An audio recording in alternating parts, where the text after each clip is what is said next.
Saturday, northeast winds 10 to 20 miles per hour shifting to the northwest 15 to 20 miles per hour late in the afternoon. Patchy smoke early in the morning. Chance of thunderstorms through the day. Mostly cloudy in the morning, then becoming mostly sunny. Highs in the upper 70s. For northern Lake Oahe, tonight, northeast winds 10 to 20 miles per hour. Chance of thunderstorms in the evening. Patchy smoke after midnight. Mostly cloudy. Lows in the mid-60s. Saturday, east winds 10 to 15 miles per hour shifting to the northwest 10 to 20 miles per hour in the afternoon. Patchy smoke early in the morning. Partly sunny in the morning, then clearing. Highs in the mid-80s. Here are the weather conditions at 5 p.m. Central Daylight Time. Bismarck, sunny. Temperature 88 degrees, relative humidity 43%. Wind east at 17 miles an hour. Pressure 29.48 inches and falling. Mendon, sunny. 86 degrees, relative humidity 58%, heat index 90. Wind east at 14 miles an hour, gusting to 21. Hazen, sunny. 84 degrees, relative humidity 37%. Wind northeast at 15 miles an hour, gusting to 24. Harvey, mostly sunny. 86 degrees, relative humidity 45%.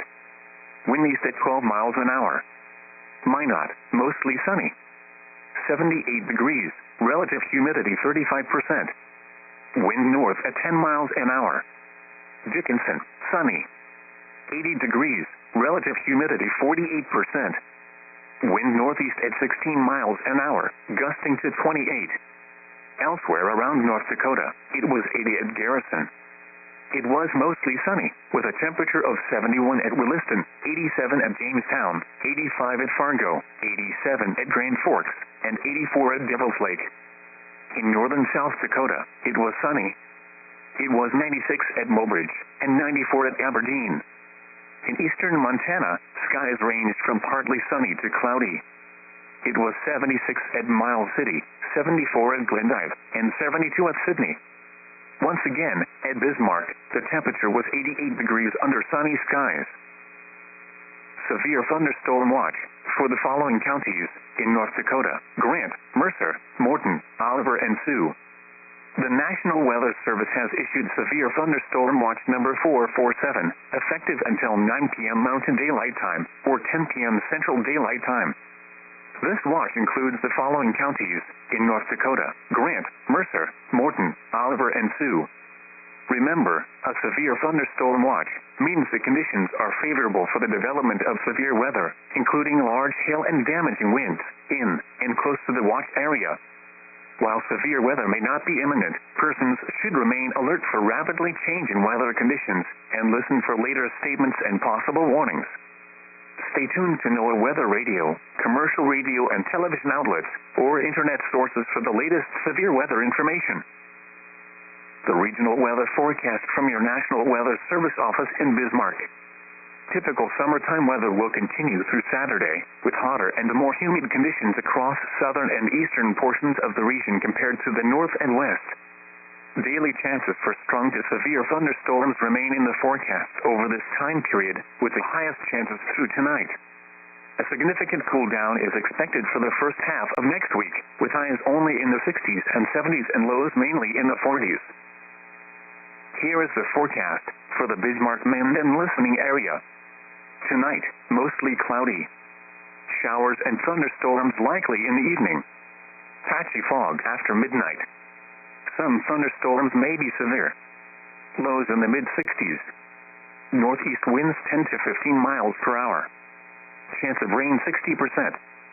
Saturday, mostly sunny. Highs in the mid-80s. East winds 5 to 10 miles per hour, becoming north 5 to 15 miles per hour in the afternoon. Saturday night, mostly clear in the evening, then partly cloudy with a slight chance of showers and thunderstorms after midnight. Lows around 60. North winds 10 to 15 miles per hour. Chance of rain 20%. Sunday, decreasing clouds. A chance of showers and thunderstorms. Highs in the lower 70s. North winds 10 to 20 miles per hour. Chance of rain 30%. Sunday night, mostly cloudy with a chance of showers and thunderstorms. Lows in the lower 50s. Northwest winds 10 to 15 miles per hour with gusts up to 25 miles per hour. Chance of rain 30%. Monday, sunny. Highs in the upper 60s. Monday night, increasing clouds. Lows in the upper 40s. Tuesday, mostly cloudy. A slight chance of showers and thunderstorms in the morning, then a chance of showers and thunderstorms in the afternoon. Highs around 70. Chance of rain 30%. Tuesday night, mostly cloudy. A chance of showers and thunderstorms in the evening, then a slight chance of showers and thunderstorms after midnight. Lows in the lower 50s. Chance of rain 30%. Wednesday, partly sunny. A slight chance of showers and thunderstorms in the morning, then a chance of showers and thunderstorms in the afternoon. Highs in the lower 70s. Chance of rain 30%. Wednesday night, mostly cloudy. A chance of showers and thunderstorms in the evening, then a slight chance of showers and thunderstorms after midnight. Lows in the mid-50s. Chance of rain 30%. Thursday, mostly sunny. A slight chance of showers and thunderstorms in the afternoon. Highs in the upper 70s. Chance of rain 20%. Thursday night, increasing clouds. A slight chance of showers and thunderstorms. Lows in the upper 50s. Chance of rain 20%. Friday, mostly sunny. A chance of showers and thunderstorms in the afternoon. Highs in the lower 80s. Chance of rain 30%. Here are the recreation area forecasts for western Lake Aconcagua tonight. Northeast winds 10 to 20 miles per hour. Chance of thunderstorms through the night. Patchy smoke early in the morning.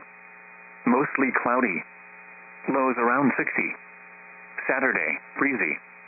East winds 10 to 20 miles per hour, shifting to the north 15 to 20 miles per hour early in the afternoon, then shifting to the northwest 20 to 25 miles per hour late in the afternoon. Patchy smoke early in the morning. Chance of thunderstorms through the day. Mostly cloudy in the morning, then becoming mostly sunny. Highs in the mid-70s. For eastern Lake Aconcagua tonight, northeast winds 10 to 20 miles per hour. Chance of thunderstorms through the night. Slight chance of thunderstorms after midnight.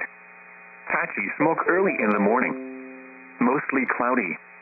Lows in the lower 60s. Saturday, northeast winds 10 to 20 miles per hour, shifting to the northwest 15 to 20 miles per hour late in the afternoon. Patchy smoke early in the morning. Chance of thunderstorms through the day. Mostly cloudy in the morning, then becoming mostly sunny. Highs in the upper 70s. For northern Lake Oahe tonight, northeast winds 10 to 20 miles per hour. Chance of thunderstorms in the evening. Patchy smoke after midnight. Mostly cloudy. Lows in the mid-60s. Saturday, east winds 10 to 15 miles per hour, shifting to the northwest 10 to 20 miles per hour in the afternoon. Patchy smoke early in the morning. Partly sunny in the morning, then clearing. Highs in the mid-80s. This is NOAA Weather Radio Station WXL-78 in Bismarck, North Dakota, operating on a frequency of 162.475 megahertz. Providing weather information 24 hours a day from your National Weather Service office in Bismarck. Here are the weather conditions at 5 p.m. Central Daylight Time. Bismarck, sunny. Temperature 88 degrees, relative humidity 43%. Wind east at 17 miles an hour. Pressure 29.48 inches and falling. Mendon, sunny. 86 degrees, relative humidity 58%, heat index 90. Wind east at 14 miles an hour, gusting to 21. Hazen, sunny. 84 degrees, relative humidity 37%. Wind northeast at 15 miles an hour, gusting to 24. Harvey, mostly sunny. 86 degrees, relative humidity 45%. Wind east at 12 miles an hour. Minot, mostly sunny. 78 degrees, relative humidity 35%. Wind north at 10 miles an hour. Dickinson, sunny. 80 degrees, relative humidity 48%. Wind northeast at 16 miles an hour, gusting to 28. Elsewhere around North Dakota, it was 80 at Garrison. It was mostly sunny, with a temperature of 71 at Williston, 87 at Jamestown, 85 at Fargo, 87 at Grand Forks, and 84 at Devil's Lake. In northern South Dakota, it was sunny. It was 96 at Mobridge and 94 at Aberdeen. In eastern Montana, skies ranged from partly sunny to cloudy. It was 76 at Miles City, 74 at Glendive, and 72 at Sydney. Once again, at Bismarck.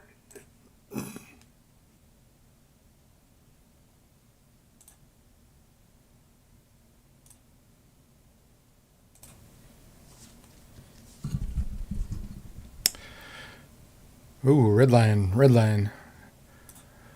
All right, everybody, how's it going out there? Hopefully you can hear me. Still kind of making some adjustments on the fly here.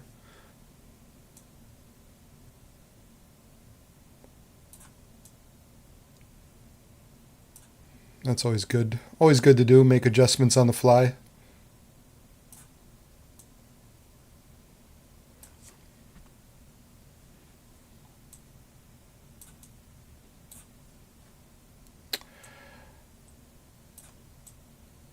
So we've got this storm out. Actually, I'm going to put myself up in the corner. I'm going to put baby in a corner right now.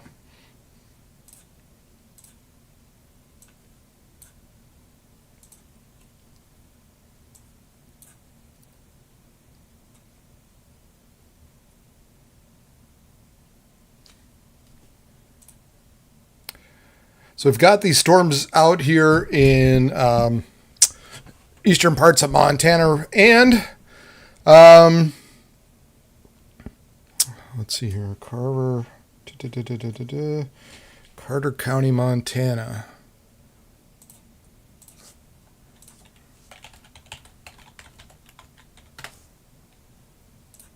Okay.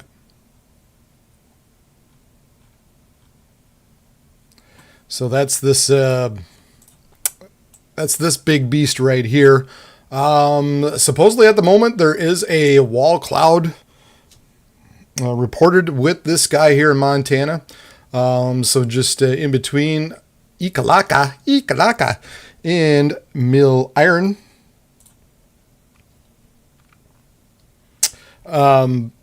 Someone reported to the National Weather Service out there that they're seeing a funnel cloud or wall cloud report out here.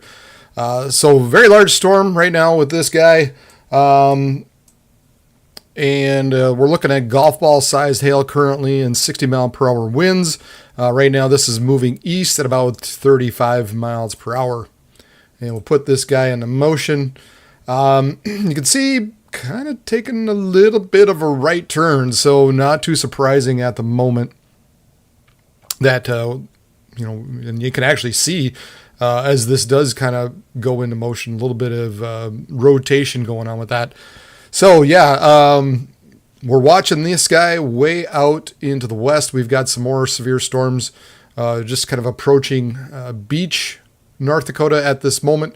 Nothing currently severe warned across North Dakota, but obviously that is going to change very, very shortly as these storms begin to enter into the west. There, that's what I'm looking for.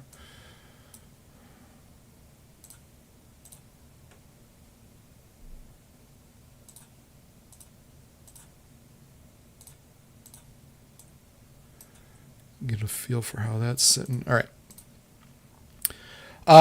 So what we're kind of thinking here through the overnight or through the remainder of the afternoon, evening, is what I'm thinking is going to happen is we're going to be seeing these storms continue to push kind of east, maybe a little north of east as well. We've got some pretty good forcing going on with this upper level wave that's moving to the northeast as well. But the problem is, if you caught my video from the overnight hours, is that we've got plenty of warm air pushing in at the mid-levels, and that is creating a cap on top of these storms and not allowing these storms to get going. So what's going to happen if these storms develop in through here, especially out ahead of this main line? Boy, we're looking at the possibility of seeing a few tornadoes down there, and some of them could be very strong. But, man, I think for now it looks like that cap's going to hold. We might see some storms develop just north of kind of that warmer push of air. And I think if that happens, kind of typical for this type of setup. We get these storms that develop just north of the main warm air, the nose of the warm air. And then you get these storms that just kind of cut underneath this line of storms, essentially. So you get all kinds of rain and storms and hail and whatnot in through here. And then this guy's going to truck along and create all kinds of strong, damaging winds. Now, with that said, if nothing develops out here, given how the upper level winds are, another scenario might be possible that these storms kind of trek more into a northeasterly pattern and kind of move into a bow echo type of scenario, more impacting Grand Forks in areas North Graft and Thief River, as well as Fargo and Detroit Lakes. But given how things typically set up around here, I think the first scenario is kind of what I'm looking at. We're probably going to see additional storms develop further to the north. These guys are going to kind of undercut it, ride to the east, northeast. So all along I-94 through the overnight hours, it's going to be rather interesting with large hail, strong damaging winds, and can't rule out, obviously, the possibility of seeing a tornado with these storms as well.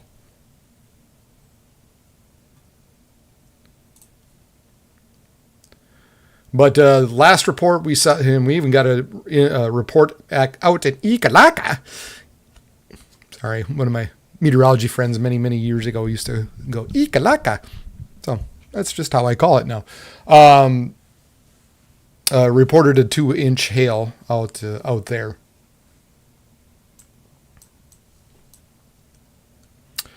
Hopefully everybody can hear me okay. If not, let me know.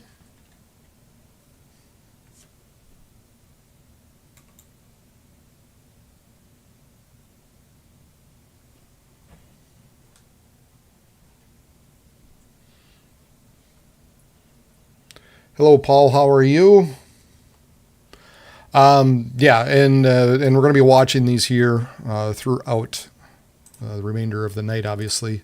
It's going to be interesting. It's going to be interesting to see how all this essentially plays out. Model's kind of been all over the place a little bit. And I'll show you that here in just a minute.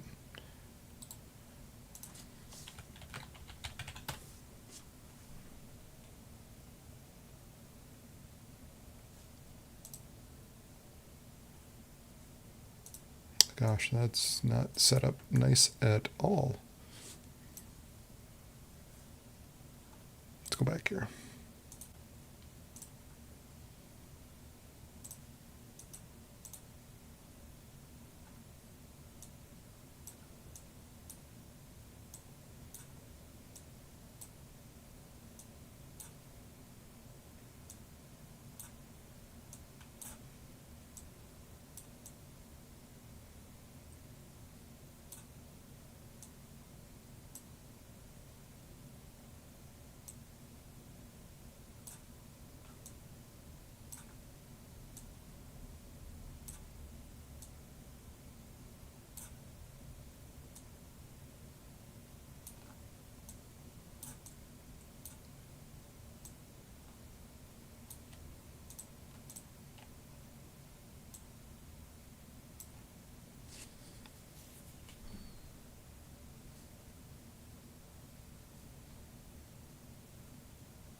All right, well, let's see here. So this is the latest H triple or R model, a convective model, one of a few we can take a look at. So this is right around 8 p.m. and again showing that big storm continuing to push eastward along the North Dakota, South Dakota border, and then just west of the Missouri River. This is about 9 p.m. This is Central Time now, mind you. And then by 10 o'clock or so, boy, we could have some more storms that potentially could erupt a little bit further to the north. Now, again, has the potential, if some of these get going, oh boy, I got to watch where I'm drawing, that some of these could get going, that we could see still some large hail out of this, maybe a tornado or two out of it. And then along with that, along with this line that pushes east, we could also see kind of a QLCS type of tornadic activity, some embedded tornadoes as this pushes eastward. However, the main threat ultimately with this line is going to be the damaging winds and the large hail as it pushes eastward. Now, as we continue on, like I said, this is about 10 o'clock and this is 11. So again, some more storms continue to develop here just kind of around Grand Forks, Devil's Lake-ish. These continue to push eastward as well. Oh, there we go. We've got our first severe thunderstorm warning. And then by midnight or so, here's kind of what I was talking about. These storms begin to kind of undercut, right? We've got that line that develops a little bit further to the north. And then we've got this cluster, this MCS that begins to basically undercut underneath that northern line. And then by 1 a.m. or so, 2 a.m., and that's about as far as we can go. And even at 2 a.m., we still got some pretty strong storms. Gosh darn, I got to remember, up across northern parts of Minnesota still through the overnight hours. Now, that's just one little sample of one model that we're looking at. This is the other one. This is the NAM. And this is what a lot of you had sent me. Reed Timmer is in North Dakota. I'm not even sure exactly where he's at. I got to find him. And then that just stirred everybody up because he was talking about large wedge tornadoes and gorilla hail and all this kind of stuff. And that really stirred the pot around here because we don't hear that around here, obviously. But I mean, would it be possible? Yeah, if it does set up right, you know. Here's another scenario by the NAM, the latest NAM. Very, very messy. Debated on whether I should go storm chasing or if I should be on the feed here. And gosh, you know, if I'm gonna chase this, it would be a really messy setup. It'd be hard to do if it did indeed develop like that. But out here's kind of what it thinks would be that storm. Basically, that's in Montana pushing eastward. You've got these other storms a little bit developing further to the north and east. And it's going to be the same thing as we follow this along. Eventually, it's just those storms off to the west are basically just going to kind of follow behind and almost undercut them a little bit or congeal into the same little manner. So now that area is basically running through southern parts of North Dakota, in through Fargo, Wabiton, and in across kind of more lakes country of Minnesota.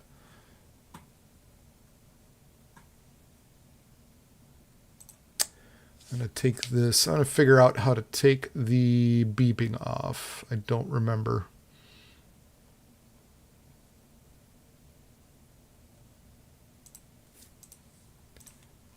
Let's see here.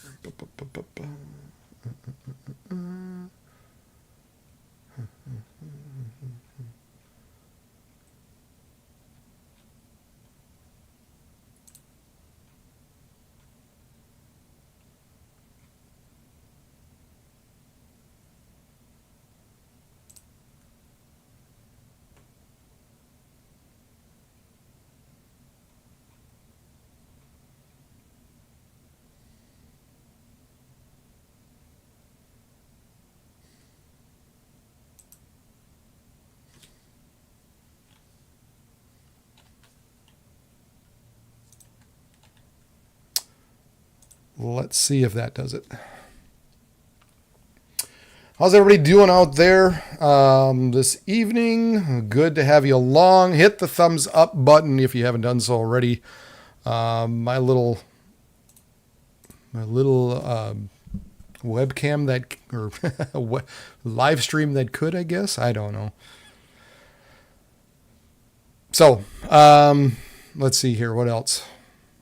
We'll go back to the Bismarck. There we continue to see that large storm moving out of Montana, now pushing more so into South Dakota the way it looks. So they got a severe thunderstorm warning into northwestern parts of North Dakota in Buffalo County, or near Buffalo, I should say. Then we've got our first couple of warnings here in North Dakota.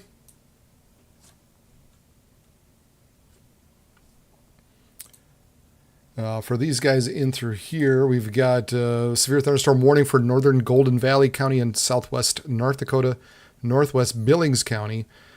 At 5:12 Mountain Daylight Time, severe thunderstorm located 12 miles north of Sentinel Butte or 13 miles northeast of Beach, moving northeast at 25 miles per hour. Hazard is $50 sized hail. Locations impacted include Elkhorn State Natural Area.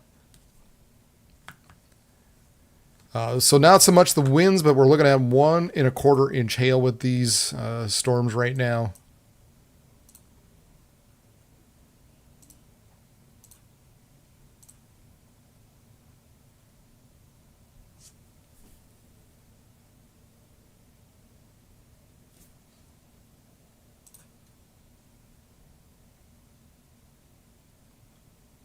And thankfully, there's not a ton out there, right? Other than the thing that always worries me out in this neck of the woods are the campers, right? We got people camping out in this vicinity.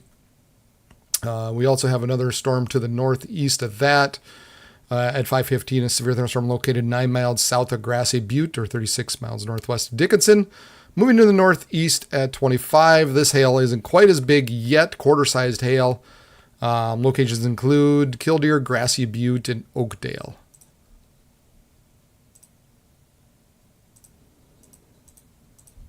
So radar picking up this one a little bit better at the moment. That guy, like I said, heading towards Grassy Butte, Killdeer, Manning, Dunn Center.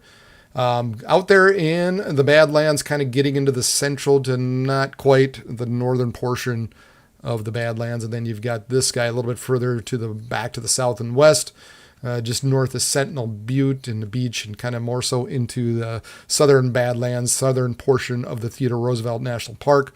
Continue to have storms developing out ahead of this. So wouldn't be surprised if we continue to see these storms develop a little bit further to the north. And so with that, of course, we're talking Lake Sakakawea here. So we've got to be careful for, again, we got campers. It's a great, nice, warm night out. So I'm sure there's people out there taking their campers out. There's a lot of places that people like to camp along Lake Sakakawea out there and up and down the Missouri River. So you got to be mindful of these storms as they head your direction. So make sure if you're out there, or if you know somebody who is out camping out there in the Lake Sakakawea area, we'll let them know. Keep an eye on this live stream. We'll keep you informed here as much as we can here going into the evening.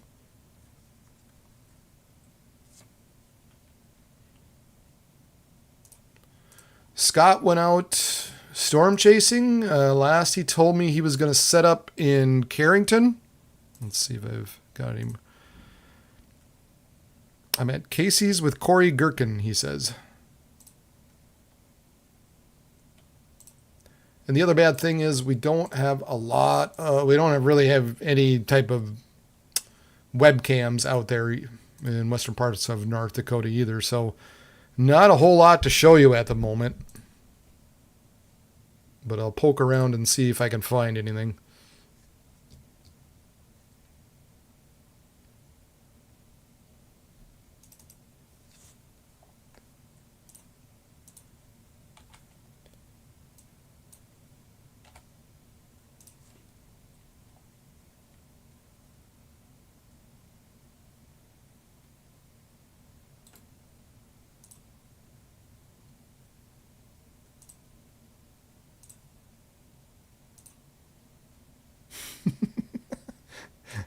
That's about right. And put that guy up there. Nope.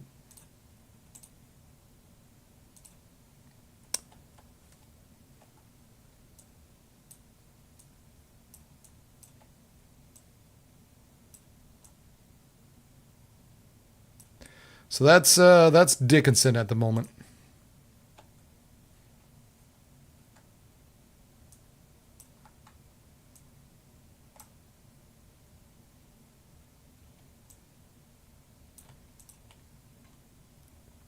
Not real sure what direction that guy's pointing.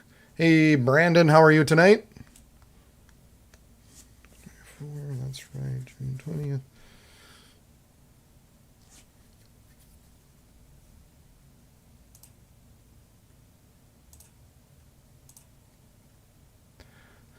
So, yeah, looking at the Bismarck radar, and once again, we'll just put these guys into motion.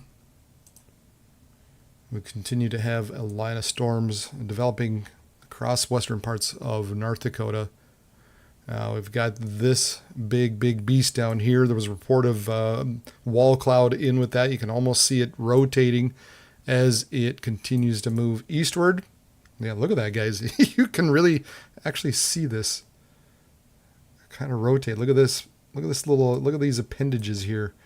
And that guy kind of rotates up to the north. You got this part that kind of comes sliding down. So you can almost just see that right there on the radar already on how that big guy is just moving around.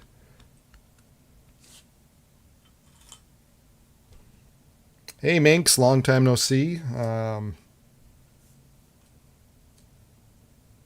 Lost a tree and large branches. Was sideways hail pummeling the windows. The wind was howling. Yeah, kind of a little interesting night that it turned out to be.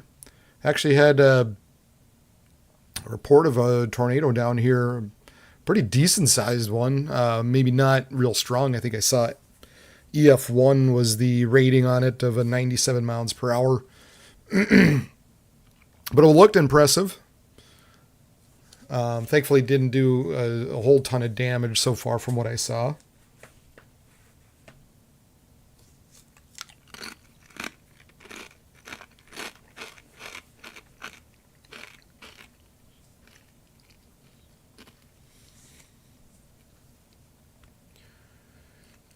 Yeah, I finally had a good night where I could actually be on and take a look at this. There's been just, I guess, plenty of hype surrounding it. Yeah, once Timmer said he was going to be here, I can't tell you how many times I got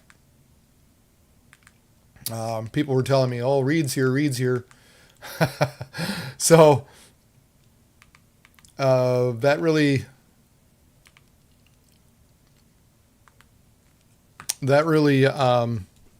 sounded a lot of warning bells for people.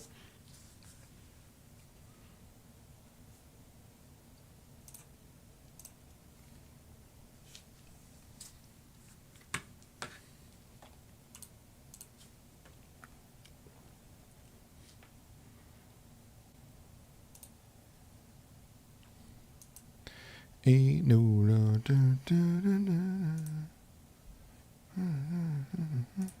there we go.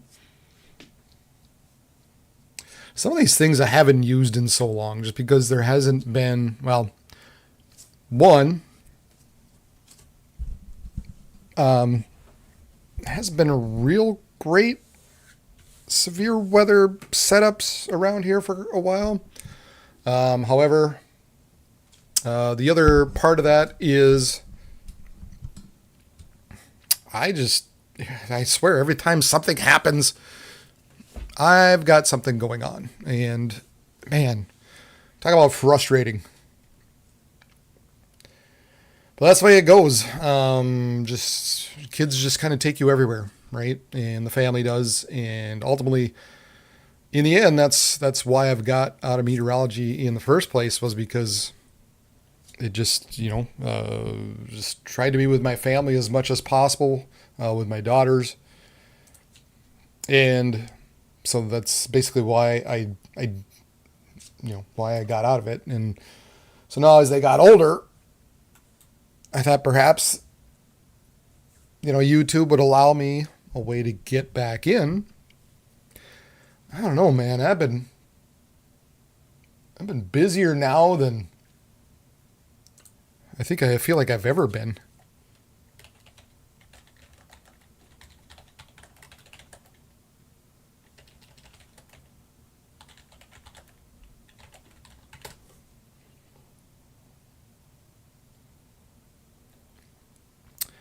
Scott, if you're on here, or if you're on here a lot, you see Scott helping out quite a bit, a lot. He loves this stuff. He just loves this. He says he's in Carrington right now, and he's with Corey Gherkin. And Corey has his live feed up on YouTube. So I'm just trying to see if I could spot Scott on Corey's YouTube here.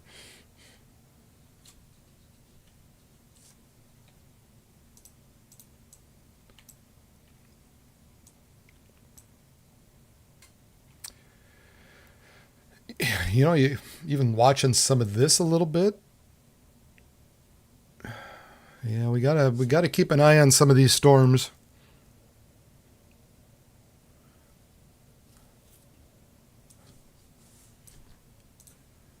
I think especially these right in through here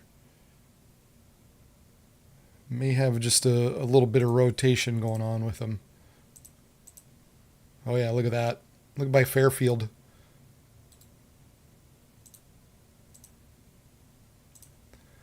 Little bit of rotation going on there by Fairfield. And like I said, you could kind of almost see this develop. You can kind of see how this storm begins to just maybe rotate a little bit. And even this guy up in the northeast Grassy, or east of Grassy Butte, kind of has that look as well, but more so this guy dipping down to Fairfield.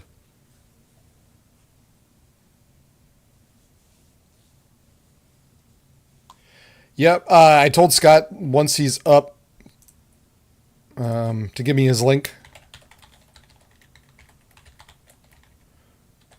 But unfortunately, where he's at,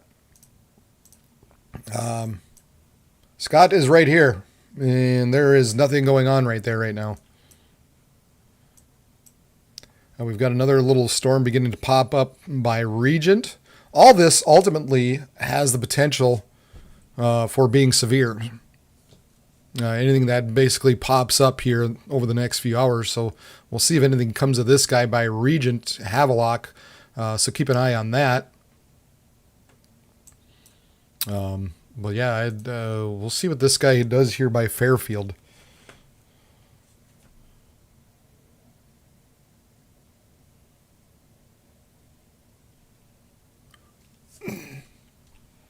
I forget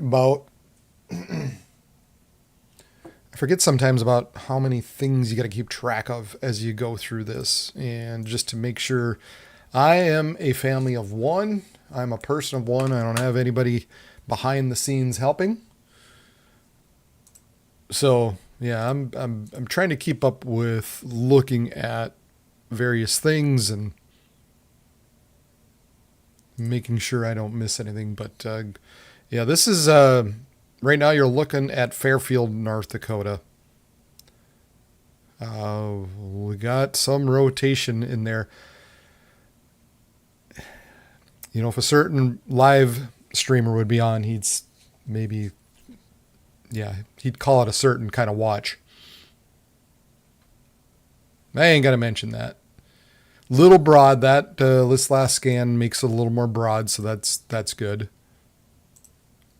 When we see some rotation, you want to, when you're talking tornadoes, you want to see tight against tight.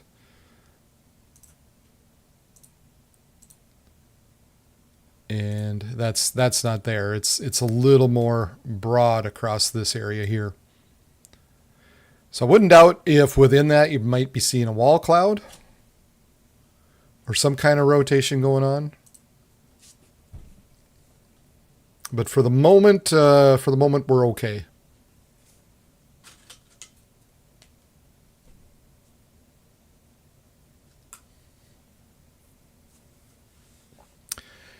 Welcome, those of you on. If you haven't done so, hit the like button, please. I forget to do that, and so it's always helpful when somebody says hit the like button, and I'm like, oh yeah, I should probably do that. Boy, look at this guy down here. What are they saying? Public reported tennis ball to baseball size hail 13 miles south of Ekalaka at 5:20.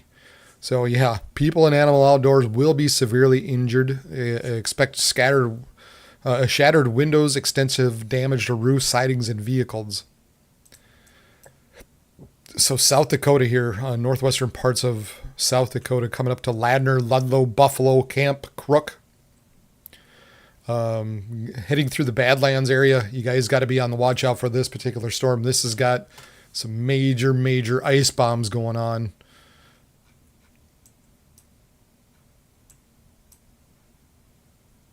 Some glacial grenades. Thankfully, there's not a whole ton out there as far as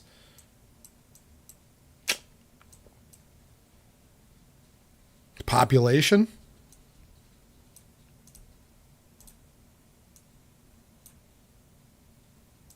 So that's good. Hello.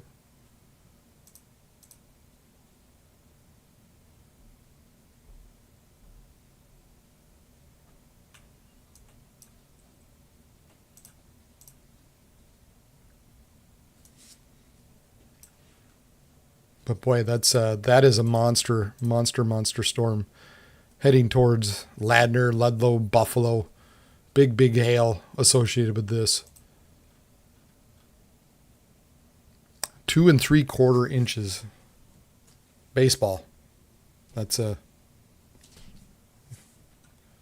huge. That's a huge B. A little bit further to the north, keep an eye on this guy now, just east of Fairfield. We still continue to have a little bit of rotation in with that. These storms are heading off to the north and east. Some hail associated with that. We're probably looking at least quarter-sized, if not larger. Again, these storms moving to the northeast at about east-northeast, saying about 15 miles per hour or so, possibly as much as $half sized hail. So that's 1 1/4 inch. And then this guy a little bit further back down the southwest radar, just kind of getting a little better handle on it at the moment as this kind of moves more in range with the Bismarck radar.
It's looking a little more interesting on the Dickinson cam.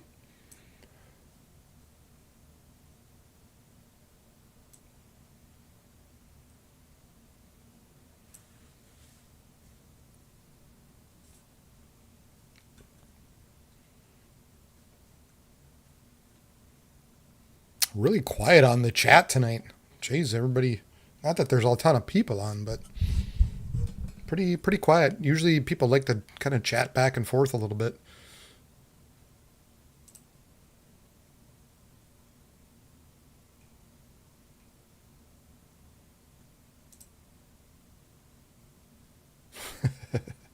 Okay.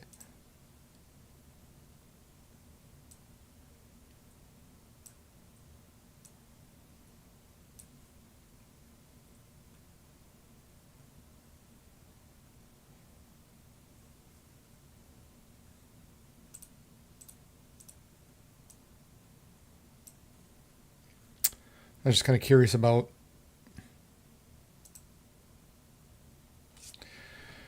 always good to take a good, analysis of everything, see what's going on. We've got these wind barbs. You can see kind of pushing and then going up to the northwest and then pushing off to the east. Got plenty of moisture in high capes, nosing into central and eastern parts of the Dakotas.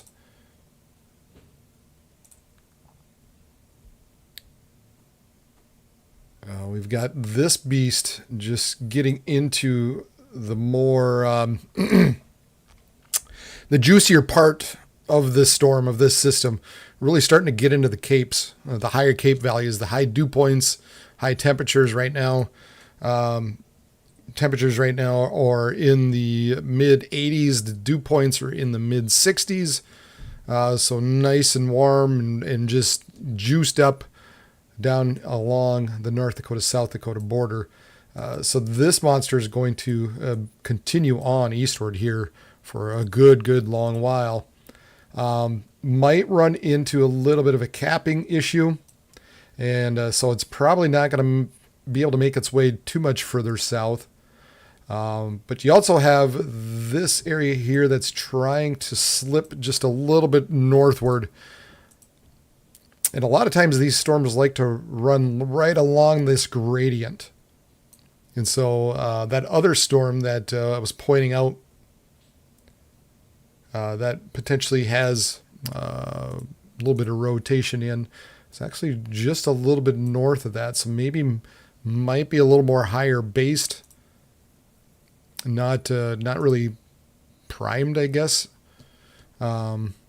or in a good or an exact location to see a tornado drop, but I still wouldn't rule it out completely.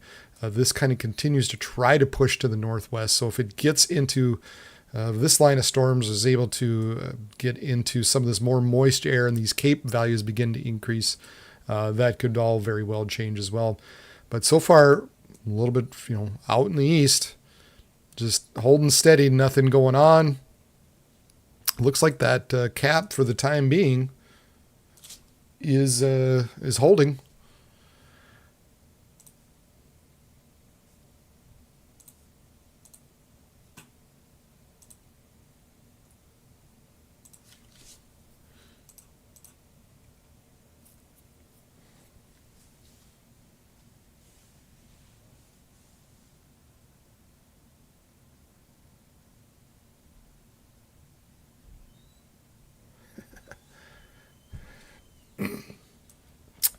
Well, now, mind you, this is my sole venture here.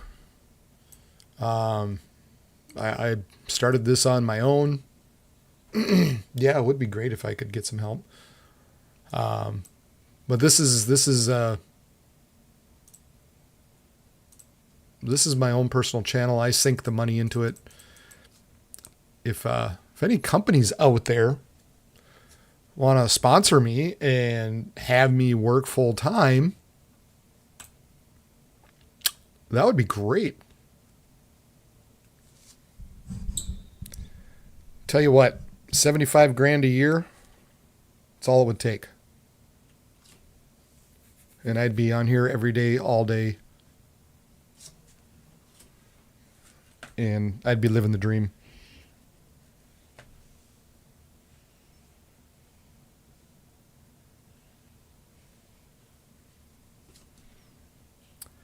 So the latest model, has this big storm continuing east. Pretty much on replay of what I was showing you before.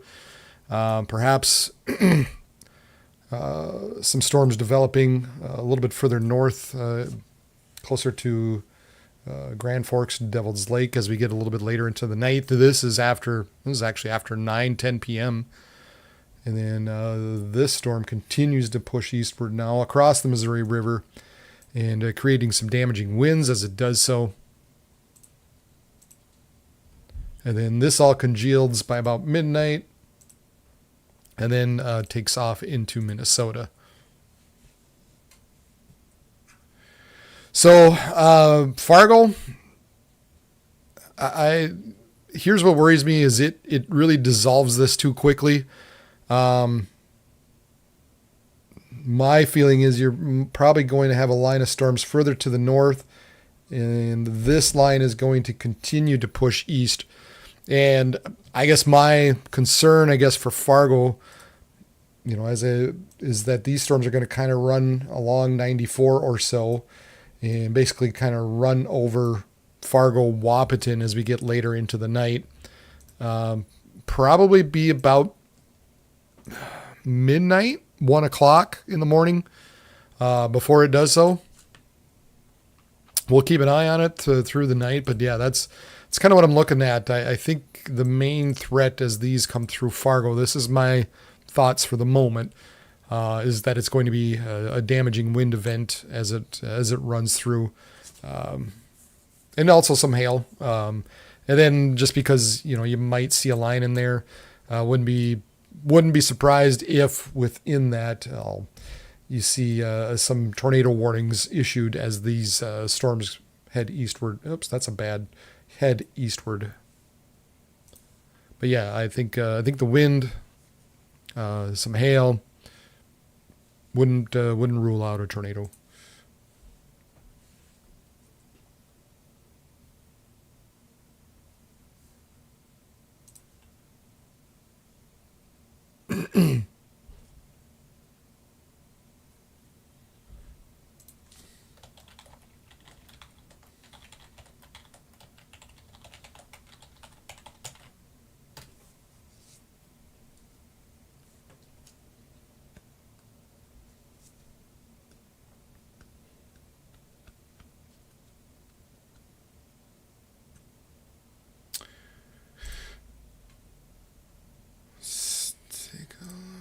Okay, good. Just making sure. I was talking about Fargo, and then somebody asked, and then Jessica re-asked about Fargo. So I'm just making sure you can hear me.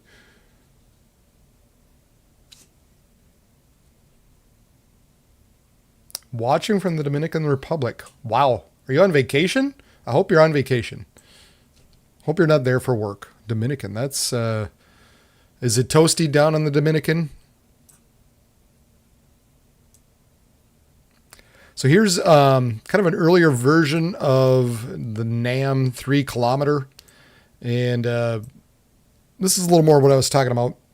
What I was expecting it to do is, again, have this line of storms develop further to the north and then have these storms basically undercut it. So this is about midnight to 1 a.m. by the time it runs through Hillsboro, Fargo, Wahpeton-ish. So just hitting the Minnesota state line by about that point. So this was an earlier run. I kind of liked that run.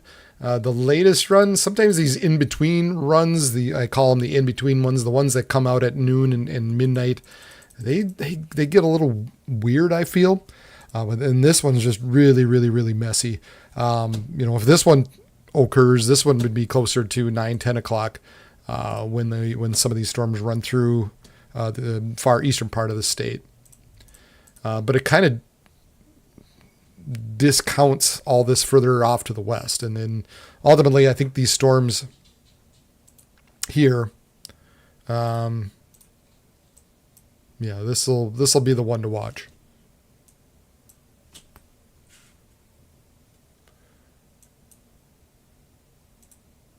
Yeah, we kind of lost the rotation in with that stuff a little bit further to the north. So, yeah, as I said, I was kind of taking a little closer look.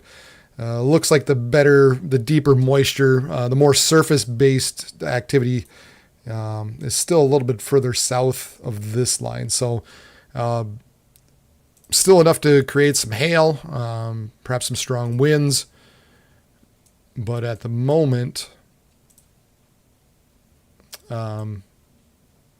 this is kind of the area that's currently juiced up. I didn't even. And if this continues to develop up in here, away from it, it's going to have a hard time getting surfaced based. So, meaning it needs to get some of that moisture closer to the ground. And when you talk about tornadoes, obviously the lower the cloud is, the better chance it is that you see something, a funnel, reach the ground. So some of these might be more higher based, but nevertheless they can still produce hail, some damaging winds, and even you can still get a brief tornado out of that as well. But this is the big monster right now down here. Gosh, look at that. So Buffalo, Ladner, Ludlow, yeah, you're about to get nailed. You got some large hail coming to you.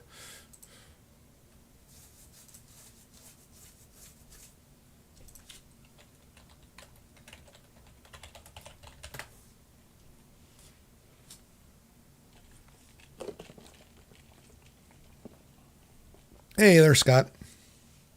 Welcome, Scott.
Oh,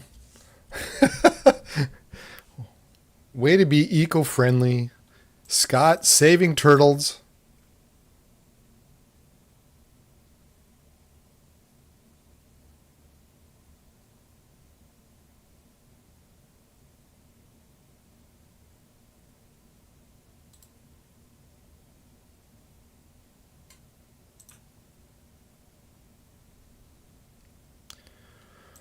Let's switch down to the Rapid City radar. Maybe this will get a little better look.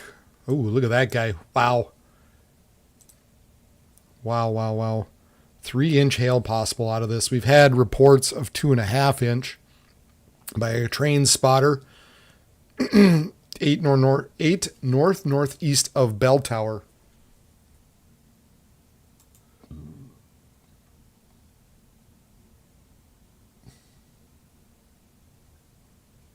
Wow.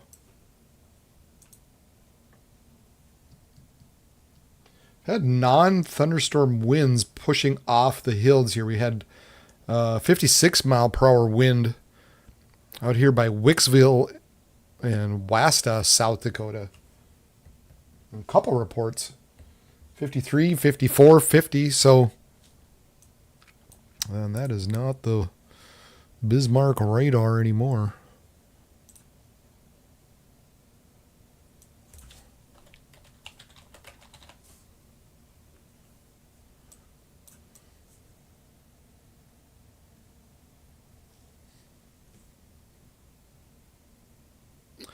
Yeah, no problem. Keep an eye on it. We'll watch this as we go through the night here and see how everything develops.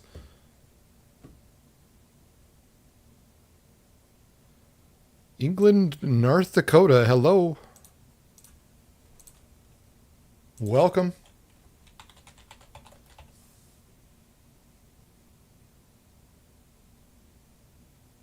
Or New England, that's right. It's not England, it's New England.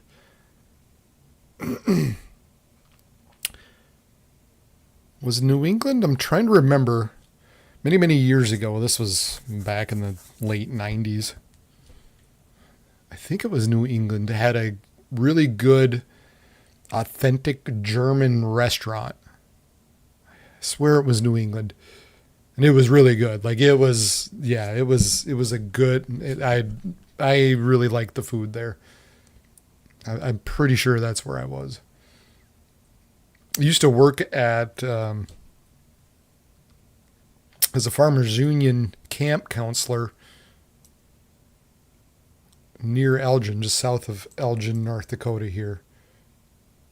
And so I think we swung over to New England once. And got some pretty good German food. Yeah, apartments don't like storm shelters, do they? So, best you can do, just go down your stairs and get to the lowest part of that building, be in the stairwell, assuming it's kind of hopefully it's, especially if it's more in the middle part of the apartment building, would be a nice, safe place to be.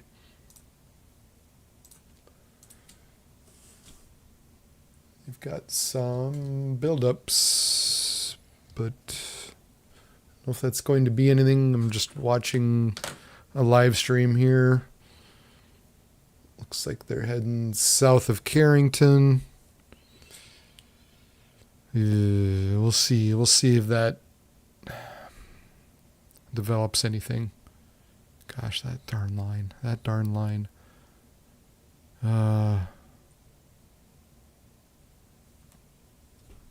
Yeah, nice little pinwheel there. Looks like a wheel. This guy's got baseball-sized hail and 70-mile-per-hour wind.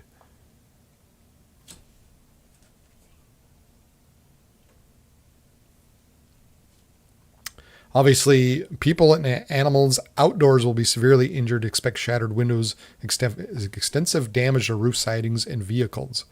This will be around Table Mountain at, South Cave Hills at 6 o'clock Mountain Time, and North Cave Hills at 6:05.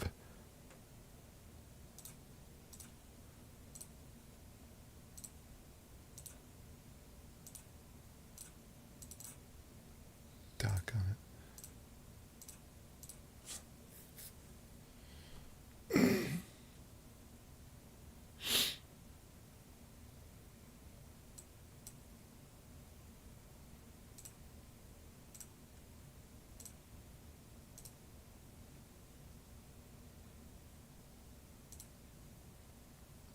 Here is by Camp Crook.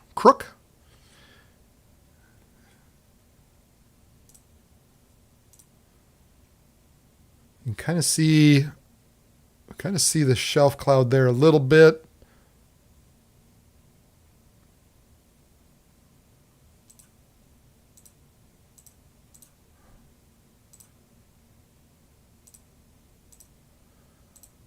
That one, you can't really see anything off of that. Yeah, unfortunately, not getting any good webcam videos out of that. Yeah, there's a buildup south of Carrington that these guys are blasting after. There's our tornado warning now.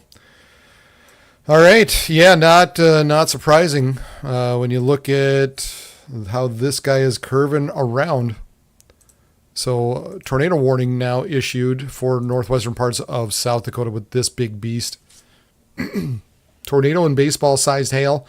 At 5:56 Mountain Time, severe thunderstorm capable of producing a tornado was located 7 miles south of Ladner or 13 miles northwest of Buffalo, moving east at 30 miles per hour. This dangerous storm will be near Lake Gardner, South Cave Hills, and North Cave Hills around 6 p.m.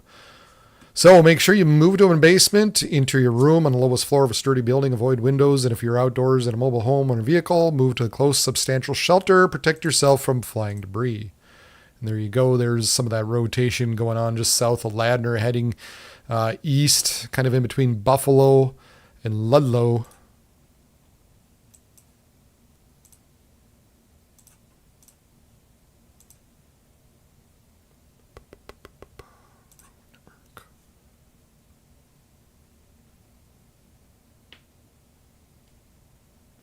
Coming up to U.S. Highway 85. The way it looks, that's that road here that runs just in between Buffalo and Ludlow. So yeah, we got some rotation going on in there, and yeah, you can see it on the reflectivity. You've got that classic hook, as Manx had said. So some pretty good inflow. Got an inflow notch in through there. And then we've got the strong winds driving on the backside of that. So if we got any kind of tornadic activity, it would be right in through there just at this moment. So yeah, tornado warning out. Again, thankfully, it's kind of in an area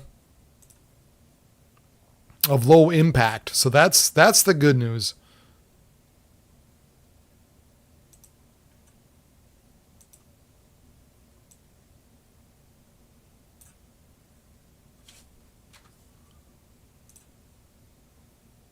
Yeah, in fact, there's there's nothing.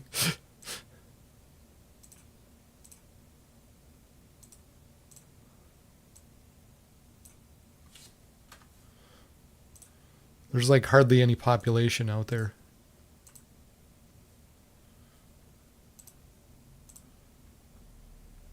Yeah, in fact, I'll just retweet it, but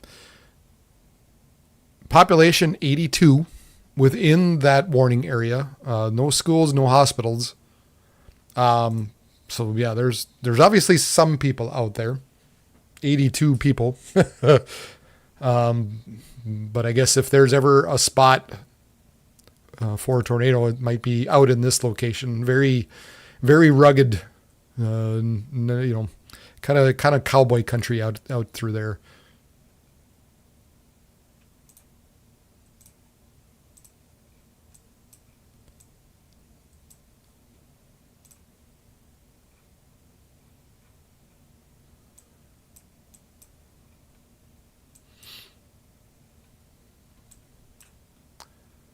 Not even sure if there's any parks out there. North of Ludlow, there's a picnic spring campground.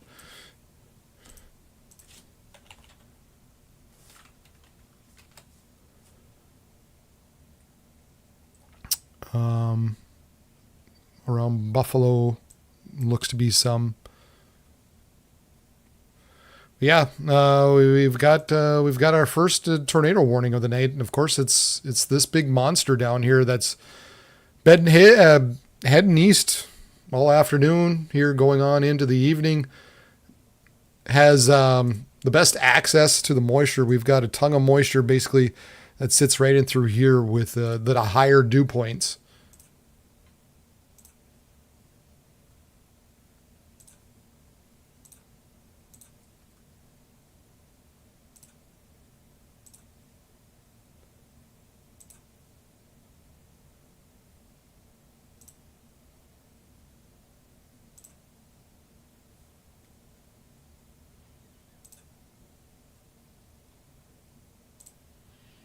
I don't know if you can see if it's easy to see or not, but kind of a nose of 70-degree dew points in through this region. And then, you got kind of 65 kind of nosing in like this and 60s kind of pulling in through that. So the axis of moisture sits kind of along the North Dakota, South Dakota border currently.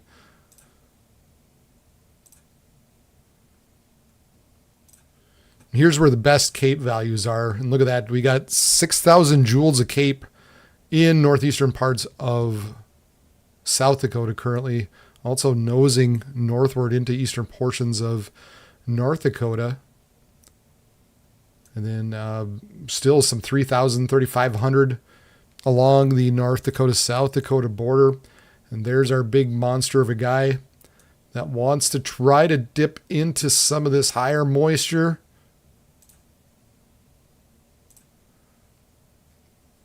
But here's those mid-level warm temperatures. Look at the gradient in through here. So far it's been sitting, a little bit west of some of that warm air. Here's kind of that gradient of warmer air.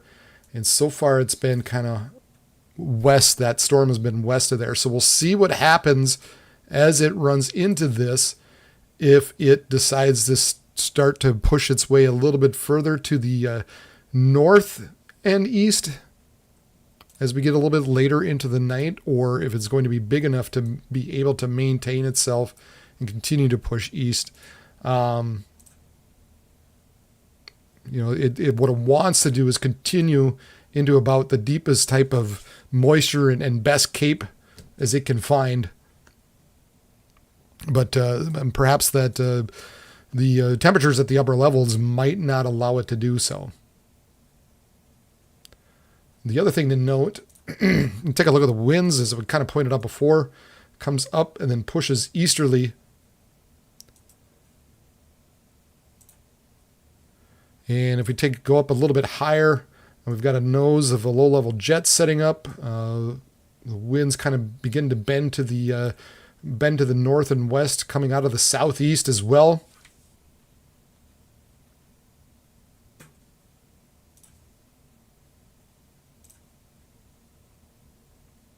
Here's our upper level trough helping kick all this stuff off. And of course, the upper level winds kind of was a lot of times what drives it. If these storms aren't trying to get into the higher moisture, it's going to be these mid and upper level winds essentially that drive it.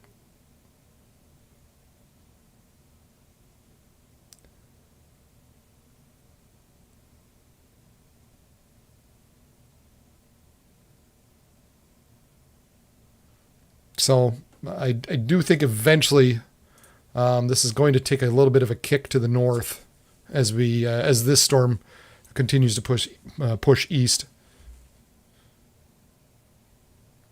This is Storms Prediction Center. If you go to the website and you go to mesoanalysis and Northern Plains, and then that pulls up all kinds of different information there.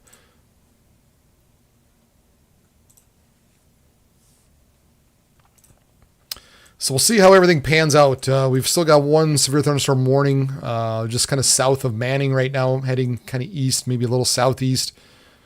Ping pong ball sized hail indicated with that, so that's just north of Dickinson. But this is the big monster right now that we're watching. In between Buffalo and Ludlow and Ladner. Thankfully, like I said earlier, not a whole lot for people out there. It says right now this polygon affects about 85 people. There you got the rotation sitting right in through there. That's kind of where your couplet sits. About to cross U.S. Highway 85. Maybe that's the more concerning thing above it all. Thankfully, it's going in between two little towns. But if you're traveling in between those towns on Highway 85, perhaps leaving or traveling to or from the Black Hills, you're going to want to be on the lookout for this particular storm. Gosh, even if there isn't anything on the ground, we've got some large hail with this sucker. So your car is going to turn into a golf ball if you run into this guy.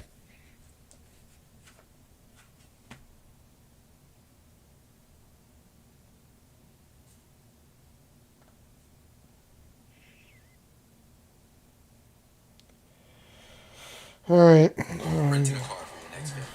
Finally find out the big reveal of where Reed Timmer is.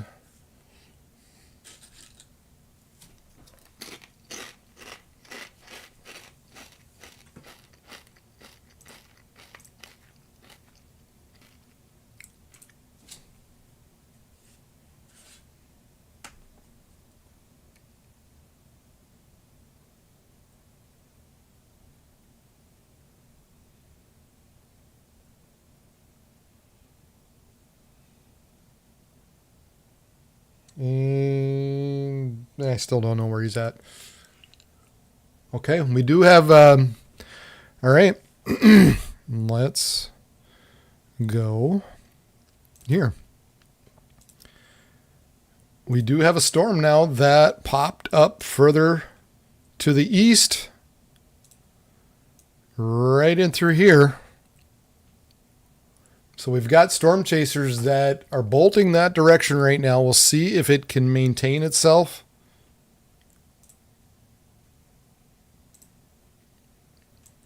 We'll kind of zoom out and flip over to Bismarck.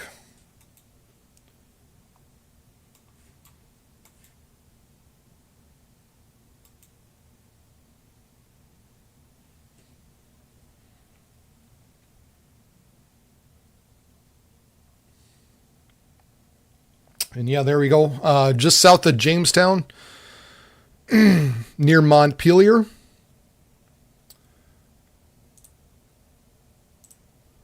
So that little storm trying to get going. We'll see. We'll see if it can. See if it's able to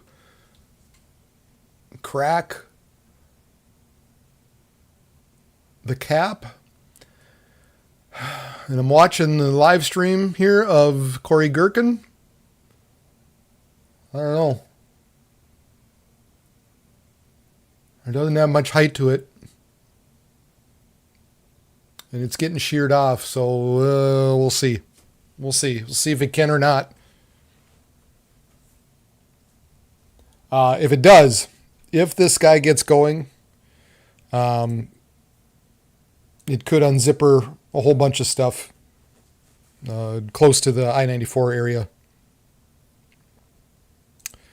So that would then become concerning, and then that's kind of where our big tornado threat would become.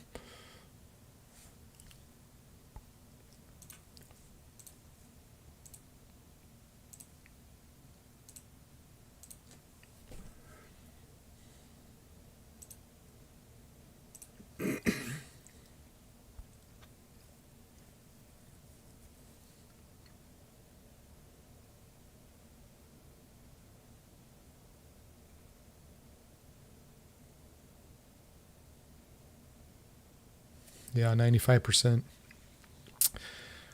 I mean, eventually, as these storms in... Looks like we got another warning. Oh, that's ugly. Oh, really ugly. A lot of white space there, but...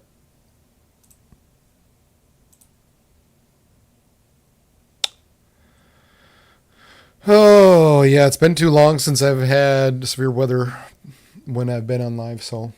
A lot of things I got to correct. But they are looking at basically eastern North Dakota, north of this warm front. Here's that storm that's popped up. There's some dogs that are barking. Discrete to semi-discrete cells developing.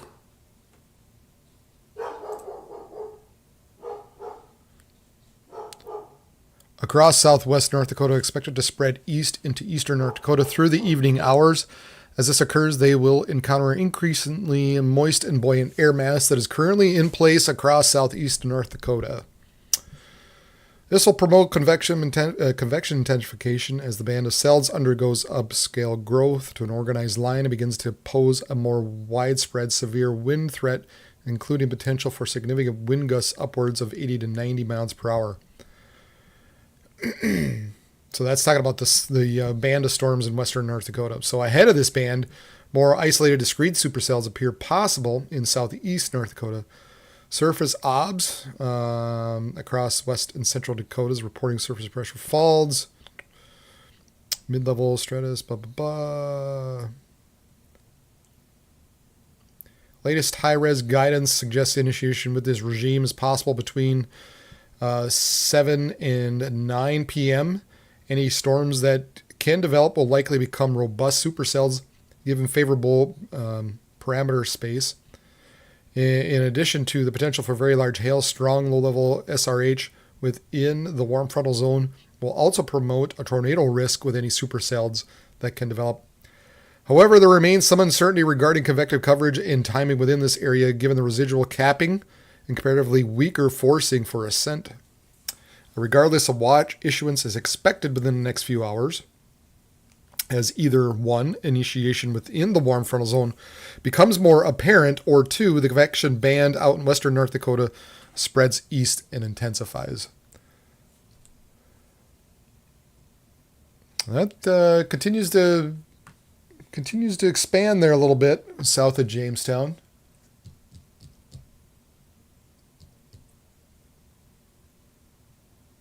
So we'll have to keep an eye on that. Further off to the west, we got another severe thunderstorm warning that I haven't mentioned yet.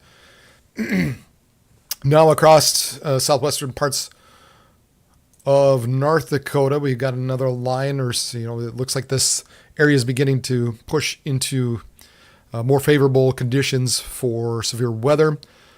So at 6:08 Mountain Time, a severe thunderstorm is located along a line extending from 10 miles north of Amadon to 6 miles north of Bowman to near Table Mountain, moving east at 50 miles per hour, 70 mile per hour winds and quarter-sized hail. So right now we're mainly worried about the winds with these storms. Locations include Bowman, Hettinger, New England, Scranton, Rame, Reeder, Region, Amadon, Mud Buttes, Griffin, Buck, I used to know how to say this, Bucyrus, Havelock, Gascony, Bowman, Haley Dam, and Buffalo Springs.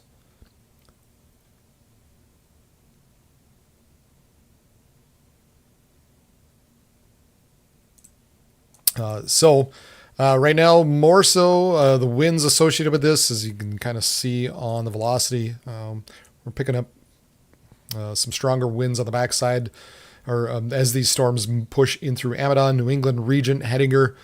Be on the lookout as these line of storms now begin to move into southern portions of North Dakota.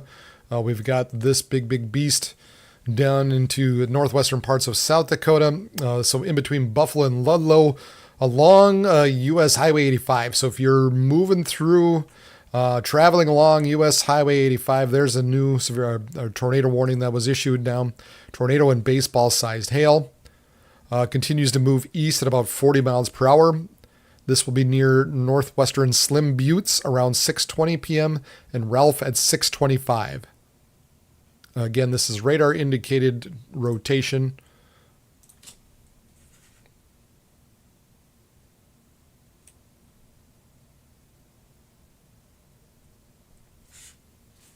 With this particular storm.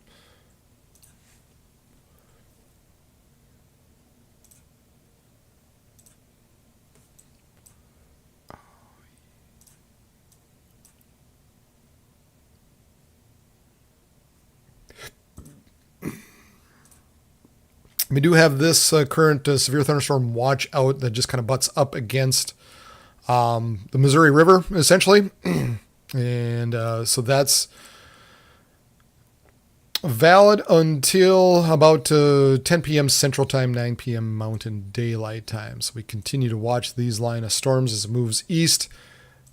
Pull this over, you can see all the chasers now zipping down to see what's going on with this storm that's trying to get going south of Jamestown.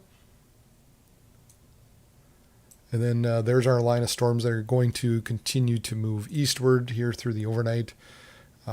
Probably start to take a little bit of a northerly component to it eventually. But if this can get going and begin to move north, this becomes a dangerous tornado threat, and we're going to have to keep an eye on that.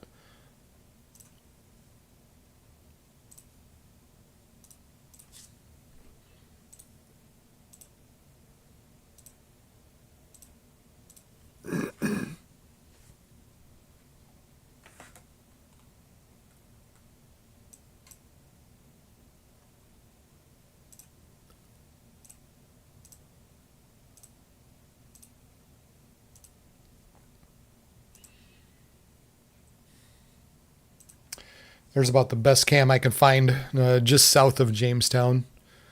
You can see the base here.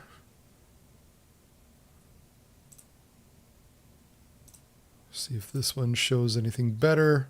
Yeah, it looks kind of interesting. The line of storms begins to develop. And then that other cam that you see in the upper left corner, that is Dickinson that I've got up in that little corner here. So these storms are just starting to make their way into Dickinson. And now they have a severe thunderstorm warning, not too surprising. We're going to see that here through the night. We're going to see that line continue to develop warnings as it pushes eastward. So now 70-mile-per-hour wind gusts and quarter-sized hail associated with that. So again, that's this webcam that I've got. You can see a little bit of lightning that pops up with that. We've got kind of a base of nice base of the clouds starting to move in across Dickinson. So we'll keep an eye on, definitely keep an eye on that webcam.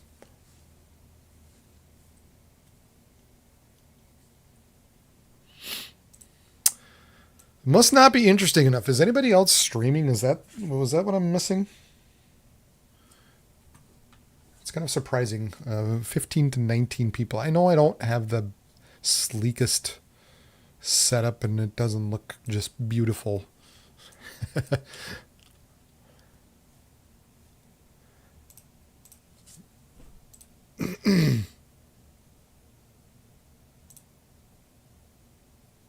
A lot of storm chasers out there. Holy cow.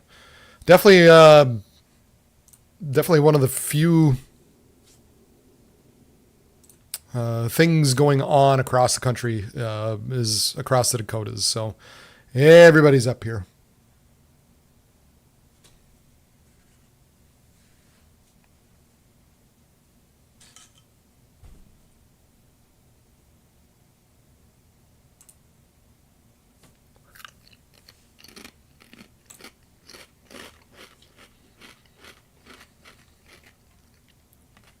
All right. Here's Scott and his active weather pattern. So he's heading to that cell just south of Jamestown as well. So he's in with that pack of storm chasers. The thing that concerns me a little bit, I mean, it looks okay, but I would like to see this higher and kind of a good shooting top with some blow off. And it just concerns me a little bit. This seems too low at the moment. So it's maybe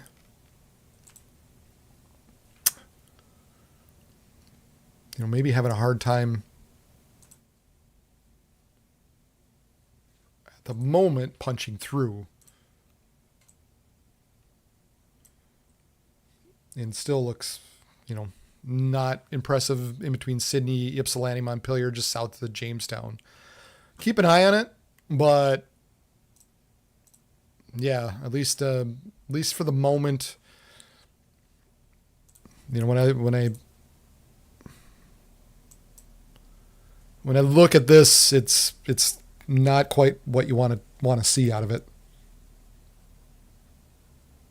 But who knows? We'll watch it. We'll watch it as the night goes along, see if anything pops. For now, it looks like maybe the cap is still kind of got a hold on it. Further back out of the west, there's our big line of storms. Now up and down from the south on up to the north of Manning, everything's got a warning to it, almost all the way into Lake Sakakawea, not quite. Possibly that maybe eventually some of this also gets warned as we get a little bit later. But nevertheless, this is what we're going to be watching here. The southern end is going to have the best bet, at least for now, for seeing any type of tornadic activity. So we're going to watch this guy real close. It's going to have the largest hail. It's going to have the area that we're going to be concerned about for tornadic activity. It's got rotation in it. We've got a tornado warning currently out for that.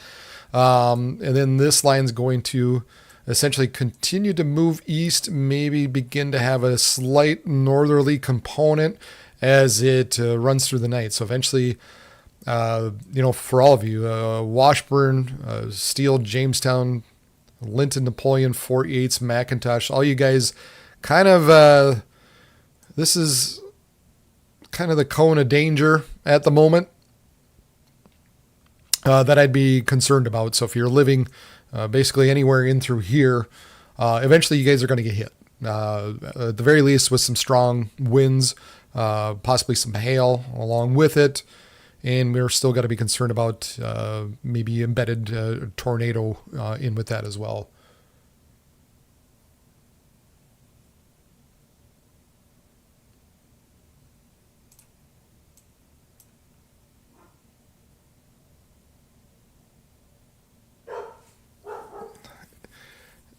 And my dog likes to bark.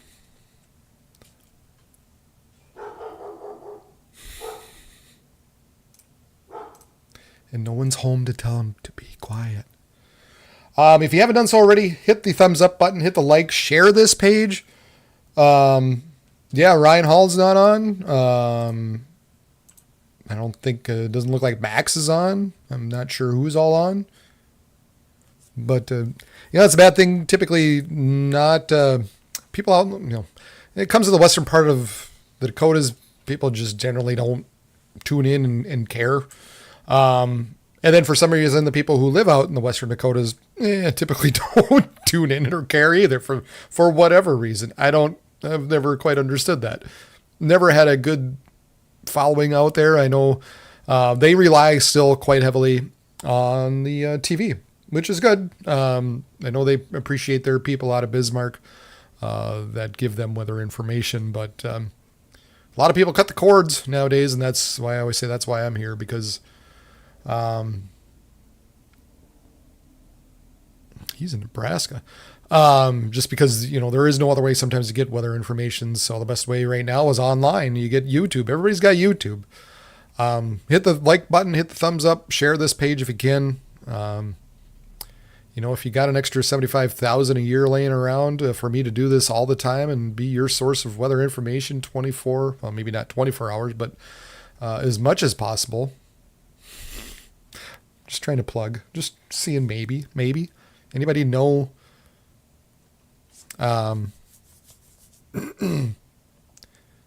anybody know the president of Harvest States, Senex, Farmers Union? Yeah, I'm checking out a few other people's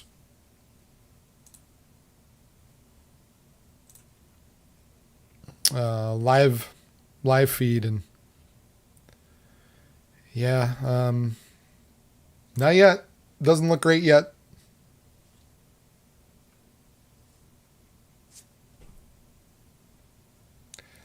The Dickinson cam continues to look better and better. That's not Rapid City anymore. Gotta do a better job at this.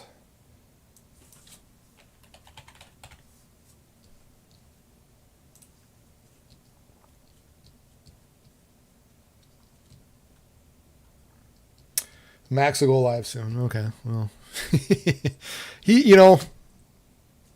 he's worked hard as a young kid, and he's on here all the time.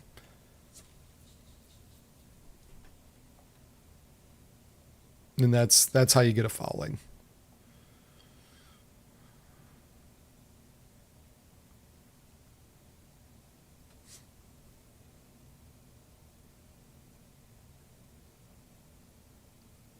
One of the reasons I decided to, I was kind of debating, do I go, oh wow, where's he? Oh, he's in Buffalo. Ryan Scholl, Scholl. He's watching that monster out in South Dakota.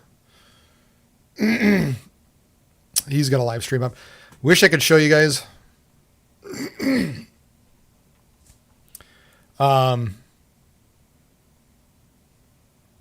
But these guys get very protective of their live streams, so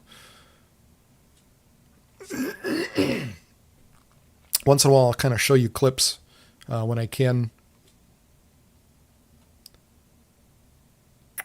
and just to kind of give you a little idea. But I would highly encourage you to go check out Ryan Scholl, Scholl. He's down in that Buffalo, South Dakota area with that big monster down in through here. Yeah, Max, he's just, like I said, he's just always on.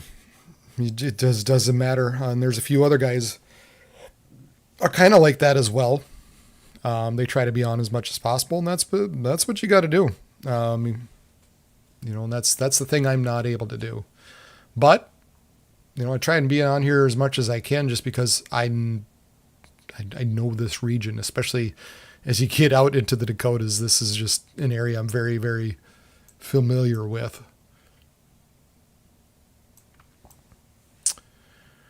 So we continue to watch this line of storms. Now we got a severe thunderstorm warning just a little bit further north as well. So it just begins to tick a little bit further north.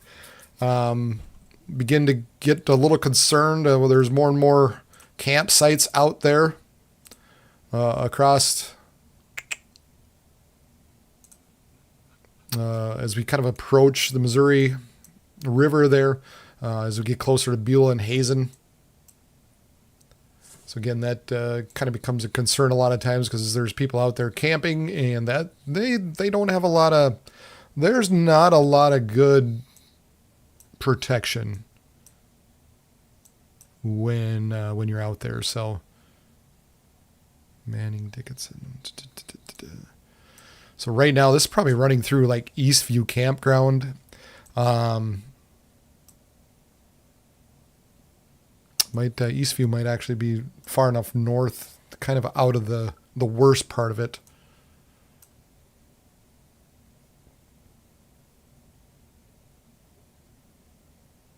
Yeah, thankfully so far, at least most of these storms, for the time being, aren't around any bigger campgrounds. Eventually you're going to run it, like Glen Olin's got a little park. I mentioned earlier how I used to be a camp counselor. Kind of, maybe it was New Leipzig. I don't remember. And I'm trying to remember how it's kind of down in through this area. Or Elgin. Right there. That's where I used to be a camp counselor. Hart Butte Camp. Anyway, for those of you in Hart Butte Camp, if you're watching, we've got some strong winds coming your direction. Yeah, it hasn't around here. Yeah, it's been quiet. It's really been quiet. Minnesota's gotten some. And, I guess the good thing for Minnesota is they've got a lot of other coverage that happens, especially down in the south, when they got the Twin Cities and Rochester and Mankato and all these different TV stations that people can turn to.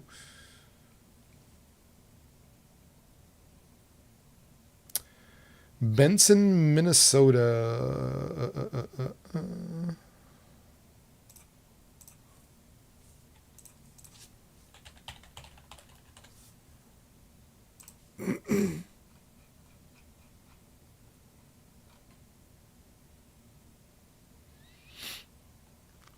Benson, it depends. It's going to be close for you, but that, we're looking at midnight, 1 o'clock, or even later. I think you might actually wind up being far enough south that the stronger activity would ride just to the north of you. But we'll keep an eye on it, and it's going to be late tonight. If it does impact you down in Benson.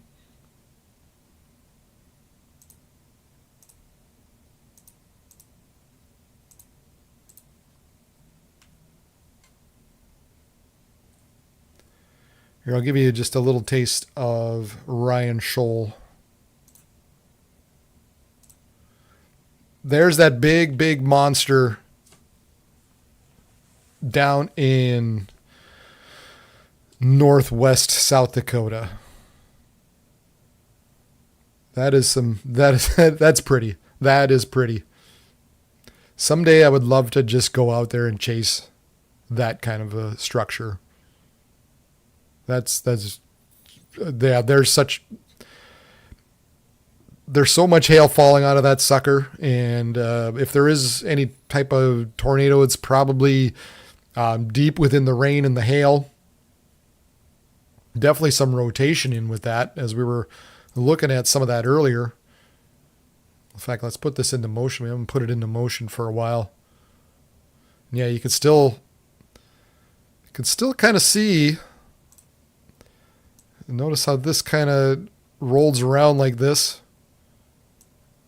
And this kind of comes down, rolls back around. So still some rotation showing up just even when we look at it from just putting this into motion.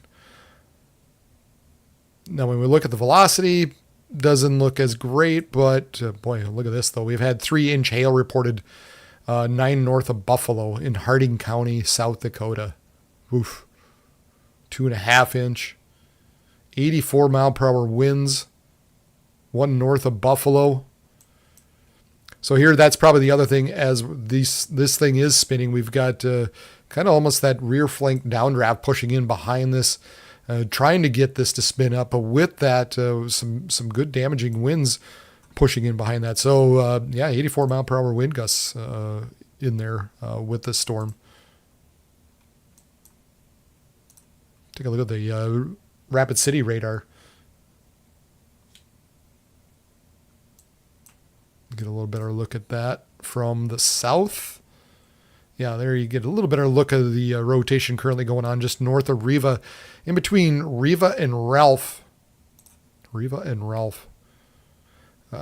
Coming up to Highway 79, the way it looks. So this is 79.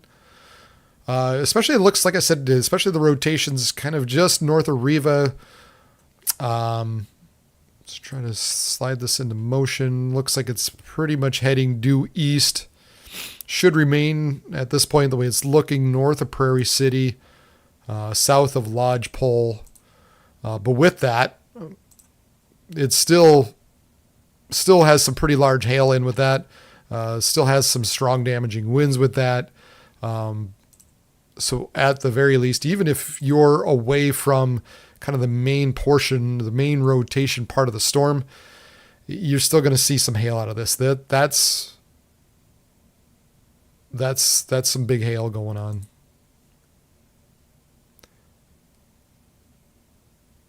Maybe not quite as large as it was a little while ago, but you're still talking 2-inch in diameter hail. We'll see how this Dickinson cam does, how it fares up in the upper left corner. Perhaps you're eventually not going to see anything.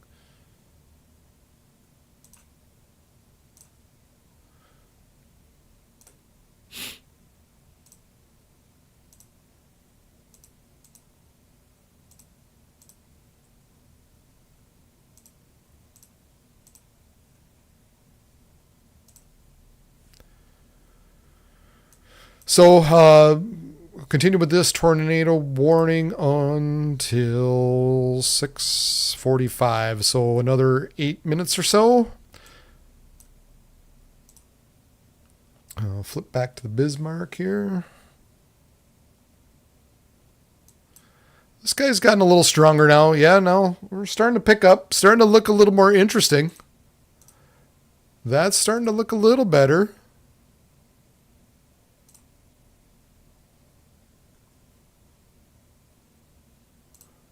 So might have some potential yet.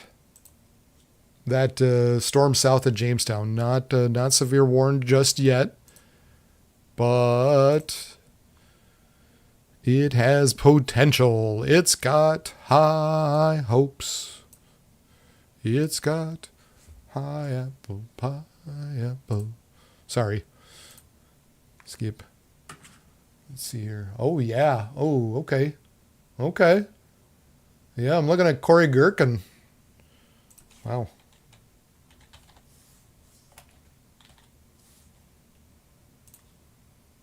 All right.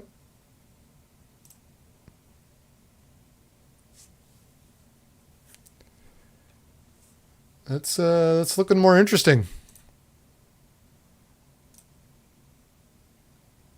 Again, just a quick little look. Yeah, that's got a base to it. That's got a nice solid base to that. So, gosh, so check him out, Corey Gherkin. It's Gerken. Yeah, he's got a nice feed going on there.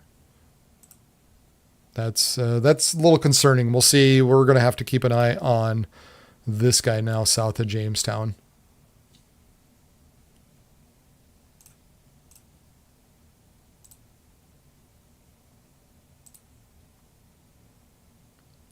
But you might want to go check him out.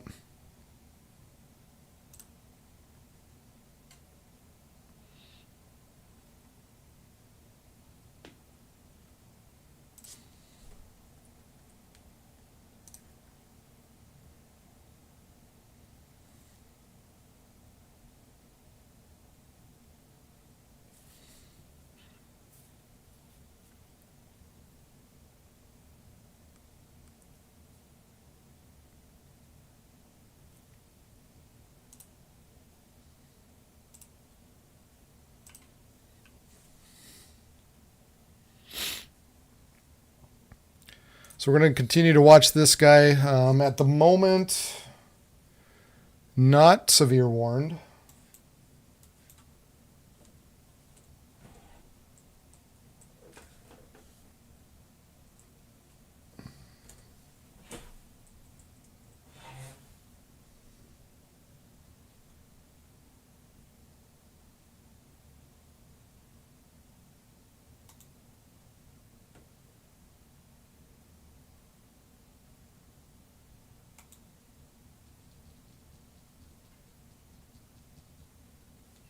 But we'll continue to watch that guy. There's the Dickinson cam.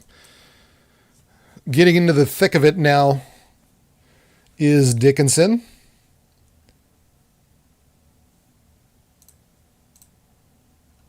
Let's maybe make this a little bit bigger for y'all to see.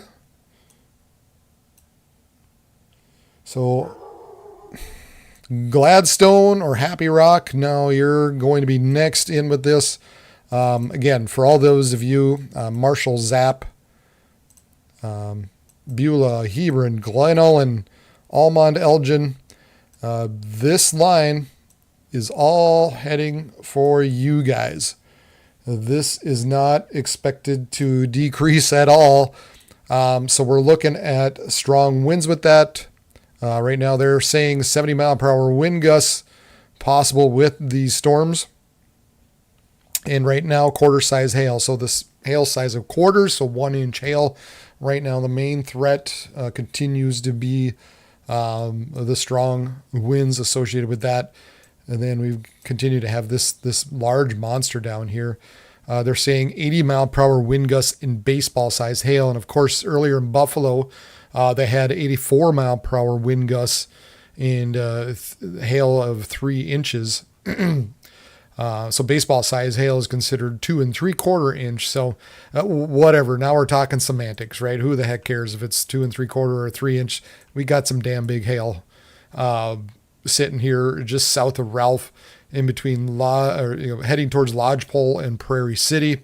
So for those of you in northwestern parts of South Dakota, just south of the South Dakota border, this is the biggest storm right now with some.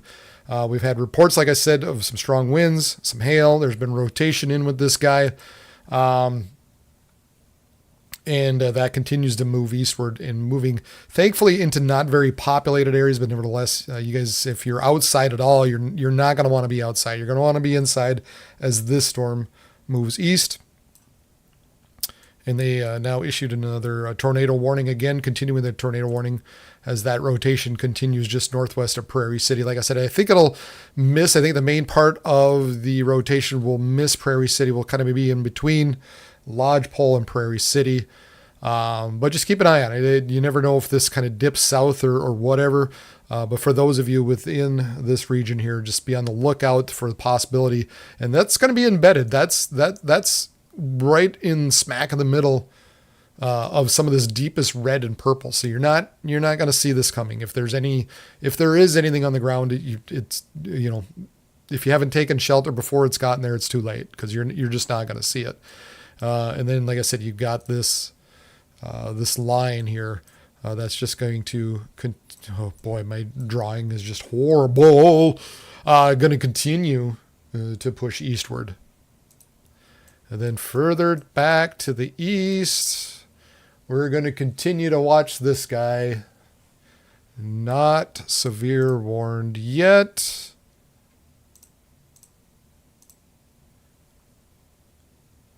But we've got a lot of boots on the ground near around in the storm.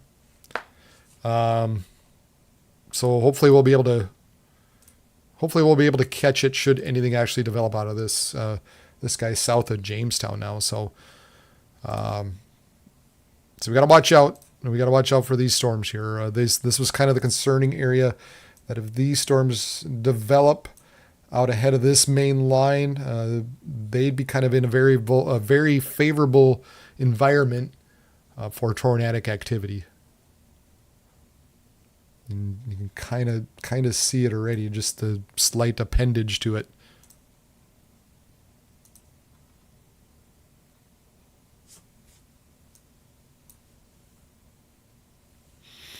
So that's Dickinson in the upper left corner that we've got going on.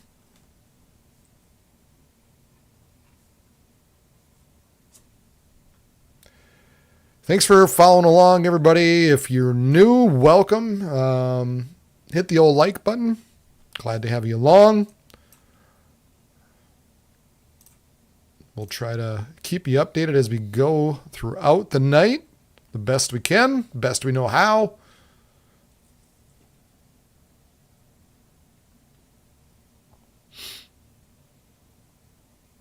Looks like Reed is also on that storm south of Jamestown, the way it's looking. Yeah, we've got everybody there.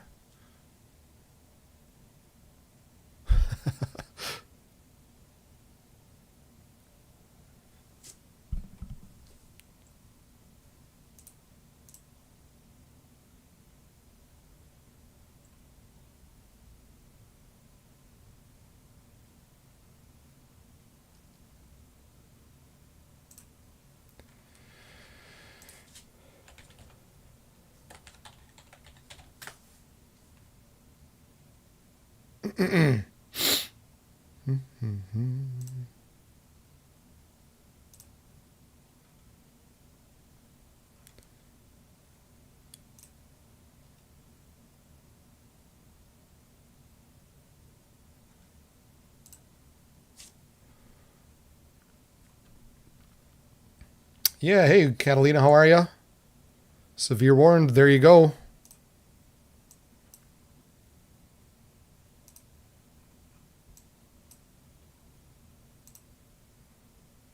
There are so many chasers on that thing.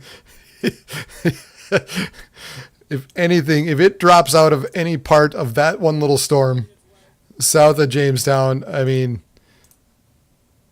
it's not going to be able to sneeze without somebody seeing it. That's funny. Yeah, there you go. All right. So, golf ball sized hail, 70 mile per hour wind gusts. People and animal outdoors will be injured. Expect damage to roofs, sidings, windows, and vehicles.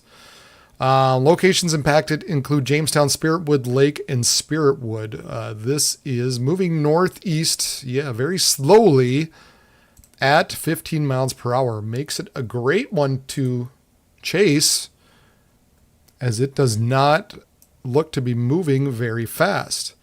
Now, unfortunately, you would think Jamestown would have a live cam, but they don't. There's none to be found. The best I can do are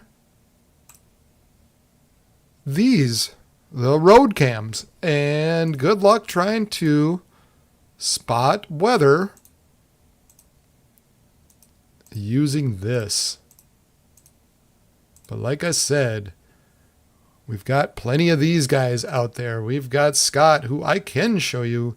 There you go. I wish he'd pull the active weather pattern just down a little bit.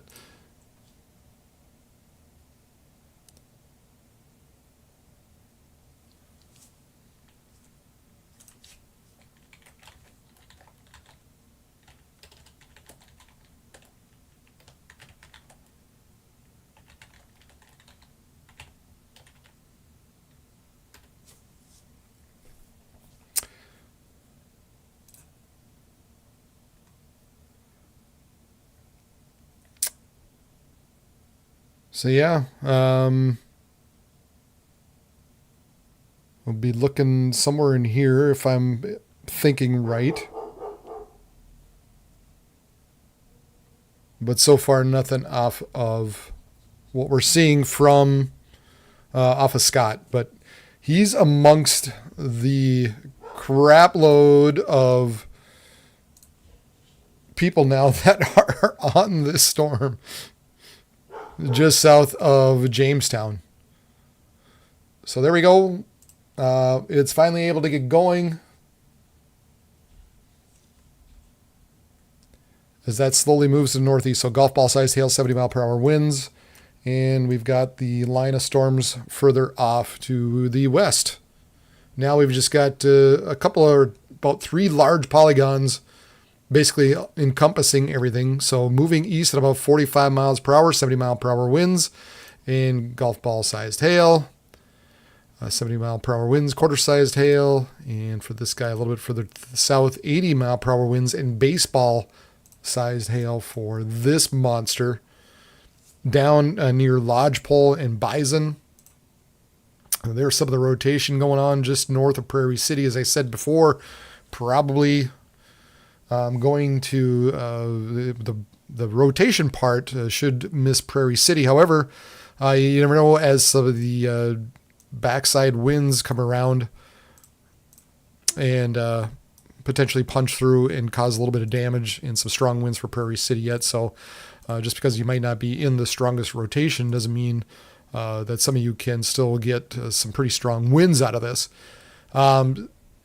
Same with everybody just kind of east of here. I mean, you're looking at the very least, you're looking at some large hail with this, some damaging winds. So even if you're not in the prime area of rotation here, which seems to be kind of tracking eastward and for the most part behaving and staying in between most of the little towns around there. You're still looking at some large hail and some strong winds still associated with that.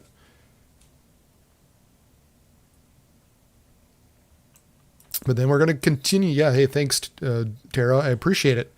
Good to hear. I love hearing that stuff. That makes me feel good.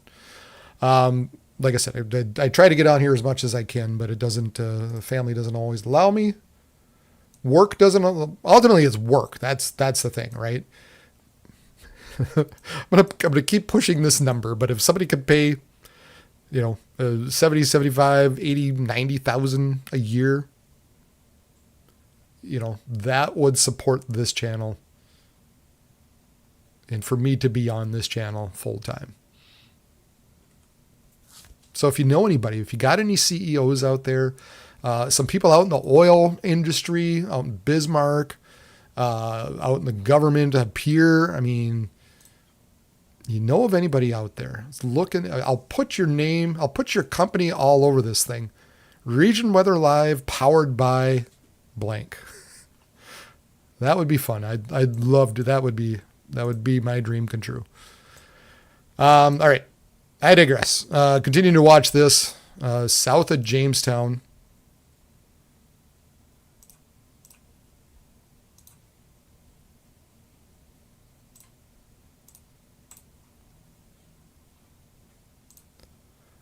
And here's Scott currently. I'm not sure. Oh, I'm not sure where he's at.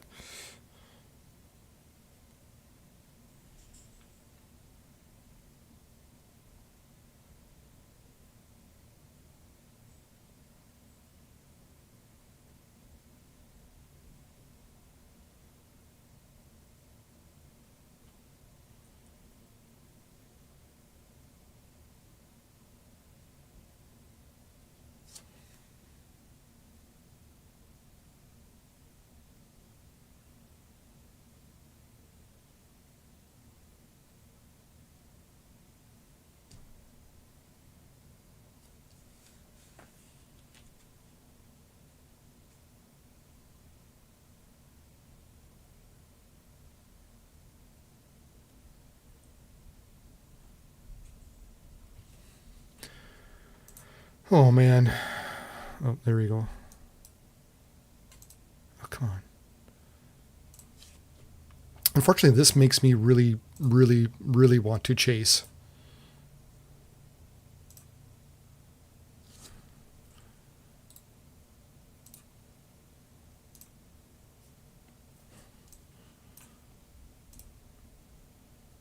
Thankfully, not seeing any kind of wall cloud on any of the live streams.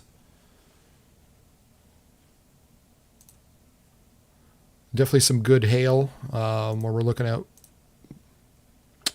golf ball sized hail still with this. So anywhere from 1.5 to 1 3/4 inch hail, possibly with this particular storm. So if you're in the Jamestown, I mean, this thing's moving slow for the time being. It's really taking its time, so it shouldn't be a shock to anyone. But really, for those of you, your Eldridge, Jamestown, Spiritwood Lake, eventually, this storm is going to kind of move northward. Now, I'll kind of back this off, and we'll see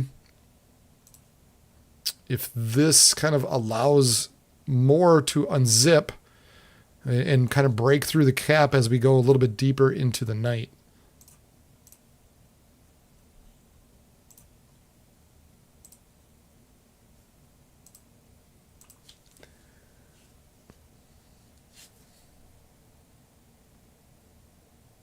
Perhaps it looks like maybe, I wonder if that stuff further to the south, it's trying to get more buildup a little bit further to the south.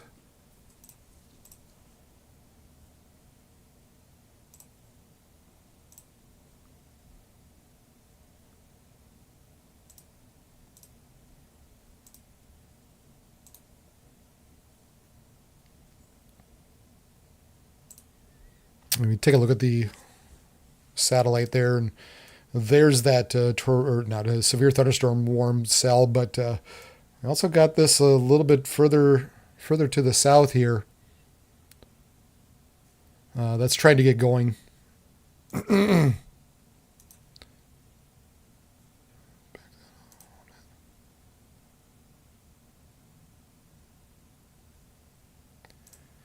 can kind of see how these this is the higher cape values, so it's right at the nose of those higher capes where these storms are kicking off, and also just kind of north of this warm frontal boundary as well.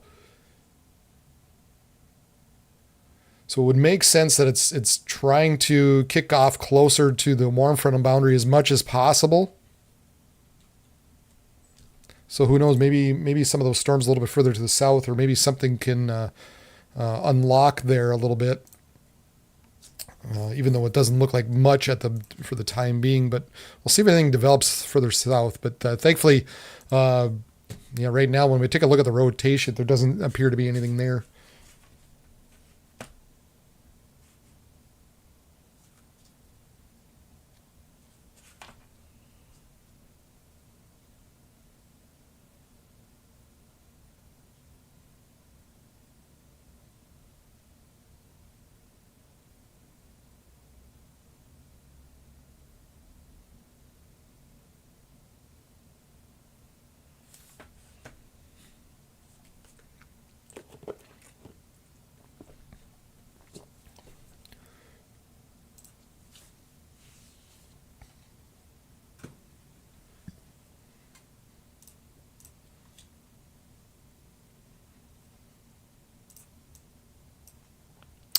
It's funny, a lot of people still use or like to use Radar Omega and all these other ones, but I still like my tried and true GR level 3.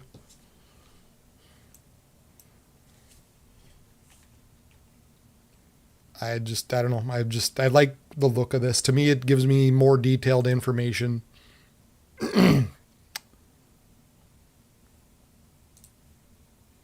I think it's closer to what the Weather Service uses.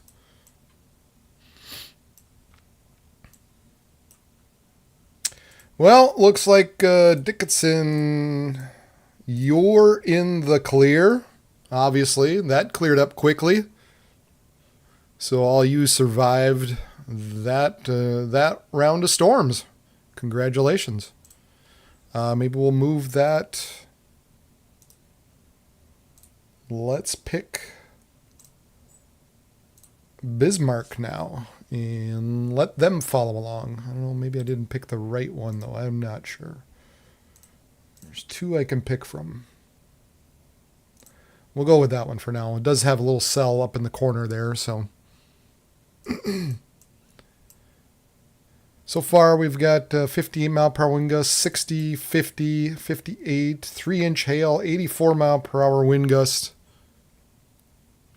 This is the big monster here across northern parts of South Dakota.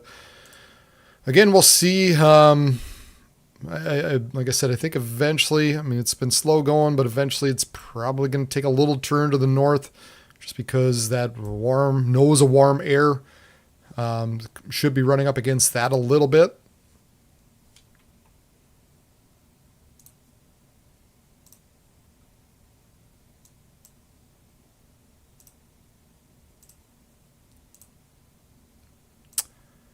All right. Yes, indeed.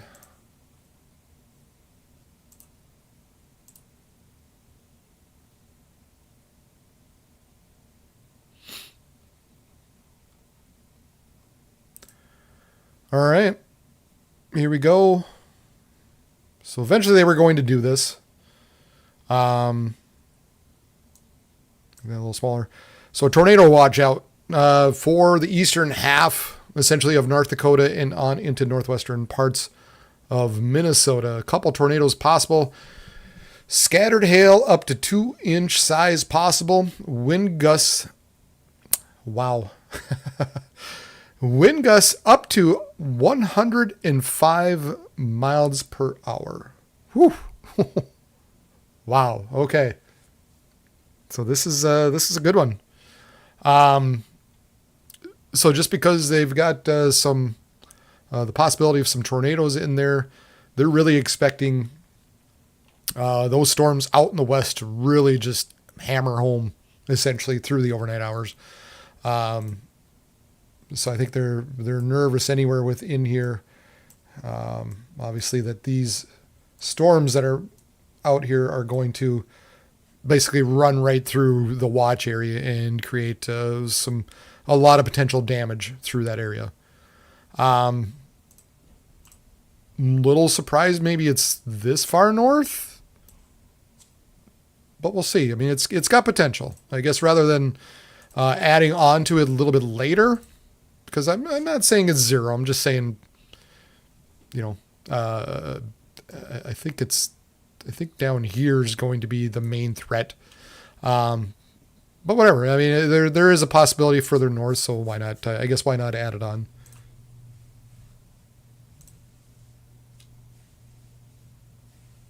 So yeah, that's valid until 3 a.m. Central Time.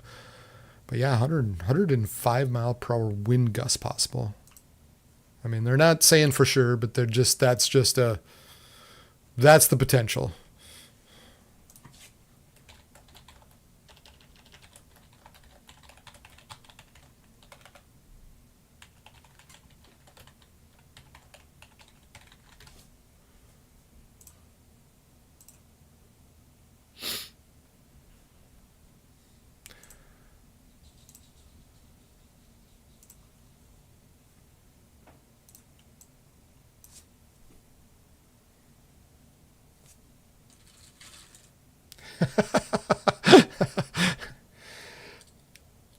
I don't think so this time, Tyler. I get where you're coming from. I know you farmers down there. You get a feel for the weather better than anybody and how it reacts to your location. But at the moment, all indications show that that's not going to be the case. These dogs really need to stop barking.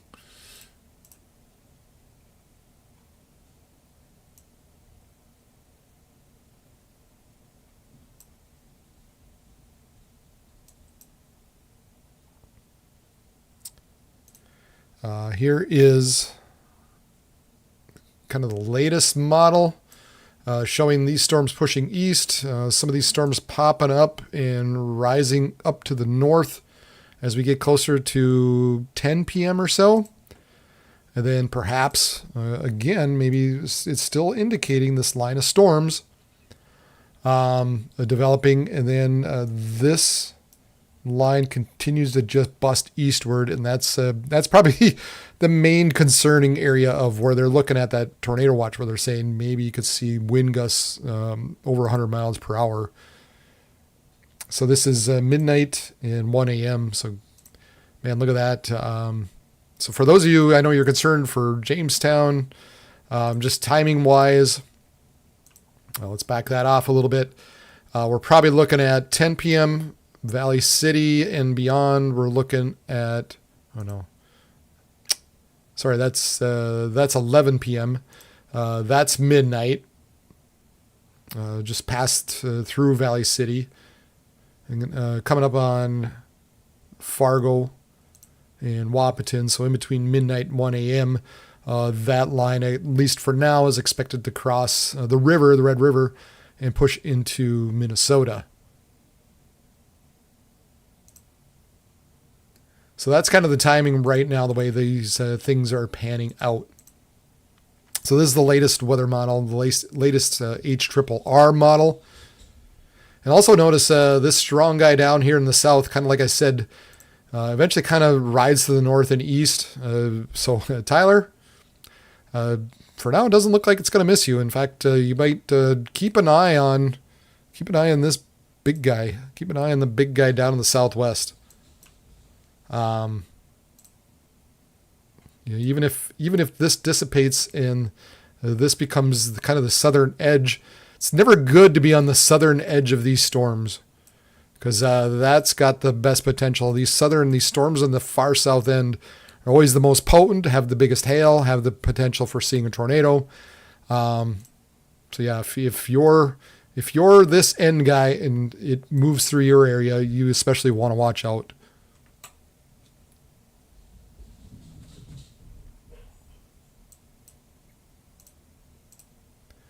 So we got 1 inch hail, 2 inch hail reported around Jamestown. Hen-sized egg.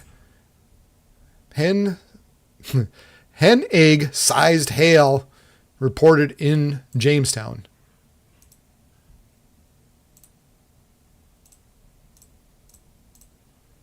Let's again trying to flip through.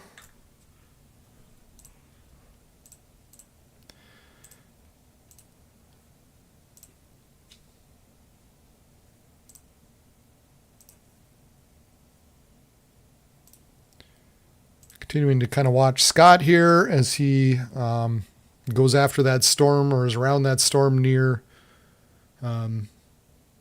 Jamestown. Hey, Northern Grace has found Scott.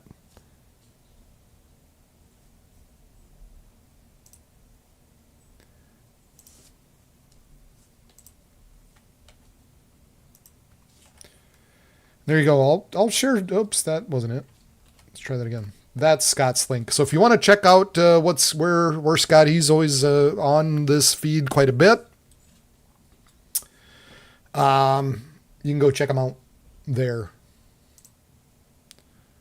Otherwise, kind of continuing to watch other guys that are around the area. Gherkin, Storm Runner Media. And there, that storm a little bit further to the south, that's yeah, kind of what I thought could happen the way things were looking. It's wanting to attach itself closer to the warm front, so it's still in where the more moist air is, the better lift is. So while this one kind of is trying to move north and even potentially developing more storms, maybe even off to the east. We'll see if some of this, like I said, kind of concerned that it could unzip a little more storms. But the other thing I might want to do, or it's trying to do at least, is to dip a little bit further south, closer to that warm front, where a little bit more of that moisture is. The higher dew points sit down a little bit further to the south.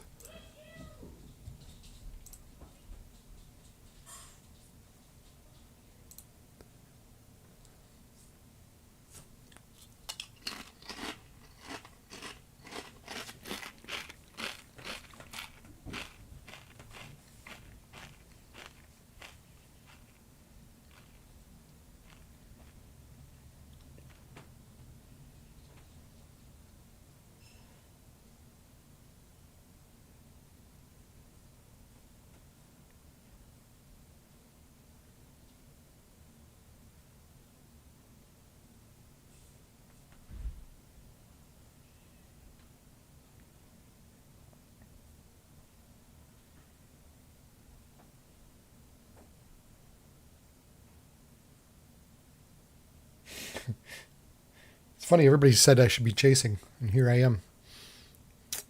Maybe I should have. I don't know. Looks interesting.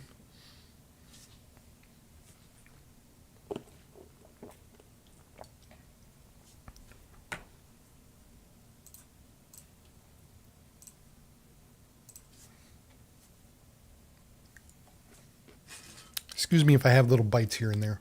Oh no. Oh jeez.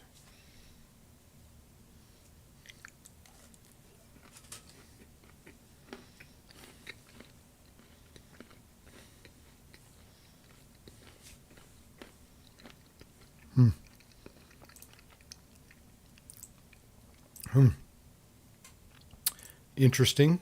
Just a little doohickey. Little whip, little snap there.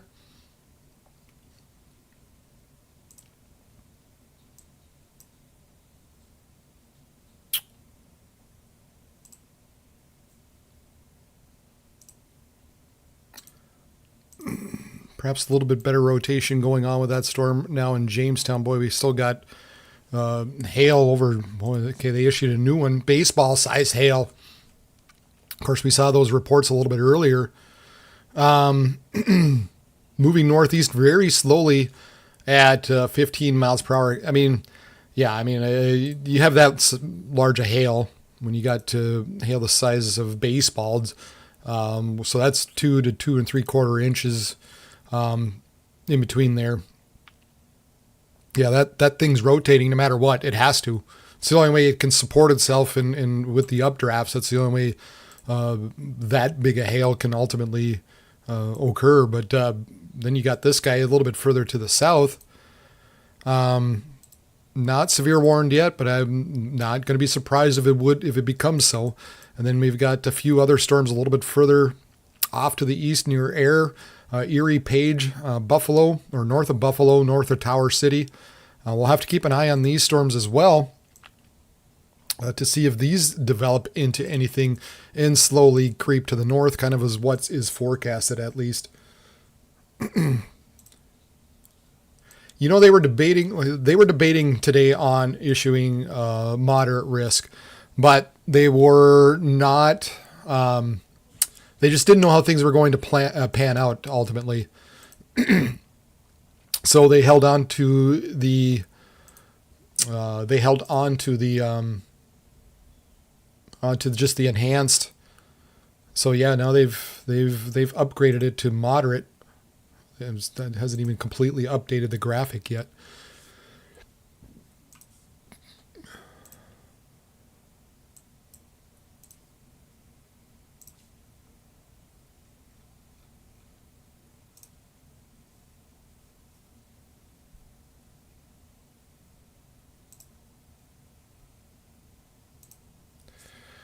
So yeah, there you go. There's your moderate in Jamestown, Valley City through Fargo, into kind of Detroit Lakes, maybe Monoman, Fertile. Trying to think of my spaces here. That's not very good.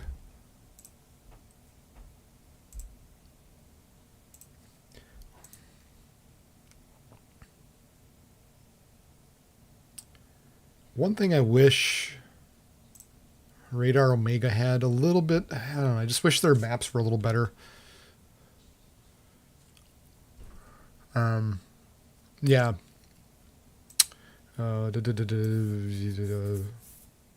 Barnesville, Detroit Lakes, Park Rapids, Walker, Pine River, Pequot Lakes, New York Mills, Wadena, Perham.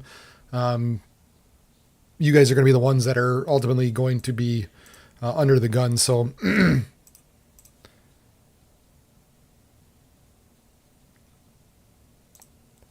so yeah, that's kind of where that moderate risk now is involved in some of this. Obviously, where they're thinking the highest risk for the strong damaging winds will be within that moderate risk. You know, we've got some strong low-level winds pushing in through there. That's kind of the nose of that low-level jet sits in through there. And then some of those winds kind of bend a little bit to the north and west. So they're coming out of the southeast, and then a little bit more into the mid and upper levels. You got the southwesterly winds driving that.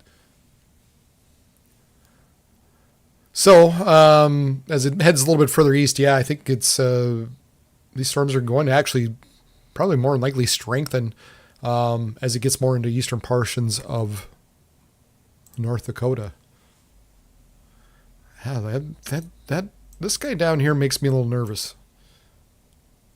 It's closer to that warm front, closer to a little more of those easterly winds. It's got just a little bit of an appendage going on. Not warned yet. Maybe doesn't quite have the ferocity to it. Maybe doesn't have the. Doesn't have the overshooting tops, and things just haven't quite developed yet. But gosh, I'm looking at Corey Gherkin here. I think he's he's Jamestown. Wow, this storm here is really looking impressive. It looks like it's trying to develop a wall cloud at the moment. And there is rotation in with that.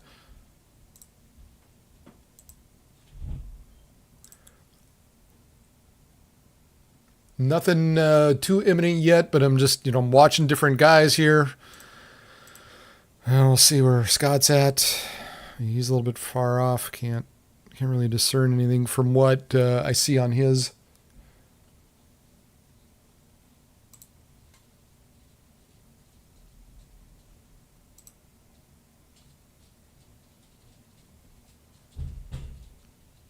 Reed's got a good look at it.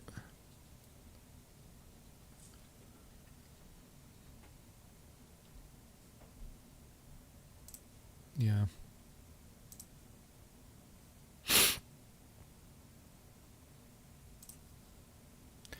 Yeah, go check out Corey. He's Gherkin, Gerken. He's been on it today.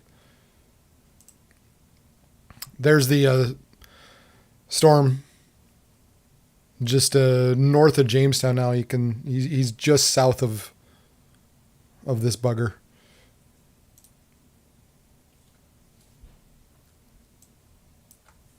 So that's pretty impressive. Check him out, please. Like I said, I can't stay on his feed for very long. They get kind of upset because they ultimately want you to go check out their feed and give them a like and money and all that. And please do. Go support those guys. But that's what that looks like. That's pretty impressive right now.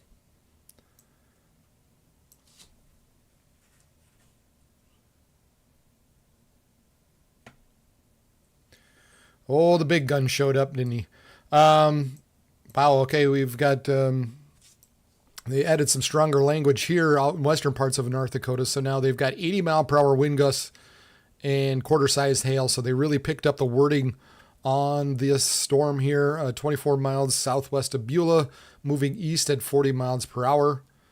This is an extremely dangerous situation with tornado-like wind speeds expected. Mobile homes and high-profile vehicles are especially susceptible to winds of this magnitude. And may be overturned. For your protection, move to an interior room on the lowest floor of a building. This storm has the potential to cause serious injuries, significant damage. So this is for southeast Dunn County, northwest Morton County, northeast Stark County, and southwest Mercer County. Locations include Hebron. So yeah, whoa, yeah, holy balls. Whoa. Yeah, look at that big push of downdrafting winds just bowing out right now, just north of Glen Ullin. Just north of I-94, north of Hebron, or just kind of, it could be impacting Hebron even. But that is a good, strong punch of air now zipping eastward. Wow. So yeah, definitely some damaging winds associated with that particular storm. Zoom back out. They got rid of the tornado warning a little bit further to the south. This doesn't look quite as pinwheely. There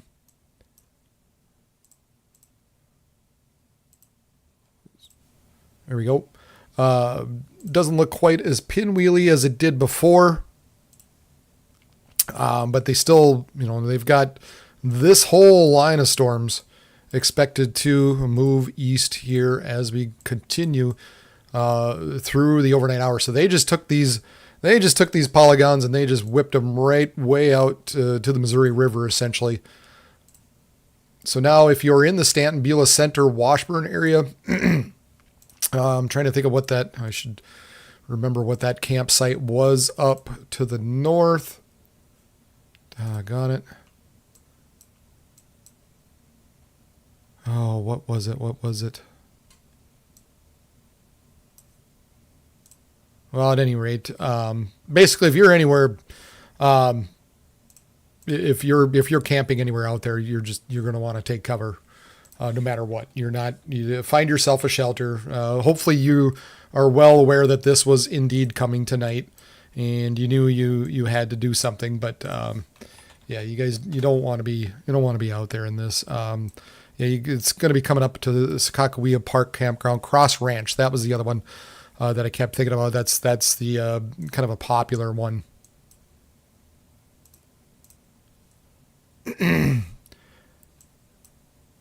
Cross Ranch, so just northwest of Wilton. So kind of closer to Washburn, in between Wilton, Center, Washburn. Yeah, and unfortunately, this big blast of air, hopefully that'll calm down before it reaches. It's somewhere in through here, that park, kind of a popular campground. So hopefully this punch calms down a little bit before it reaches that. But yeah, nevertheless, as I zoom out, like I said, this whole line expected to basically move east, maybe a little bit north of east. We're going to continue to watch this stuff a little, this independent stuff off to the east, because this is the ones where, it could lay down our tornado. And again, this guy's just got a little appendage to it. It's not warned or anything yet. And, when you look at the different parameters that let us know, is there hail in it, or is it just very heavy rain, or maybe just some small hail? For the moment, it continues to show that it doesn't, that it's just more either on the heavier rain side to small hail. And so maybe doesn't have the lift and the stretch going on to allow these funnels and these rotating columns to expand and essentially reach the ground. So that's a good thing, but it just, if it becomes any more robust, just given the look of this, we'll have to keep an eye on it. This guy further to the north, I continue to watch various storm chasers. There continues to be some rotation in with that. Nice little scud cloud, the way it looks on Corey's cam. And there's definitely a wall cloud there. It's been trying to lower, but we're not there yet. So that's a good thing. It's a nice looking storm, but we're not, it's not there yet. So yeah, two areas to watch. We've got this line here. Excuse me. That's only going to get stronger. We've now got a moderate risk, essentially. I think it's like something like this that the Storms Prediction Center put out. So as these storms continue to drive eastward into even more favorable air conditions for damaging winds, it's going to be a concern as we go through the night.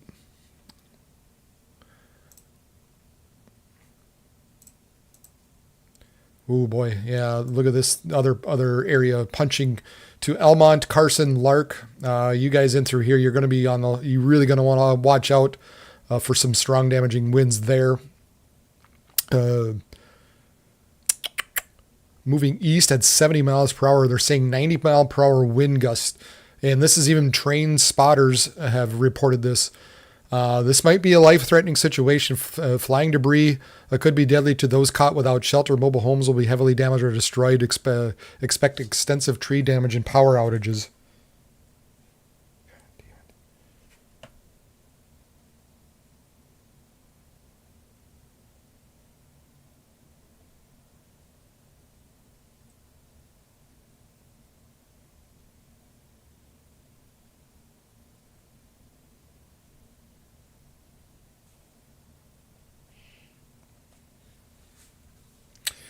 Yeah, it's a good point. I haven't done that. Don't forget to hit the like button on this if you haven't done so already. Make sure other people see it, share it, let people know that I'm out there and I'm broadcasting live. Yes, there are other people out there that do a job. They have their all their fancy stuff, but I tell you, they don't know the area like I do. They don't know how these storms act like I do, because I've lived around here for years.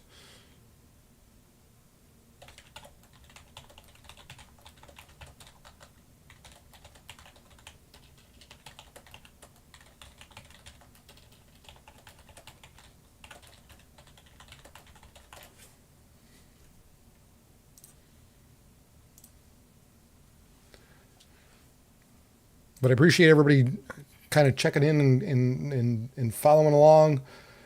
Feel free to jump on the chat, ask questions. There's not a lot of people there, so it's easy for me to answer questions. If you're concerned about anything, please feel free to let me know. Ask away.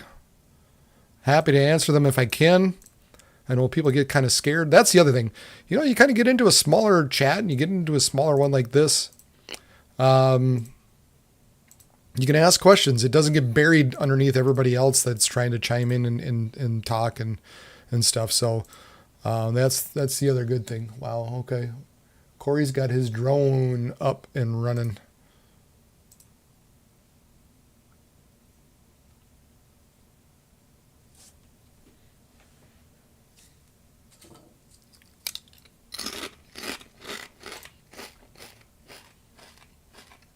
Oh yeah, there's some good rotation in that near Jamestown.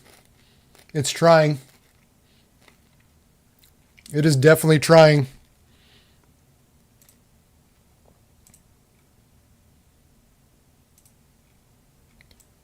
This guy over here, northeast of Jamestown, it's trying, and this one down here is now severe warned as well.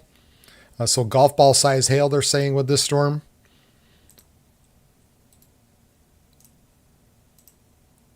A little bit of rotation in with that, but this guy's starting to look more interesting.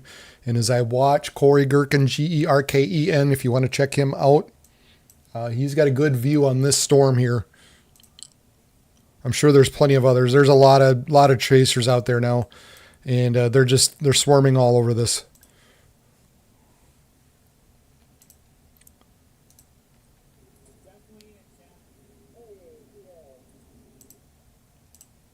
Storm Runner Media is out there doing a good job.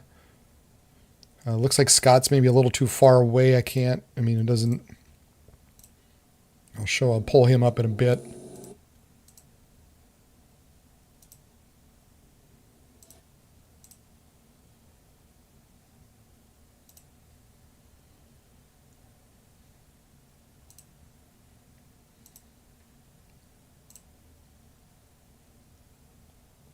Yeah, wow. Okay.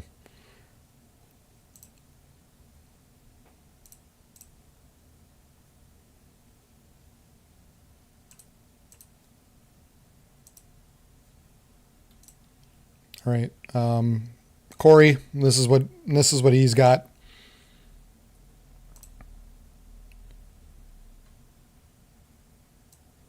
So this area is rotating in through here. Look at that. Look at that inflow coming in. Wow. Look at all this motion going on. Holy cow. Wow. That's impressive. Go check him out, guys. But it's trying. It's trying northeast of Jamestown. There's the mothership. There's the big part. That is impressive. That's when I look at it and go, why didn't I go storm chasing? But yeah, I digress. Northwest of Spiritwood, northeast of Jamestown. Right in through here. In fact, if you're driving down interstate, you could very likely be seeing this as well.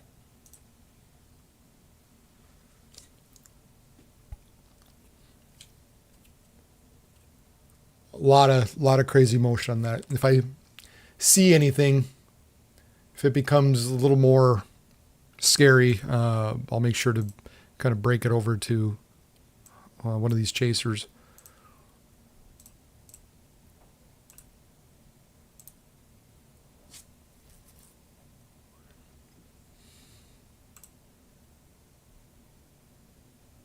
Gosh.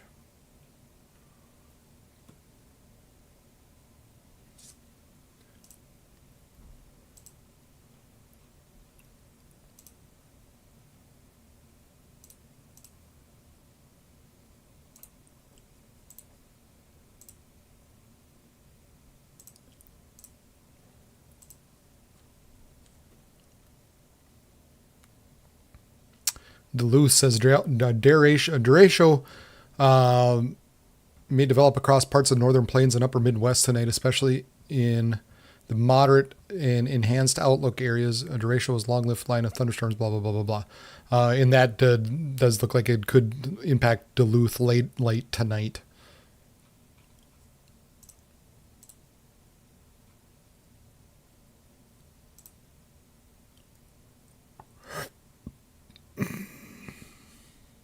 There we go. There's our tornado warning.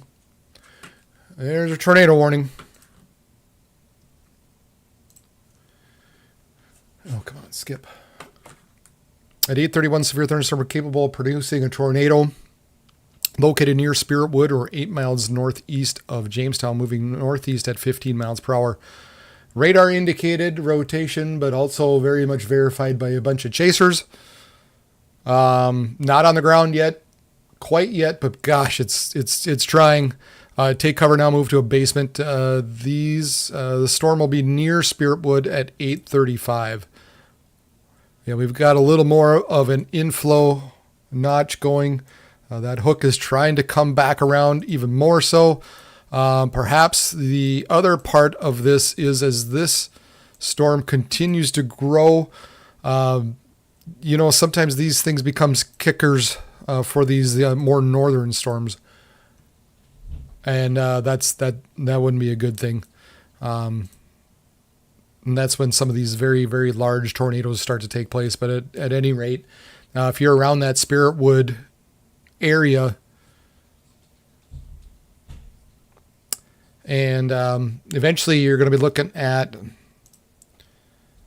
Spiritwood, Rogers, Sanborn, Leal, just be on the lookout for this particular storm for now. So basically, any of you guys in through here need to be watching out for this storm. Oh man, it's so close. It's trying.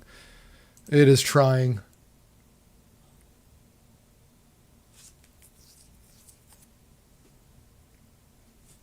Okay. So my nephew, I guess, had said, Jamestown had baseball-sized hail. So my nephew in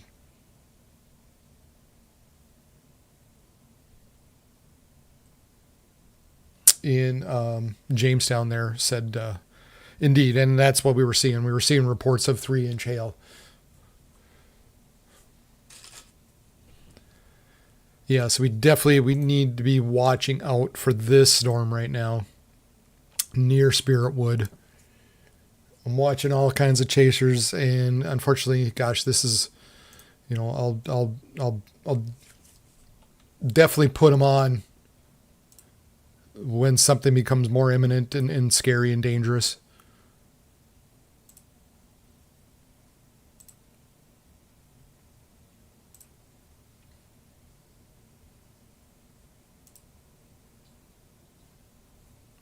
But it's close. It's really close.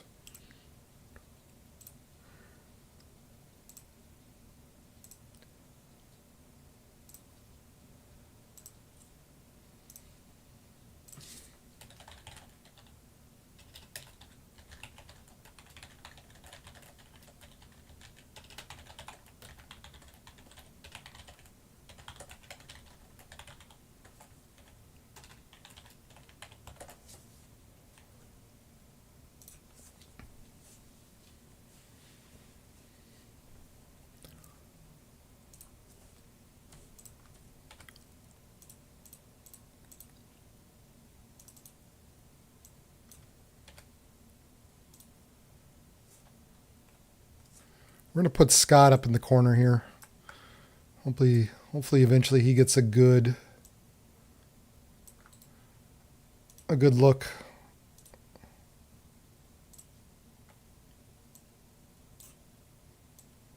Because I know I've got his permission to do this. So excuse me while I adjust on the fly. Not real professional, but what you gonna do? Not sure exactly where he's at, but he's in the vicinity. He's close. But yeah, we've got two different polygons. This is Bismarck issued the first one, and Grand Forks now issued their side of it. So that's why we've got two separate polygons going on.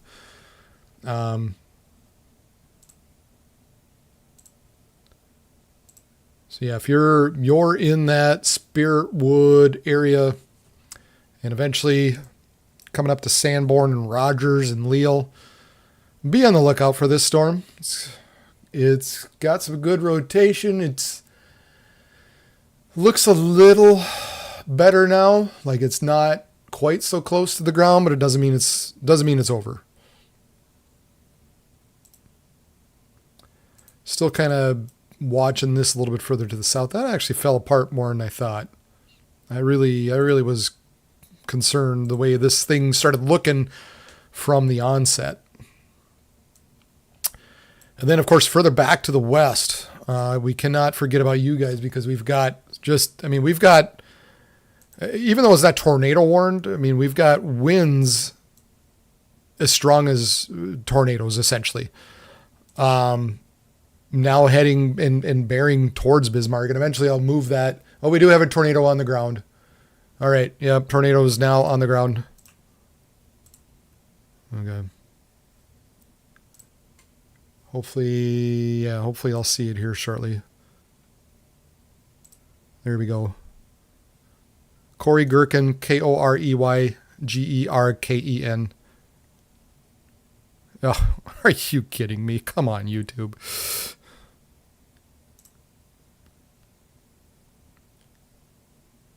Yeah, we've got some dust getting kicked up in there.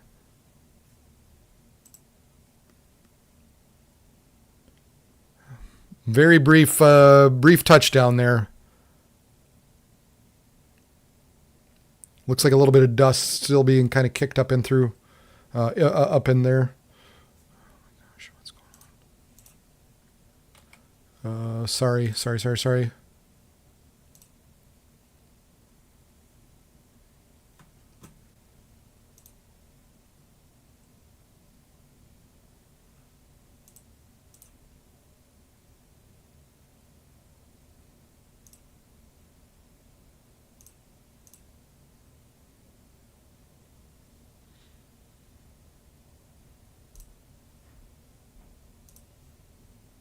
There we go. It's kicked up again. So yeah, we've got, it's not strong, but we've got something. We've got something on the ground there. It's occasionally touching down. So we're coming back. This is near Spirit Wood, guys. Spirit Wood, North Dakota, just northeast of Jamestown, North Dakota. Just to back it off here a little bit. So this guy's just kind of slowly rotating around and slowly moving off to the northeast. We've got this guy that needs to be watched a little bit too eventually, but right now, this is kind of the scary guy. We had a little brief touchdown the way it was looking. And then, as I said, not to be outdone, but okay. And then we got this tornado warning now too. Not surprising. We've got some really, really strong winds driving here, heading towards St. Anthony, Flasher, Lark. And of course, as it does so, as it kind of bows back up, we've got this area rotation now just south of Lamont, North Dakota. So if you're in the, Judson, just west-southwest of Bismarck and Mandan right now, south of the interstate, we've got area rotation showing up. Some pretty darn strong winds associated with that at the very least. I mean, guys, we've got some driving winds all along here that are going to be pushing, of course, towards the Bismarck, Mandan, Lincoln area. So be on the lookout for these storms. And now, of course, as this area kind of bowed up to the north and east, we've got the rotation going on here just south of Elmont, North Dakota, south of New Salem, moving to the east. So this is radar indicated at the moment, moving east at 65 miles per hour.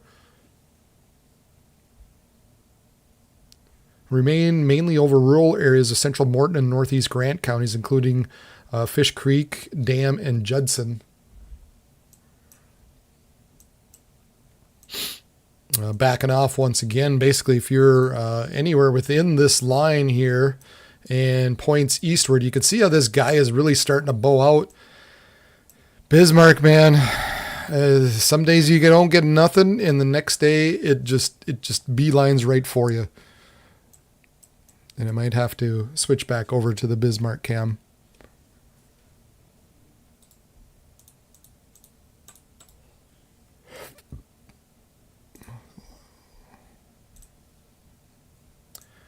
And then, all right, then we have another tornado warning. That was the other guy I was worried about. Now, south of Jamestown, we've got some rotation going on with that. That, once again, is also radar indicated tornado and baseball-sized hail possible. Located 8 miles west of Montpelier or 18 miles south of Jamestown, moving east at 20 miles per hour. This dangerous storm will be near Montpelier around 8:50 p.m. So yeah, if you're, Montpelier, you're getting close to getting that hail anyway. But the tornadic portion that we're concerned about is a little bit further back to the south and west. Again, we got that notch going on. I should pull this. Got to pull this a little bit further west or back to the left. We've got that little bit of a notch coming on, then trying to come back around. So basically just southwest of Montpelier, you're going to be wanting to watch out for this storm.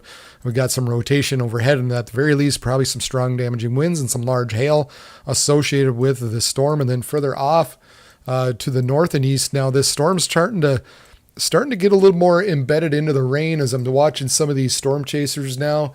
Where these areas are kind of low hanging, where the wall cloud is, this stuff's kind of starting to wrap in on where kind of the rotation is. And not only that, but you got this guy to the south sort of impinging on some of this. Still a tornado warned storm. Still got some good rotation just now north to northeast of Spiritwood, heading towards Leal and Rogers. Continue to watch a couple of different chasers out there.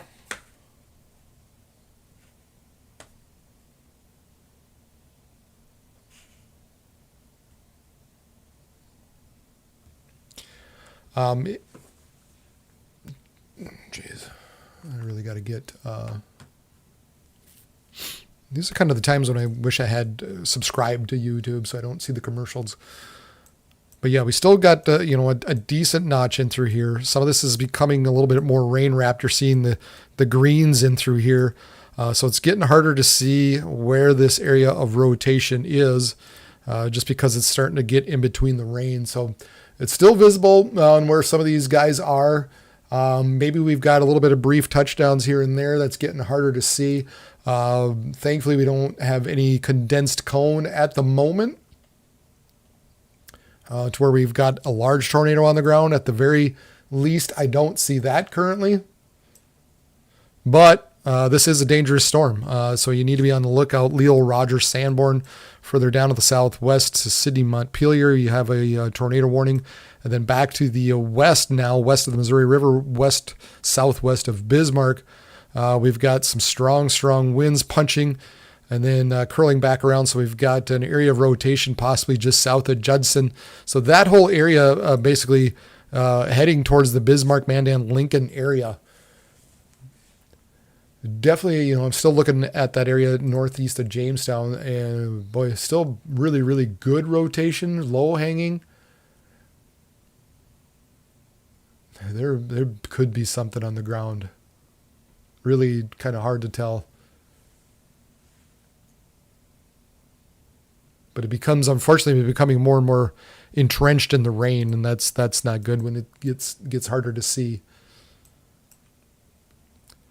All right, we've got another severe thunderstorm warning out, guys, and this is getting to the Missouri River. A lot of, I keep thinking that there's a lot of campgrounds up there. The people like to go camping, and we've got moving east at 65 miles per hour, 80 mile per hour winds possible with this storm now heading towards center Hanover, up getting near Hensler, Wilton, Baldwin.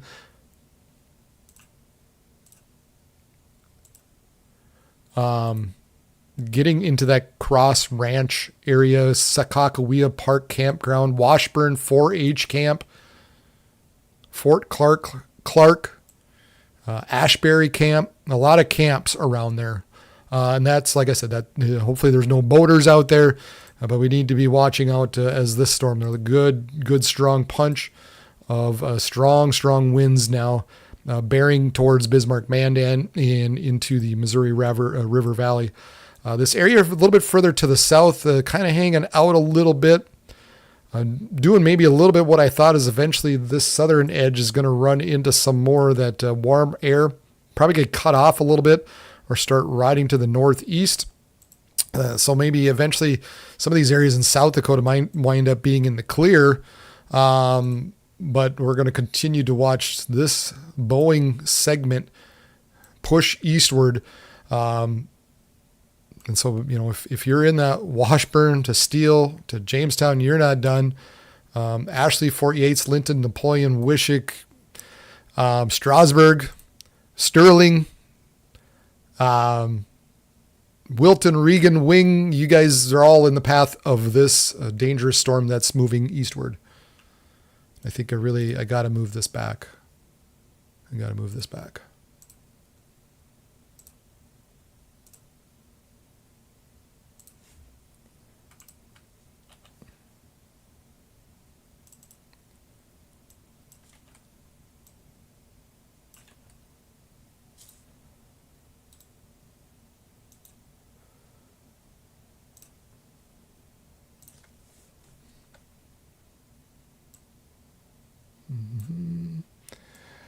Sorry for adjusting on the fly. Doesn't look great, but you'll get the point. Bam. Okay. All right. There's Bismarck. Up and running.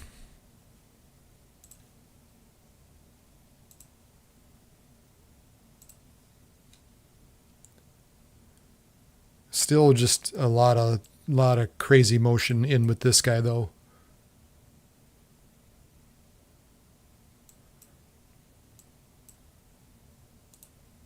Yeah, still some good rotation now. Northeast of Spiritwood. As I said, we've got this rain now. Your rotations, oopsies.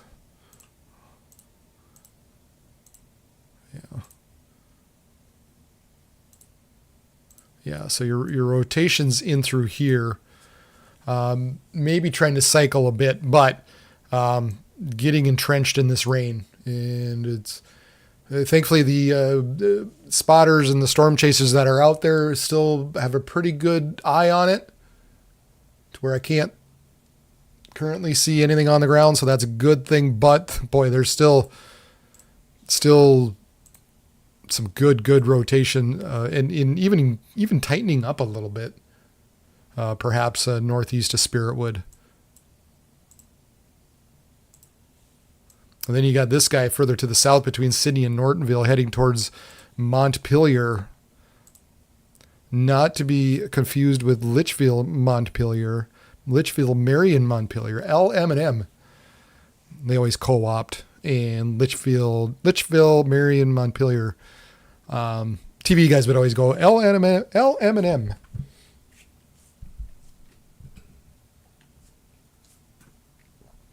I'm just shocked. I mean, I know the big guys are out there. Ryan's now covering it. I guess I'm just surprised that I don't have more than 25 people watching. But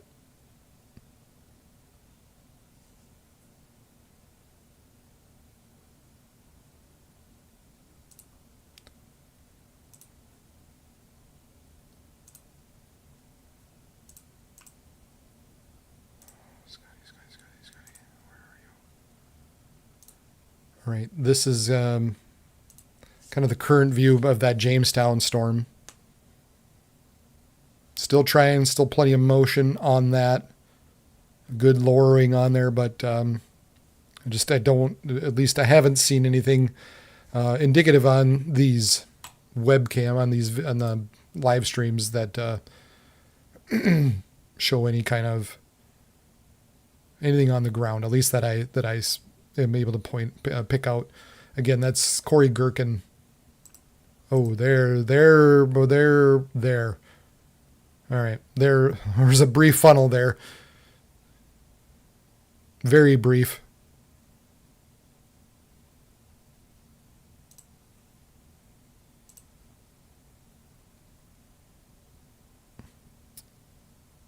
Yeah, right in through here was just a brief little funnel that just kind of zipped around, and then just like that, it's gone. But you can see the rain bands in through here and making it harder to see than it was before.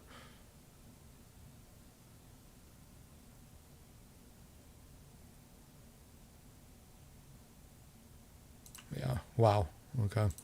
A lot of different areas to watch here, guys, and yeah, entrenched in that, and that it continues to tighten up. Actually,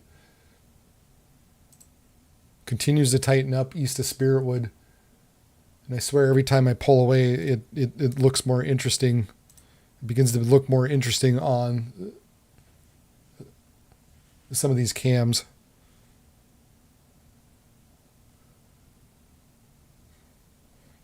Thankfully, Bismarck changed their location. Yeah, look at this, east of Spiritwood. So if you're east of Spiritwood, this thing keeps spinning quickly. Every once in a while, you'll see a funnel come and drop.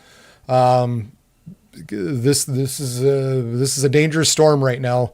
Sanborn, you need to be on the watch for this storm. Sanborn, North Dakota, just north of I-94, east of Jamestown.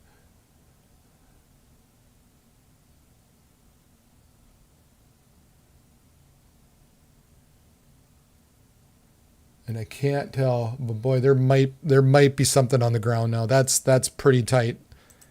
That's pretty tight right now. That's a good couplet east of Spiritwood. I mean, if it hasn't, it's going to be, gosh, it's so close. In between Spiritwood and Sanborn, North Dakota.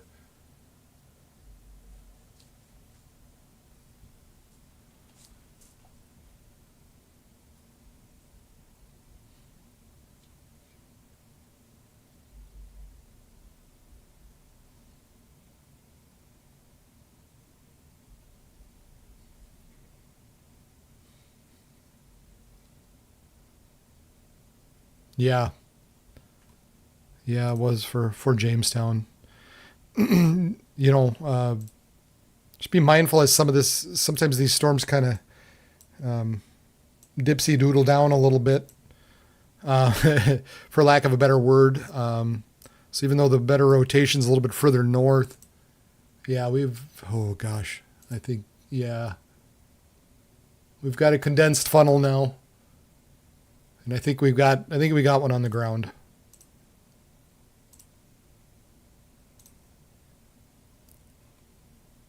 There we go. Yep, that's on the ground. There we go. Tornado on the ground.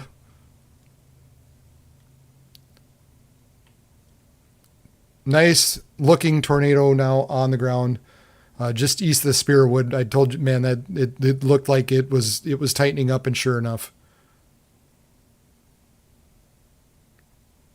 I don't know. We just don't get this stuff very often up here. I don't know. Maybe these guys are going to be pissed, but go check them out. You know, that's the best I can do.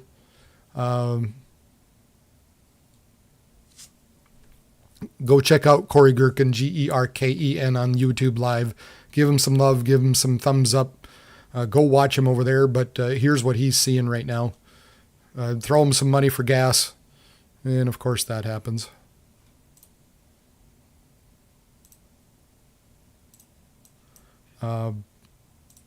Yeah, so that's just east of Spiritwood right now. So Sanborn, you need to be on the lookout for a tornado on the ground, essentially. Tornado on the ground in between Spiritwood and Sanborn. And then we've got another tornado warning. Doesn't look as impressive. It's got a little bit of rotation in with that. This guy's definitely there. It's happening. And then I got to keep mentioning further back to the west. Now 2 tornado warnings. You know, can't lose track of these guys. I got some rotation in with this just south of center, moving towards Baldwin and Wilton and all these campgrounds that I mentioned earlier. Moving northeast at 60 miles per hour. So you got to take cover now. Don't wait with these guys. They're moving fast. This thing's got a lot of wind punching in behind this. It's driving these storms quickly to the east now. So you don't have a lot of time with these. Make sure you get indoors.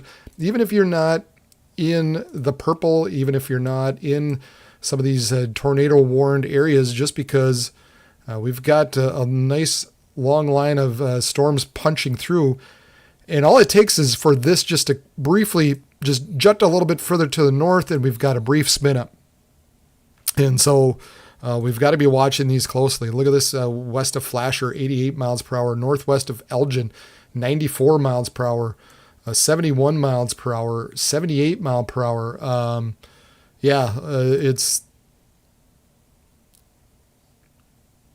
We've got some big time storms heading towards Bismarck, Mandan now, heading towards a populated area. So you guys in Bismarck, it's just coming into Mandan probably pretty darn quick. So you guys got to be heading for shelter at this point. These storms are moving east anywhere from 60 to 70 mile per hour. We got winds of 80 to 90 mile per hour. And then further back to the north and east, we have a confirmed tornado on the ground just east of Spiritwood. And I got to go over here. And he's live. This should catch up here in a bit. But there is definitely a tornado on the ground at this point. Just northeast of Jamestown, east of Spiritwood.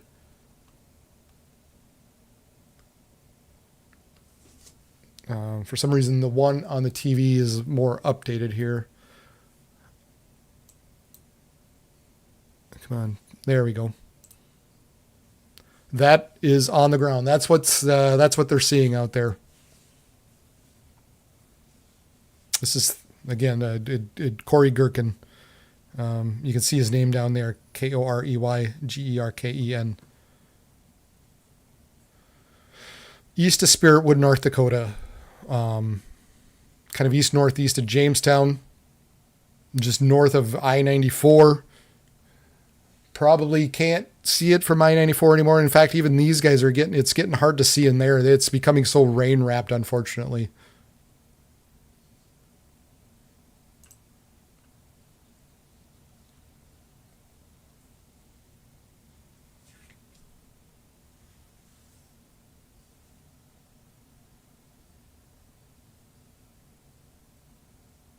Yeah, it's getting harder to see. You can still kind of make it out right in through here.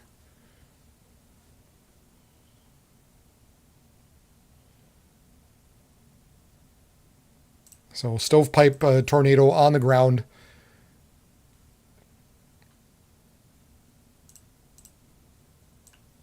We'll expand that out just east of Spiritwood. Yeah, PDS. Yeah, they changed it to a PDS. Yeah. PDS meaning particularly dangerous situation. So large tornado on the ground. Can't see it. That's the other problem. We're becoming obvious as we take a look at this. It's going to be hard to see as it tracks to the north and east.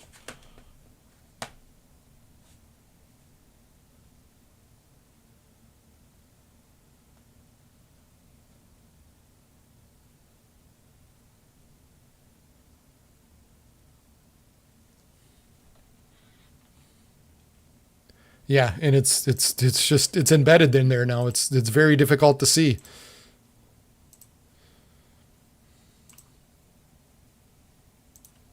Oh man, what are you doing?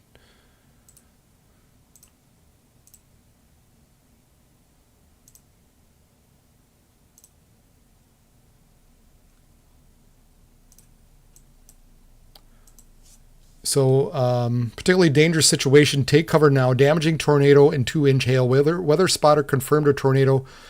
You are a life-threatening situation. Flying debris may be deadly to those caught outdoors. Just don't be outdoors right now. Locations impacted include Sanborn, Rogers, Eccleston, and Urbana. This includes the following highways: Interstate 94 between mile markers 272 and 284.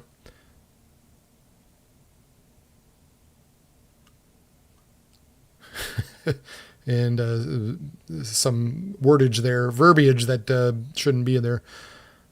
So observe tornado, and if I see it pop up again, I'll try to show it on that live feed again. But you definitely see it here. You could definitely see that couplet right here, just east of Spiritwood. Sanborn, you got to be on the lookout for this particular storm. Basically, anybody in through here at this moment needs to be watching out for this particular storm. We've had a confirmed tornado on the ground with this, and unfortunately, as I flip back here, this is the area rotation. That's the area that's going to be what we're looking at for the tornado. In between all this rain, here's some good heavy rain, particularly in through here. So becoming very, very embedded within all this. It's going to be hard to see. In fact, as I'm looking at some of the chasers out there, I can't see it anymore. I don't know if it's there. I don't know what they're seeing, but all indications are just looking at this is it very, very well is probably on the ground. It still looks the same as it did a little bit ago. When we definitely had visual confirmation on it. So for those of you in Rogers and Sanborn, you need to be on the lookout for this dangerous tornado. This is coming up to Highway 1 as well. That kind of connects a little bit of Sanborn and Rogers. So if you're within that vicinity, you need to be on the lookout for this confirmed tornado on the ground. Along with that, as I back it off just a bit, we've got some pretty good winds even on the south side of this. So even if maybe you're not in the direct path of this, we even got an area a little bit further to the south that's trying to couple here south of Sanborn now. So even this area we need to watch out for. Could be even heading towards Valley City, but this area has been a problem. This is a little broad yet, but nevertheless, very, very much an area of interest, and at the very least probably see some pretty darn strong winds associated with that. So either way you slice it, either way you take a look at it, it's problematic. And in fact, you even see just a little appendage out here as well. So our main tornado is embedded within all this rain, and now we've got this little appendage kind of forming here just south of Sanborn. And I'm not really sure what, if we'll see anything out of that, but it looks concerning. So 2 areas now, and this one had a tornado confirmed with it earlier. We've got another storm further off to the north and east. Not tornado warned yet. We'll flip over to the Mayville radar in a little bit, but Clifford, Galesburg, you guys need to be watching out, because any of these storms right now that fire up out ahead of these mainline could be problematic as we go through the night. And then we've got these guys that are just beginning to move into Mandan and pushing through Bismarck. We've got a tornado warning out here. We've got these, Boeing segment that's pushing north or east-northeast, and as it does so, every once in a while, you'll get these couplets. So we have a tornado warning now just kind of southeast of center, moving to the northeast. And these things are moving quickly. They're moving 60 miles per hour. So for those of you camping along the Missouri River into Baldwin, heading towards Regan and Wing, you guys need to be watching out, and really anywhere along this. Anywhere along this area right now needs to be on the watch. Some very strong winds punching through. And even down here, if all of a sudden this area decides to quickly push up, you're going to see a little spin up near Flasher. So that's, all these areas just need to be watched as we go continue on. But right now it looks like this is kind of the main area to watch down into Bismarck, Mandan, up to center. As we're looking at the potential for damaging winds, these things are moving east anywhere from 60 to 70 miles per hour. So we're looking at 80 mile per hour wind gusts possible out of this. We've seen upwards of 88 miles per hour earlier, just west of Flasher, reported a 88 mile per hour wind gust with this storm. And then we've had some 78 to 80 mile per hours as well. So we'll see what the Bismarck webcam kind of looks like. We should see a nice shelf cloud eventually taking shape, a little more so on that cam as it gets closer to the cam. That's I believe that's a St. Mary's cam, so that's kind of closer to the radar. It's kind of in here, so we should be seeing more and more of that shelf cloud here shortly. And then again, as we head further east, and sure enough, that one by Clifford Galesburg, that's got a severe thunderstorm warning now. With 60 mile per hour wind gusts and quarter-size hail moving north at about 25 miles per hour. This guy had a confirmed tornado earlier. Looks a little better. We've got a little rope now, potentially. Not sure if he's seeing it, how good of a view he's got. But nevertheless, there's definitely, we got some really, really good rotation in through here still. Spiritwood, and then another area just southwest of Sanborn. Sanborn, you're not out of this by any means. We need to be watching as this area kind of is here, and it looks like it's kind of dancing around it at the moment.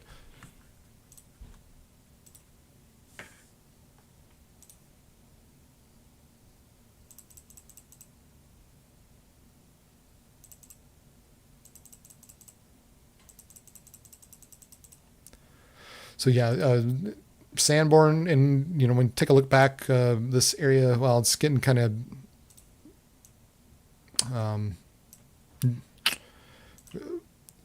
getting covered in between some of the heavy rains and stuff. But there's still plenty of upward, lifting going on as I watch some of these live streams out there. So it's not over yet. Could very well still be cycling. But we'll need to watch out for this. And then for this area just south of Sanborn, North Dakota. Again, these areas east of Jamestown, really, really close. This one by Sanborn, really, really close to interstate, actually. Not particularly sure what exit it is. Exit 283. And hello, give me some. And 283 and exit 281.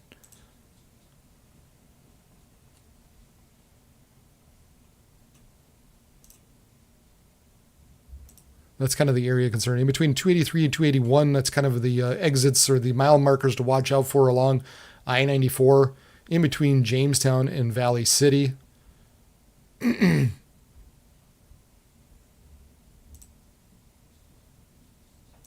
Thankfully, it isn't looking quite as tight as it was earlier. We continue to have this cell tornado warned. Got a little bit of a rotation going on down there just south of Montpelier. Looks like at least for the time being could kind of split in between Montpelier and Marion.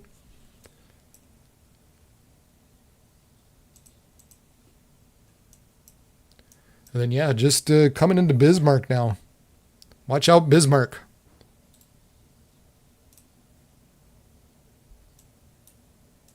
See if this other cam's any better. Oh, yeah. Maybe that's my problem. Oh, it was not updating. Well, that sucks for me. That makes more sense.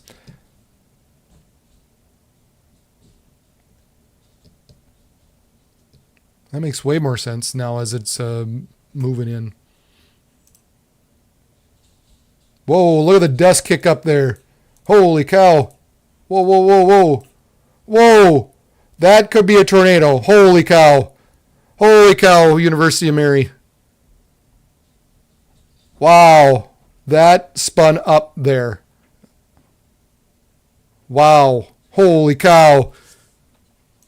I don't know if did you guys all see that? That had some rotation to it, and I'm pretty sure this is a cam out of the University of Mary.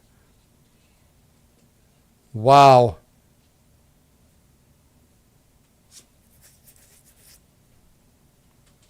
That was crazy. So guys, yeah, Bismarck, Mandan, Lincoln pushing through, now heading towards McKenzie, Sterling, Moffat, Hazleton, Temvik, Braddock, Kintyre. Wow, that was crazy. I want to go back.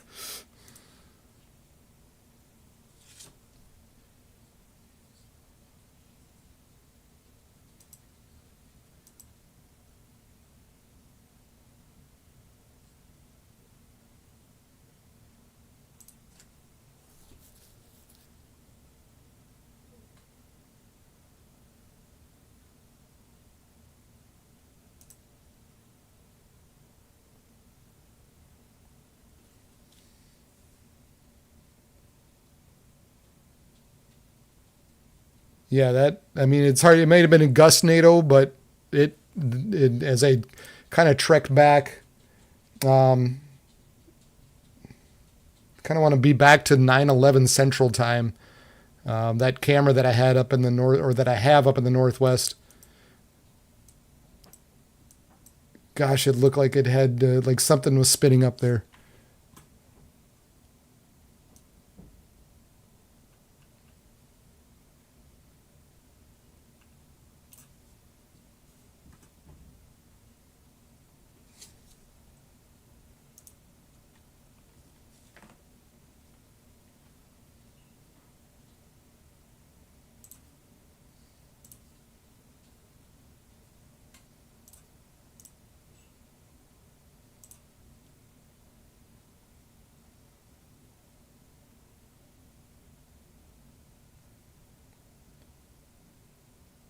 Wow. Yeah, I replayed that back, and man, that was crazy.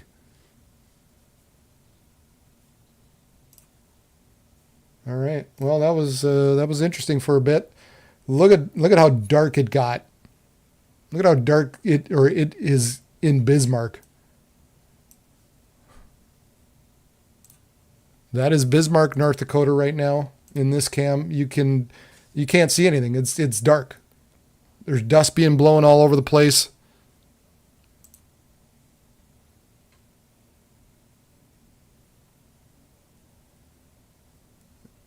That's impressive.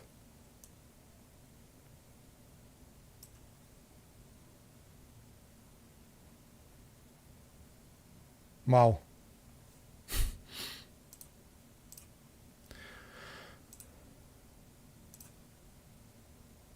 Meanwhile, back we've got that it's now that tornado. Yeah, we've got another tornado back on the ground. There's too much to keep up with here. Gosh, look at how dark it is. That is crazy. So we have that in Bismarck. We've got this. Yeah, I think this is that secondary one that I was showing earlier, where it was looking like just south of Sanborn. I think that's where they're at now. That's what it looks like to me, is that these guys are now very, very close.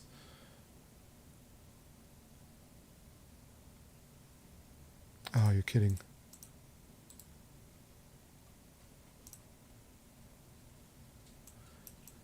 These guys are very, very close to this Sanborn area. And so that's what they're seeing.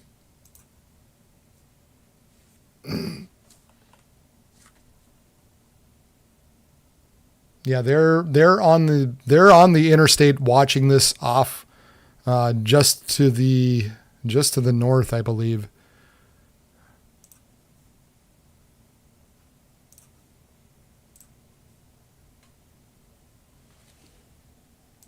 So if you're on the interstate right now, you might be getting a view.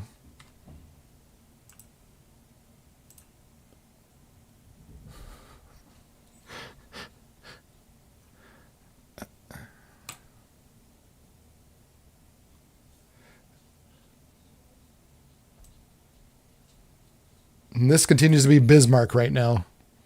Just black, just dust, just you can't see anything. So we've got this rotation here, just really, really close, probably. I would venture to guess near interstate, in between Valley City and Jamestown. Again, we're probably, yeah, we're looking at exit 281.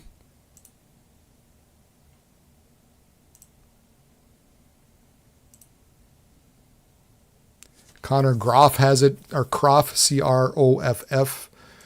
Stormrunner Media sees it. Aaron J. Jack doesn't have it.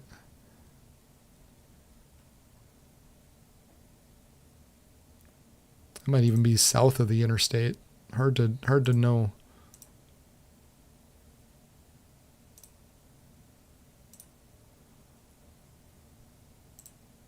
Yeah, that might actually be south of the interstate a little bit. It's darn close. Bismarck continues to just get nailed with some strong winds. It's just black out there. There was some daylight out there, and it's gone. It's gone in Bismarck. That daylight is gone. Meanwhile, we've got a tornado on the ground, basically just southeast of Sanborn, west of Valley City, really, really, really close to Interstate 94. Kind of in between mile markers 281, 283. Let's call it 278 and 283, somewhere in there.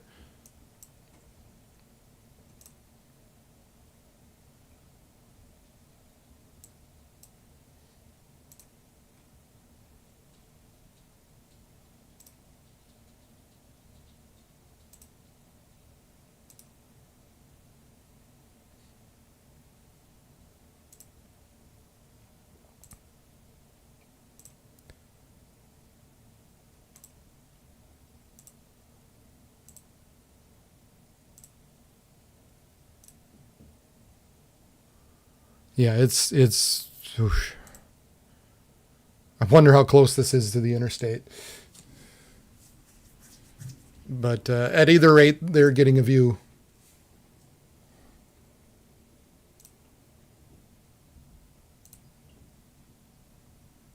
Gosh, I would be expecting a new tornado warning out.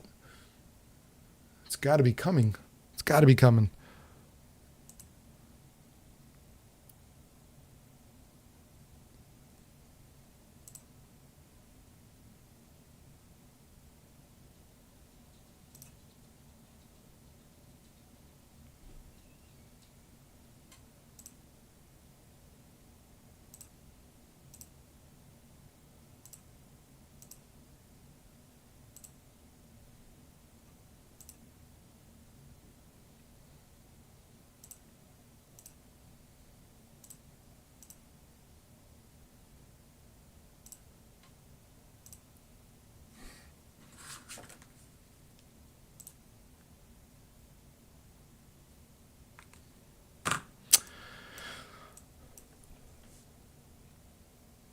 Man, look at Bismarck. Just continues to just get obliterated back here. I mean, that's... How long has this been going on up here?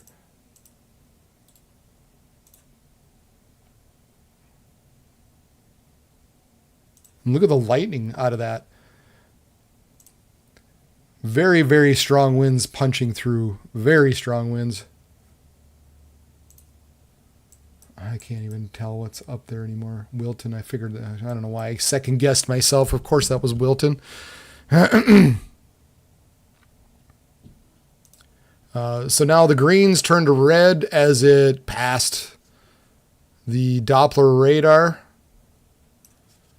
So anywhere from Wilton, now down to Hazleton, Linton, Strasburg, heading towards Napoleon. If anybody's got any pictures, any video, anything to send me, that would be great.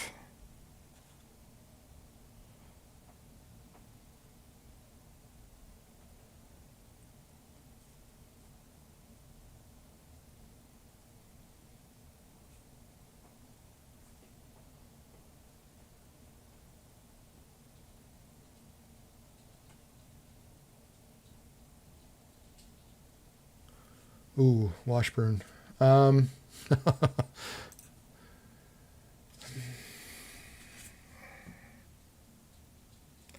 Thankfully, Washburn's on the far northern end of the worst spot. However, they're probably still seeing some stronger winds. I'm not too worried about them in Washburn. It's going through them right now.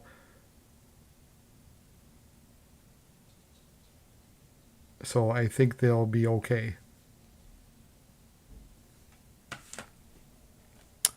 Yeah, they're going back now. They've issued another tornado warning. This one makes sense in between Valley City and Sanborn.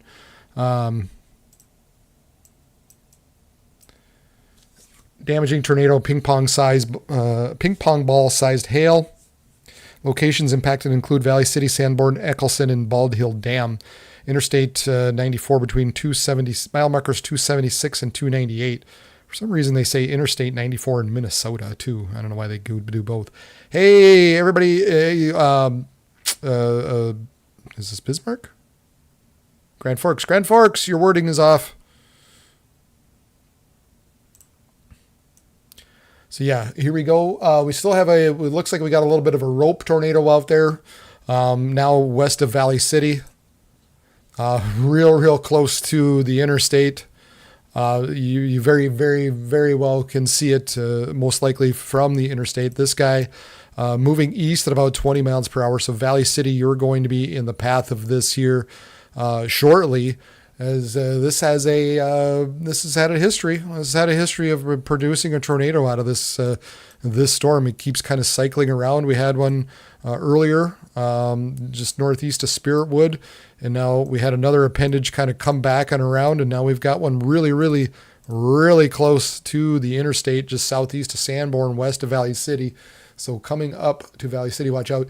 Just watching some of the chasers out there. I don't see anything on the ground. There was a little bit of a rope tornado out there earlier.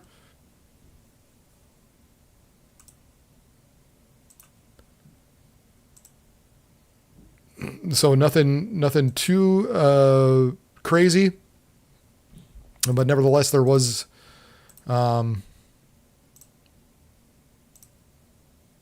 still continues to be some rotation in with these storms. Then, of course, you've got this guy up near Mayville in Clifford now, heading to the northeast at about 25 miles per hour. We've got this tornado warning down here continues. Nobody really seems to be on it, but we still have a little bit of rotation going on just southwest of Marion. So it's going to be real close to Marion, but essentially heading east. At this point, it looks like it should miss Litchville.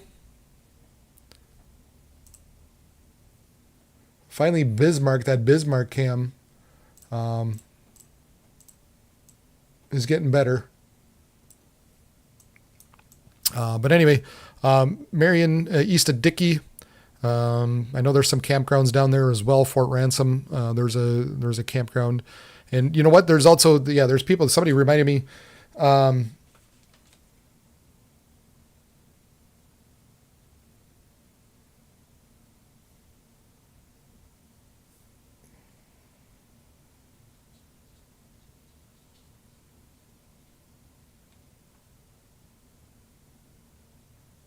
that's funny. Hey, if there's any way to take pictures and send it to me via email, it's kind of hard to show some of this when people text it to me. We had parents had a really nice view of the shelf cloud as it came in. Hopefully I can share that a little bit later as they're in Bismarck. But at the moment, we're watching this area now. It looks like maybe a little bit north of the interstate, so very, very close, just west of Valley City. Valley City, you need to be on the lookout for these storms. And then as we approach Wing, Tuttle, Steele, Sterling, Hazleton, Moffat, Braddock, Linton, Napoleon, these storms continue to quickly push eastward. We'll put this into motion. And you can see that line of storms here, how that continues to bow eastward right along Interstate 94, unfortunately. So a lot of traffic, obviously, that goes back and forth between there. There's a lot of construction going on in between kind of Sterling and Bismarck right now. So I would imagine there's a lot of pylons that got pushed over. So that's going to be dangerous as you're heading into Bismarck from the east.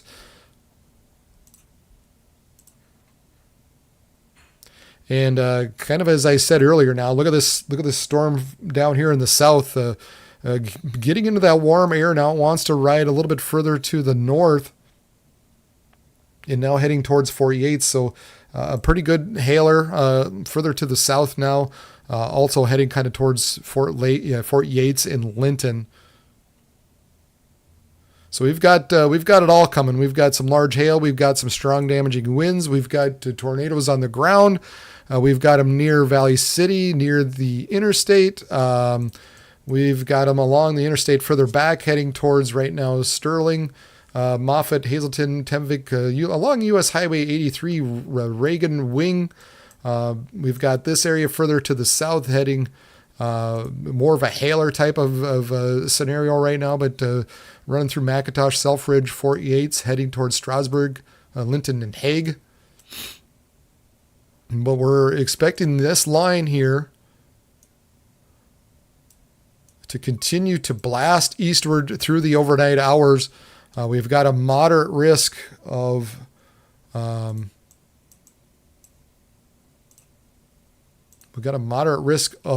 severe weather, basically all within this region going into the night. So even with these storms kind of passing through a little bit, for those of you, Jamestown, you're not out of the woods. We still have this second round coming towards you.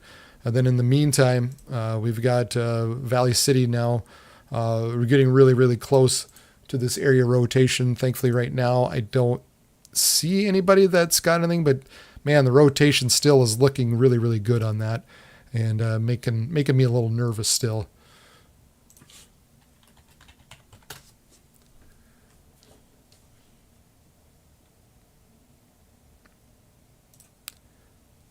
Oh, here's a scene out of Bismarck earlier of a lightning strike just east of the Capitol, the way it looks.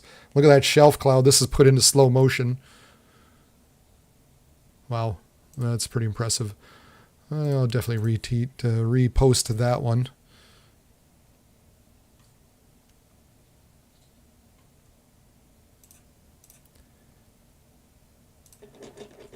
Here was earlier near Valley City. Again, nice little rope tornado going on. This is on X, so I'm retweeting these. You can check me out at Region WX on X, and you can see everything that I've retweeted on there.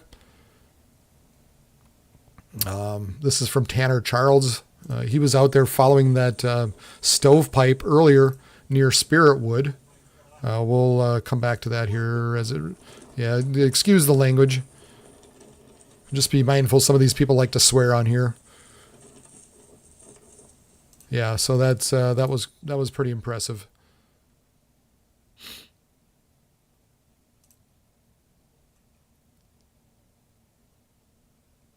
Somebody said, I don't know if that's quite classified as a wedge tornado, but this was near Eccleston.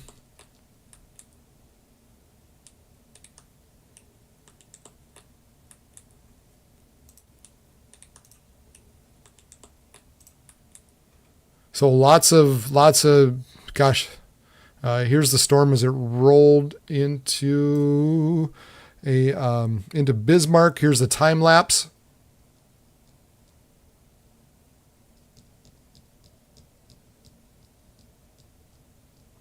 There's the dust that got kicked up.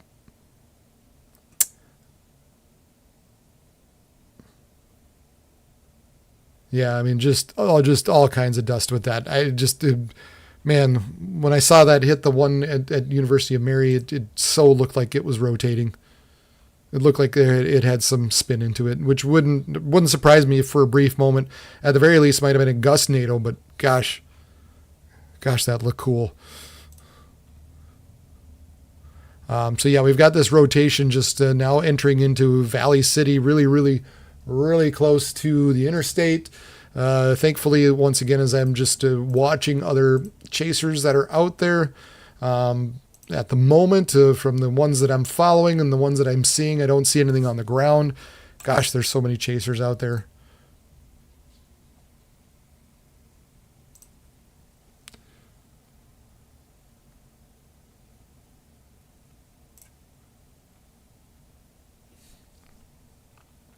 And this thing just keeps trying to cycle. I mean, now you got this Valley City. Now you kind of got one a little bit further back that looks like it wants to maybe have a little couplet back here. So it's not done.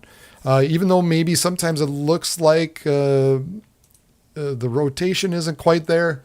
It's not given up by any means. So we still need to be on the lookout here for Valley City, especially as this storm rolls on through.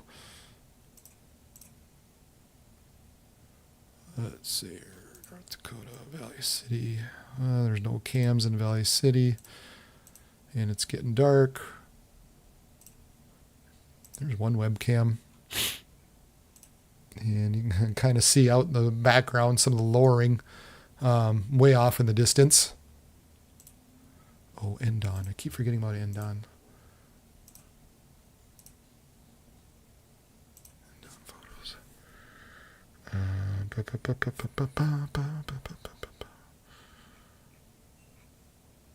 This is South Central.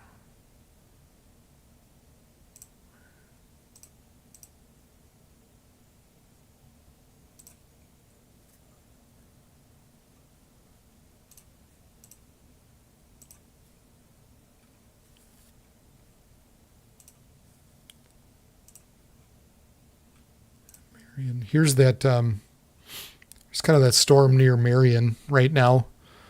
This was about 4 or 5 minutes ago.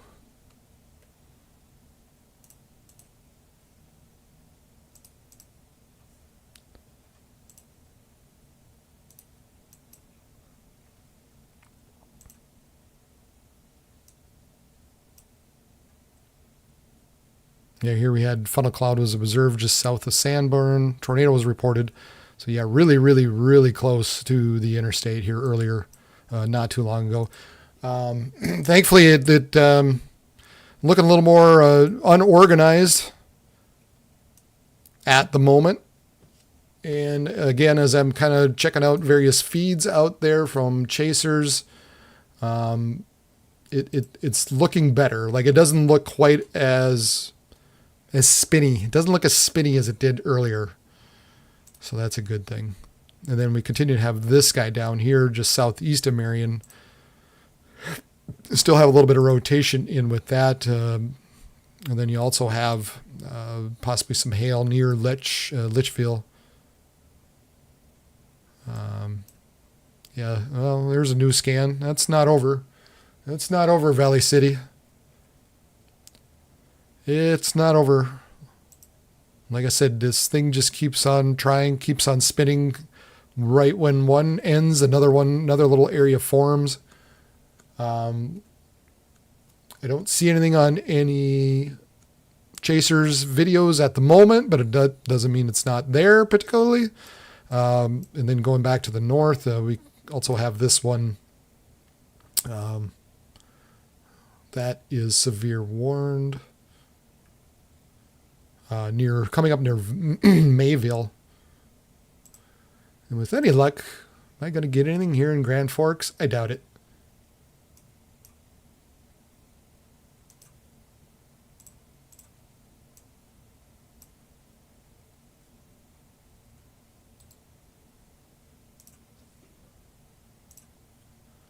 Yeah, so this one out of the Mayville radar not looking quite as impressive on the Valley City one. If I go back and flip back over to Bismarck,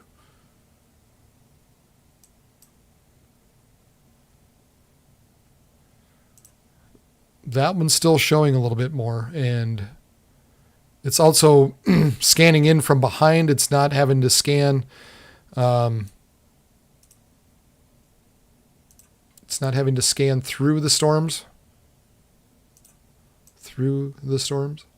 Although it is having to scan through these storms now, which continue to be very dangerous. They've got a very, very large polygon out.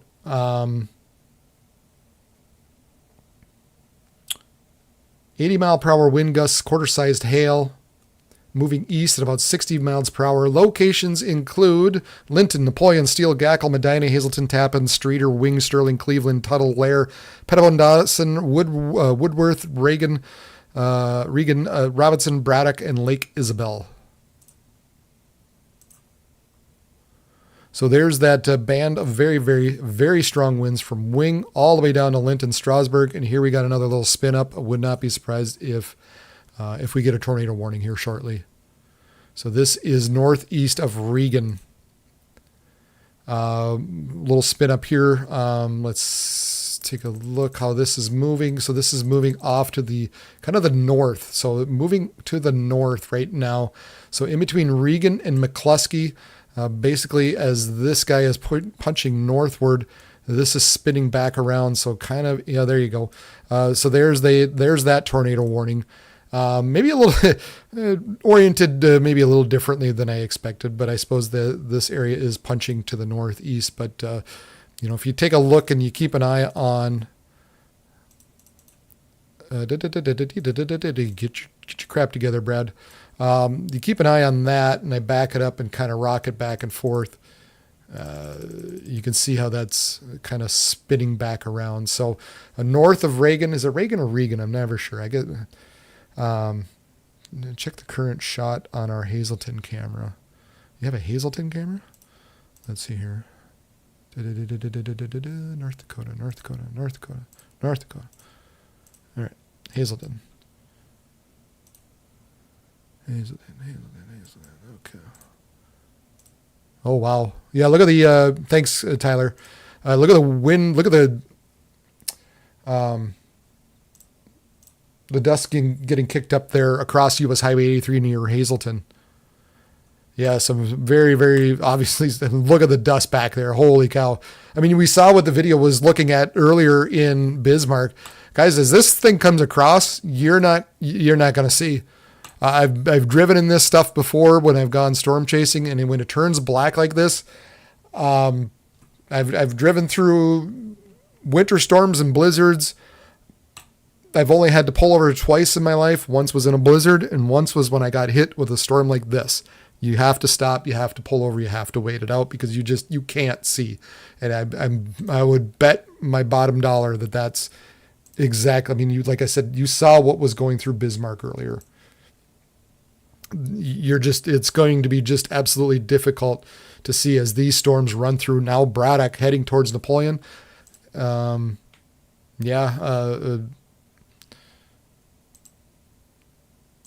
Tyler, I told you it's coming. It's coming. Now just up to Braddock. We got maybe a little, I'm kind of watching this area up in through here. So who knows, we might get a brief little spin up just south of Driscoll. That needs to be watched. We'll see. And that could include Steele as well. Steele has a nice little truck stop there. We seem to have a lot of people. We like to stop there. So who knows who's parked there and watching this and waiting this out. There's that rotation now just north of Reagan, northwest of Wing, kind of rotating around in kind of this fashion at this moment. But again, as I back all this off and kind of fan it down, anywhere from Washburn to Steele to Napoleon to Linton, all you guys, very, very strong winds possible. 80 mile per hour wind gusts with these storms as they continue to move east, about 60 to 70 mile per hour. Now they're saying 90 mile per hour wind gusts with this. And it looks like further back, as it went through Bismarck, we had an 82 mile per hour, 66, 67 near Cannonball.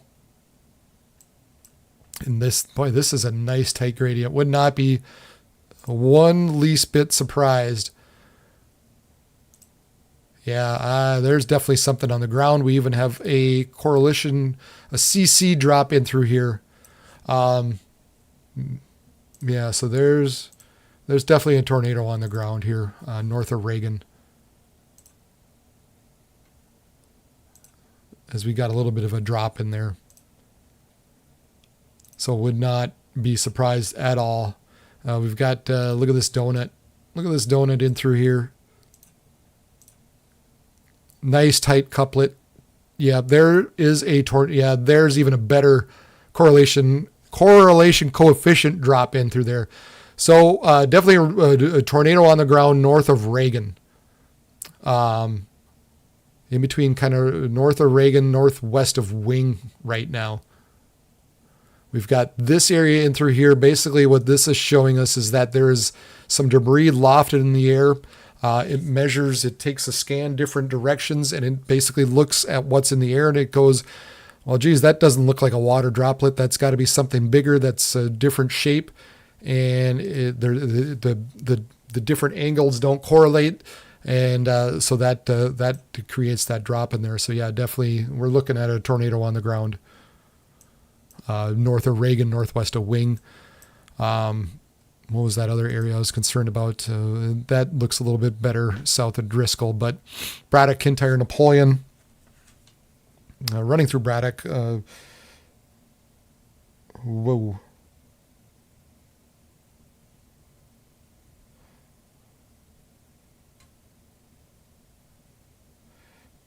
Yeah, Heather, if you could email some stuff, that'd be great.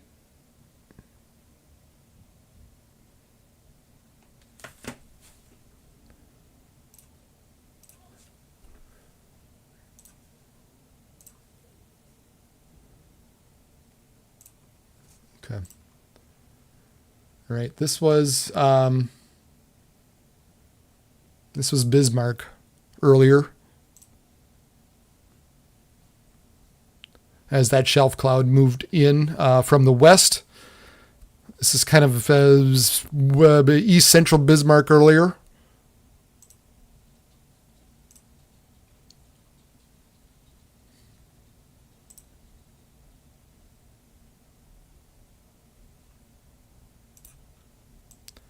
Then back to Valley City. Continuing area rotation now looks like just kind of south of Valley City. we continue to watch. Very, very much getting embedded more so back into the rain again. Some heavy rains all in through here, and it looks like the best rotation kind of sits in through here. Some of these guys now getting into hail. Looks like, in fact, Corey dipped all the way down. He went down to Litchville. So he's checking out this storm and is trying to punch through the core. I think he backed out of that. Too much hail. It looked like he was actually going in reverse. But we do have some rotation still just south of Litchville. Continuing on, actually a little better showing up there. Yeah, some better rotation now south of Litchville, so that needs to continue to be monitored. As well as this area is still south of Valley City or Oriska. You need to be watching out Tower City. Watch out as these storms move through. And then this storm continues to be severe warned by the 60 mile per hour winds and 1 inch hail heading towards Mayville, Buxton eventually. We've got another storm near Halstead and Hendrum. Let's flip over to the Mayville radar. Take a look at what's going on there.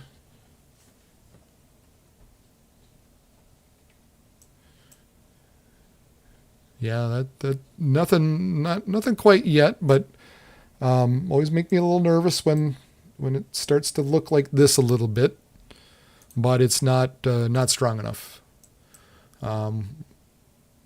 This is being scattered out too close to the Mayville radar right now, so really hard to see what's going on. But definitely heading towards Buxton. Valley City, as we take a look at it from the point of view of the Mayville radar. Yeah, still a good couplet showing up south of Valley City now. It continues to cycle, folks. It kind of curls back around and another one comes in behind it.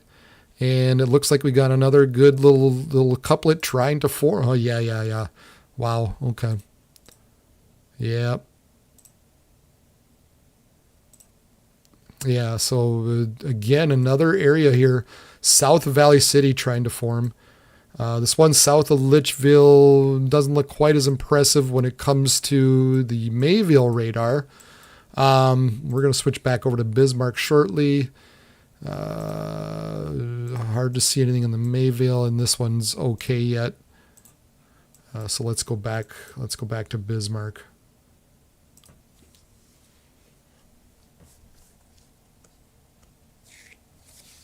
Family out of Bismarck in car stated vehicle was getting tossed around. We're headed towards Linton, stopped by the farm. Share this live with your friends and family. Watching here from Fargo Moorhead. Hit the like button. Debris ball. Yep, definitely there was a debris ball up and through here. Look at that. Look at that. Look at that. Just, man. You can just see it here. You can just see how it curls in like this. I mean, bam. I mean, there has to be one. I mean, look at the ball there. Look at the drop. So still, I mean, it's just curling around. Let's put this into motion. It's not really moving hardly. It's just kind of dancing a little bit. So, I mean, it looks a little more unorganized than it did earlier, but it definitely doesn't mean it's done. I mean, there's still got a little bit there, and even the way it's pushing, we could still, anything along this line, especially on the north end here, we could see another spin up just like that. There definitely was something on the ground there. I have no doubt.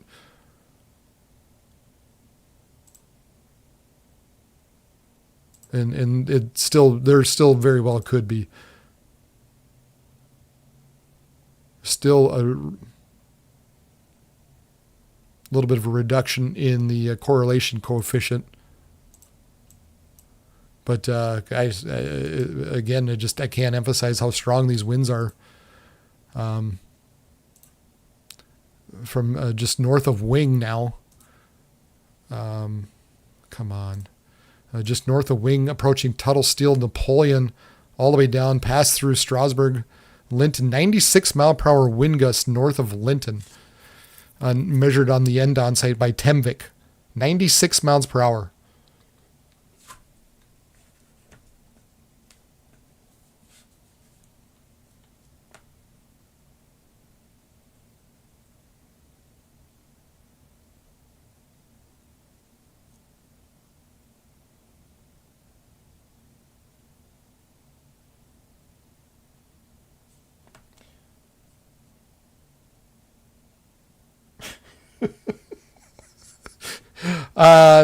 No, I don't know when you're going to have to crawl in here, Caitlin.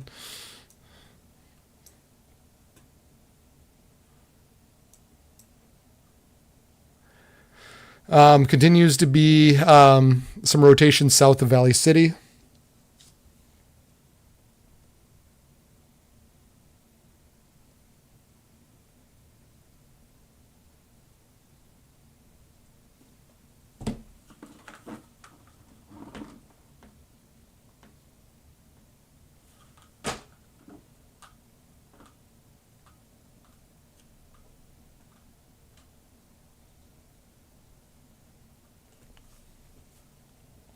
This area just continues to be just south of Valley City.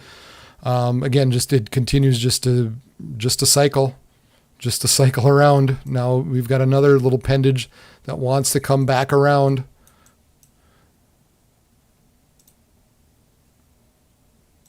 Another little appendage wants to come back around. So watch out south of Valley City. Oriska, you're not out of the woods. Let's go a little bit further to the south.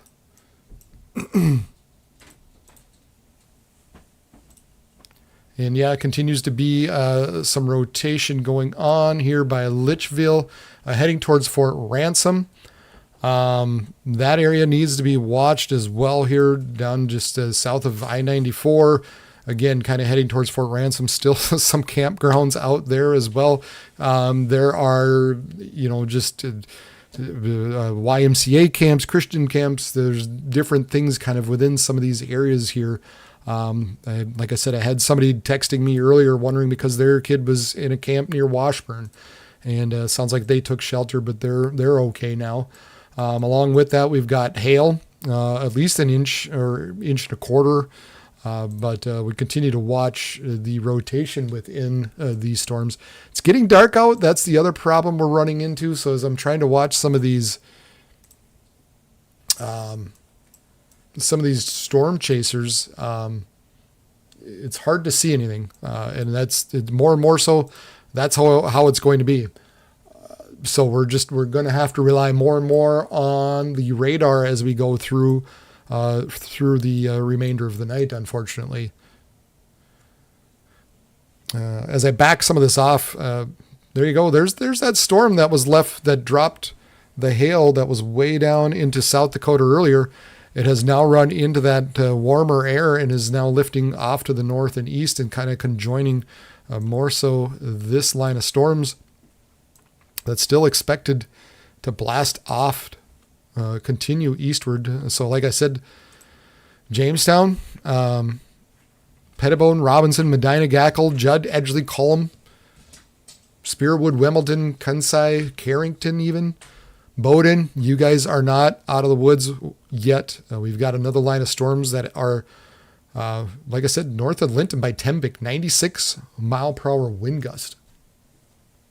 And the Storms Prediction Center has got a tornado watch out for eastern parts of North Dakota, and they mentioned the possibility of seeing 105 mile per hour wind gusts.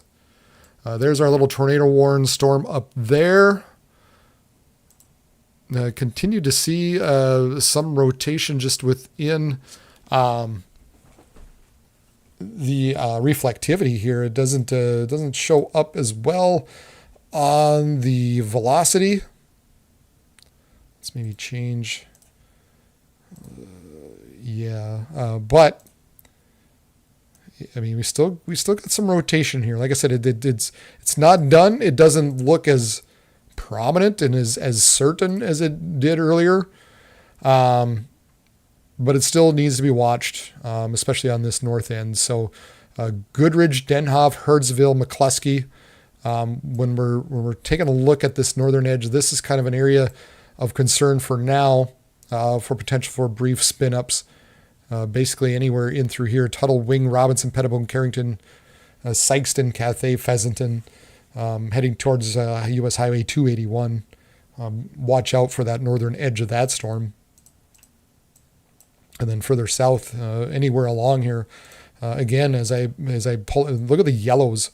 Look at all those yellows. You don't see that. That's just a good bow echo. That's a derecho type of echo, a storm that's setting up. A long wind event ready to take place as it pushes eastward. We'll see what happens with these other storms here, how this winds up pushing these storms as it goes through the night and how it interacts with it. Perhaps maybe one good thing is maybe some of these storms are sucking the energy out, and by not lifting northward, hopefully it'll kind of rob some of the energy on this. And as it approaches more the eastern part of North Dakota, by the time it gets out there, some of this energy is going to be sapped up by these other storms. These were kind of expected to move northward a little bit more, but they've just been sitting here. A good portion of the night, been really, really slow to move anywhere. If anything, they've been getting pushed eastward.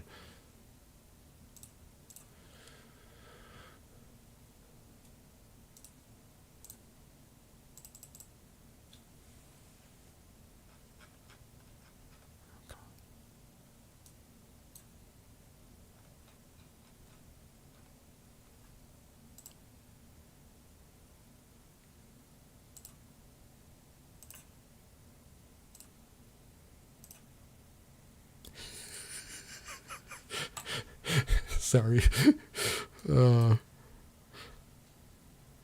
Let's see here.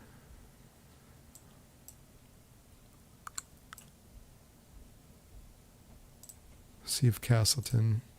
I should change. You know what? Fargo lost all their good webcams. Can somebody find me a good Fargo webcam?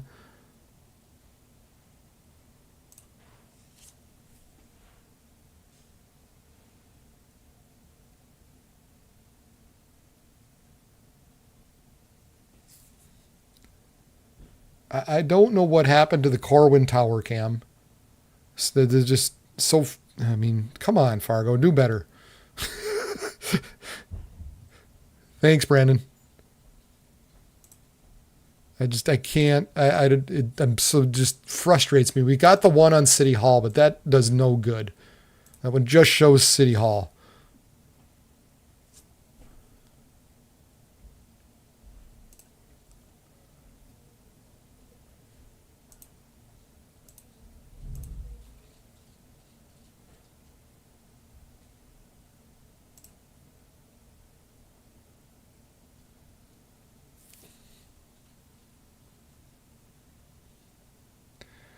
I'm going to get rid of that.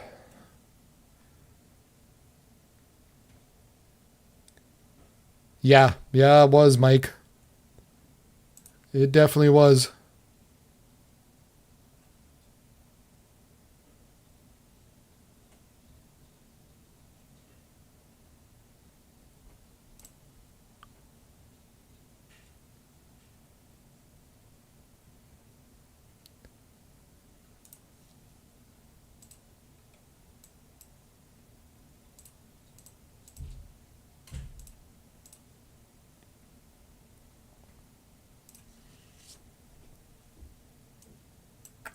It could be cool. Very well could be. We continue to watch these storms that are pushing now into Tappan. This kind of makes me concerned a little bit. This stuff always concerns me when you get a little punch and you could see a little spin up. This is near Tappan. Let's go back to the Bismarck radar. That is the Bismarck radar.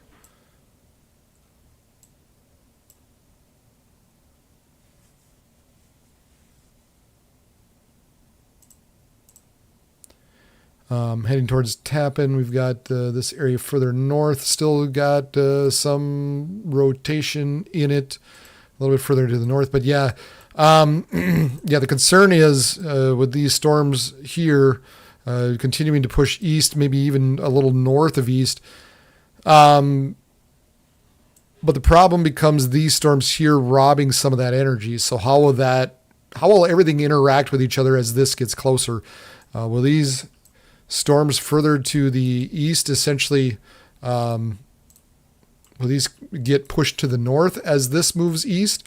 Will this continue to hang around? And if it does so, it's probably going to rob some of this energy. So even though we've been seeing some tornadoes and stuff in here, Fargo kind of wants this right now. They're kind of wanting these storms to hang around, just because it's going to rob some of the energy from these storms further off to the west. Man, look at this down here. Let's see, yeah, still some good rotation going on southeast of Litchfield. Been very, very slow moving, and thankfully not around of a lot of stuff. I mean, there are definitely a few or a number of farms down there. Obviously some farmland, croplands. You got cattle down there. So you got some good sized hail. So we don't want to see any of this, but there still seems to be some rotation there, and then some rotation south of Valley City. And I got to take a look at some of the other parameters out there, but Fargo, you kind of want this to hang around, right? Because that's gonna sap this energy away. And I think, did they just reissue this, or am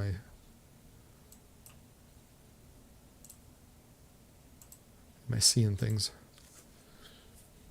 Yeah, they did reissue the tornado warning. A severe thunderstorm capable of producing a tornado was located 10 miles southeast of McCluskey or 35 miles southwest of Harvey.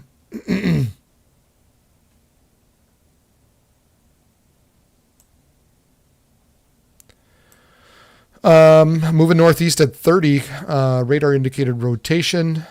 This dangerous storm will be near Goodridge at 10:15, so they re-upped this storm.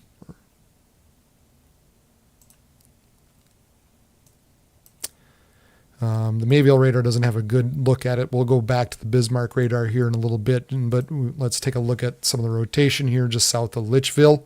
Continues to very, very slowly move eastward. Says 25 miles per hour moving east. Tornado and golf ball size hail possible out of that. And then south of Valley City, continues to have a PDS, a particularly dangerous situation. Damaging tornado and golf ball size hail. Weather spotters confirmed a tornado. This includes Valley City, Tower City, Buffalo, Ariska, and Alice.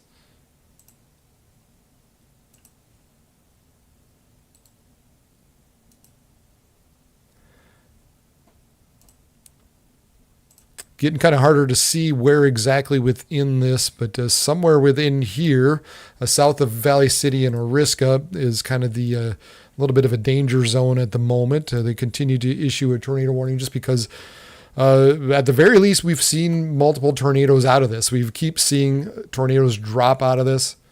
I'll try to take a look at some of these guys around here and see if they're seeing anything. 101, they said. Okay.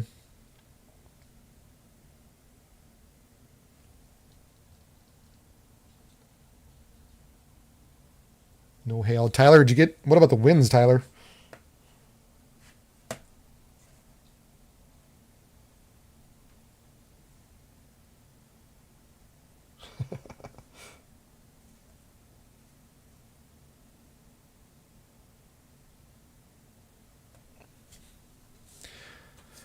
If you guys wouldn't mind, if you're on the chat, if you're watching out there, just tell me what you saw. Tell everybody what you saw. Let me know. Let everybody know, hey, electricity went out. We had strong winds. Everything's fine. Tell me where you're at. Let the people know where you're at. I appreciate some of the texts and stuff. But I was just reading some people down in kind of the Napoleon area. They said electricity went out a little bit. Some strong winds were there.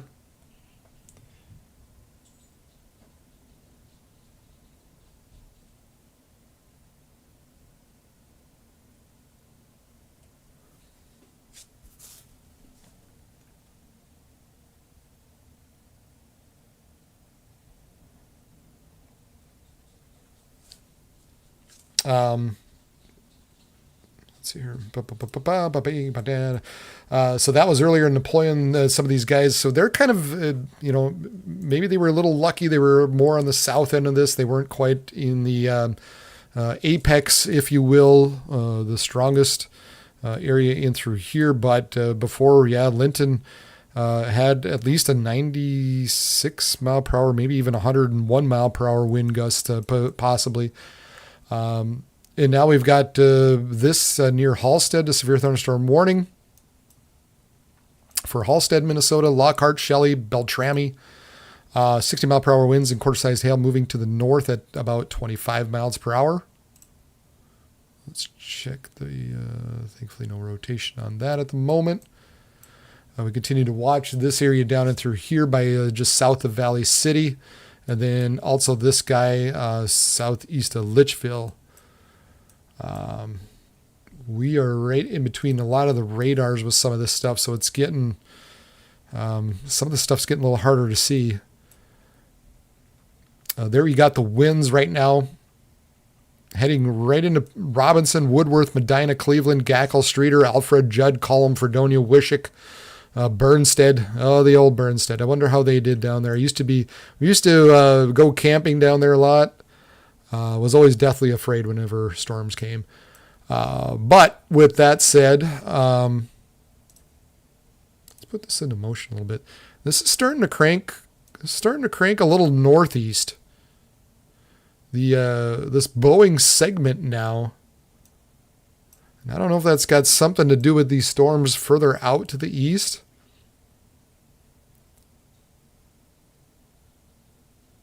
But this wants to take more of a track to the north and east, and maybe that would make a little more sense just because, well, let's take a look at our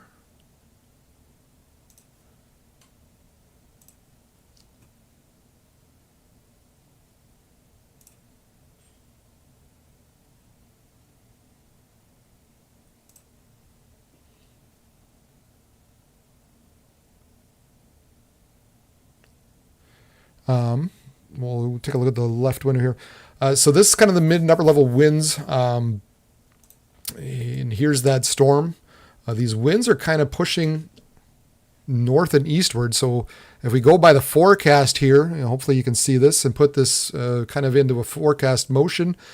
You can see how those storms continue to move to the northeast, basically following the winds that are from southwest to northeast.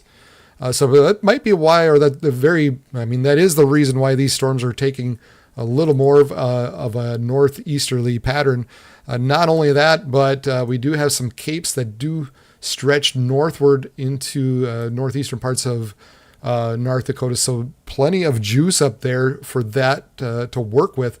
So these storms might be riding the direction of that upper level wind, pushing northeastward, trying to tap into anywhere it can for moisture. As you go a little bit further to the south, if we go back and take a look at the 700 millibar winds, here's kind of that little bit of that gradient again for the capping. So that's the other thing. It's probably trying to escape some of that warm air. So, hey, who knows? Maybe us in Grand Forks might not be out of it just yet. Tornado warning here. Gosh, that's kind of the area I was concerned about. It was just kept looking like it wanted to punch through. Look at, it almost shows up better here, but just east of Tappan, heading towards Medina and Cleveland. Take a look at the velocity, a little bit of rotation here, and actually another one just north of Streeter, another punch kind of coming in through here. So two possible areas, one just northeast of Tappan, one just north of Streeter.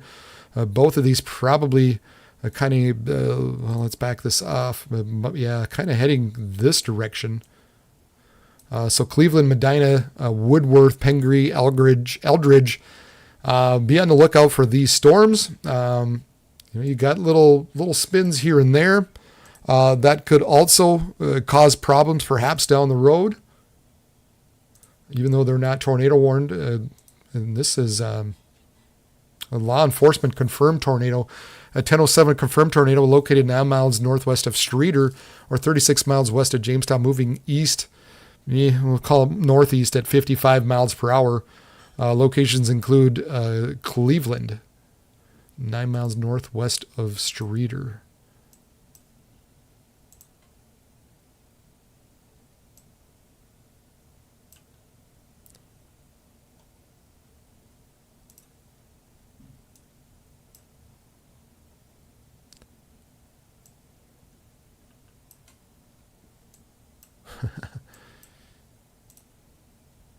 So must be more so this guy, but because that would be 9 miles northwest.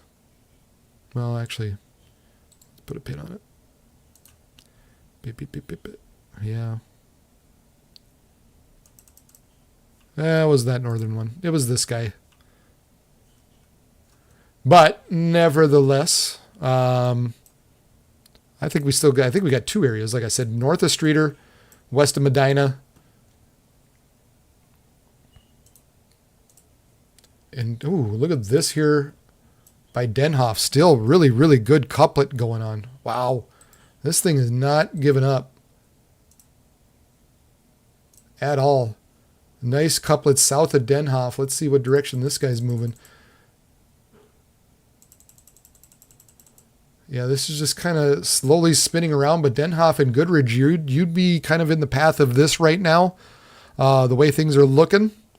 Wouldn't write off the rest of you around here either, the way this north end is reacting. I mean, Bowden, Sykeston, Cathay, Fessenden, Goodridge, Hertzville, watch out for this north end. Any of you guys got potential for seeing a brief little spin up as this Boeing segment begins to move to the northwest. Looks like we got a 71 mile per hour wind gust around Robinson. Guys, if you haven't done so already, hit the like button, share this, share the crap out of this page right now. Yeah, I really feel like we're sharing all kinds of good information. Anybody got any good Fargo webcams? Oh, the Moorhead one. The Moorhead one. Yes. Thank you. At least that's semi-close.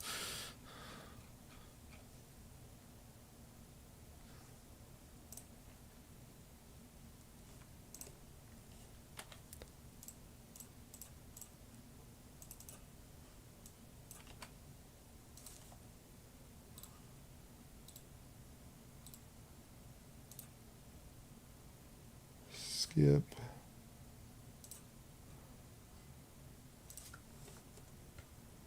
Yeah, I mean, at least it's something. It's not great, and it's the rail cam, but at least it's something. That's Fargo.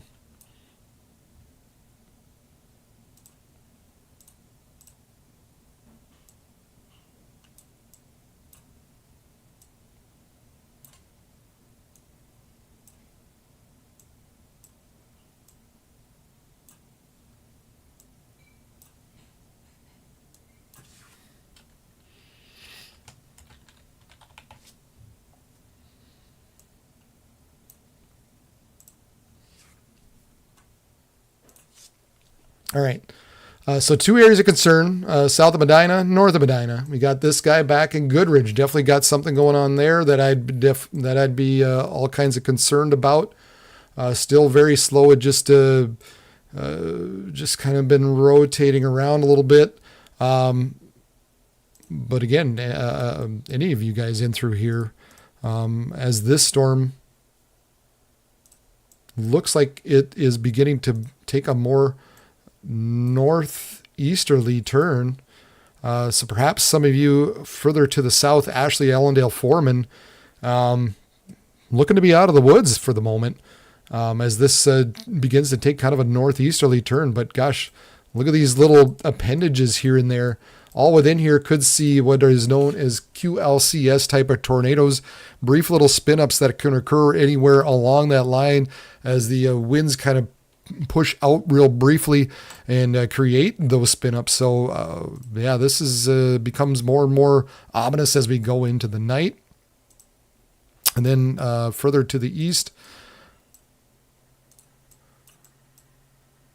Let's click on the Mayville radar and see if we can get a better look at some of these storms in eastern parts of North Dakota. Still some rotation just south of Valley City. Still, not great. And then perhaps Fort Ransom, coming up to Fort Ransom, we've got a little bit of a couplet going on there. Yeah, Fort Ransom needs to be watched out just to possibly as this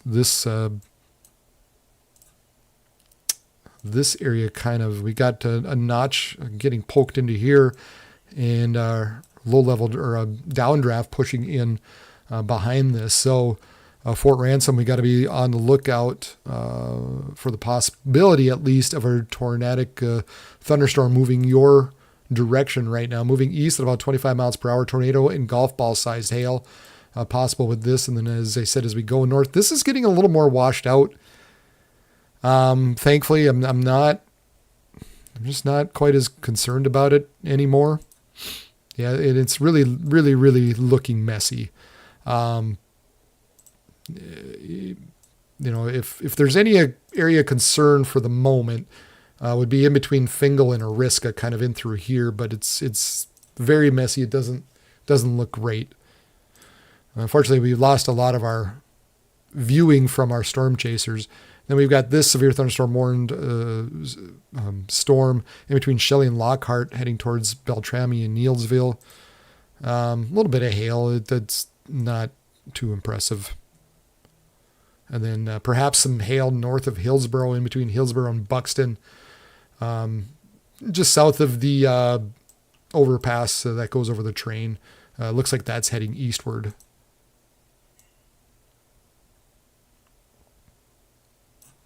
Going to step back and put this all into motion once.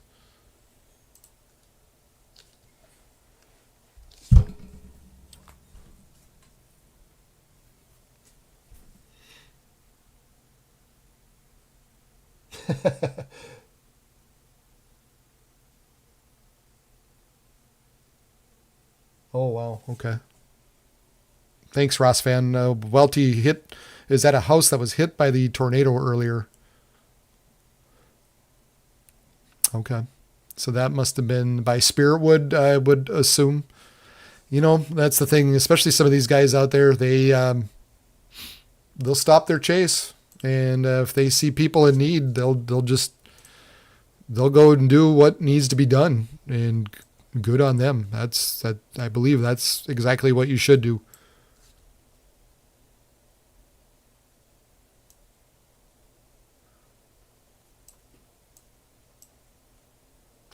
Nine mile per hour wind gusts, so about 70 mile per hour near Streeter and Tappan. These two little appendages continue to be a little bit of a concern, especially north of Medina. And then as we kind of pull this back to the north and west, we still got this one just southwest of Goodridge. But yeah, this is taking a little bit of a northerly turn now. New Rockford, Cooperstown. What else? Binford, Annetta, Mickville, Glenfield, Wimbledon, Spiritwood Lake, Rogers, Northwood, Hatton. Be on the lookout for these storms now, as it seems to be cranking more to the north and east. Looks like we've got some pretty warm air that's pinching off some of these storms further to the south and forcing them to more so interact with the upper level flow.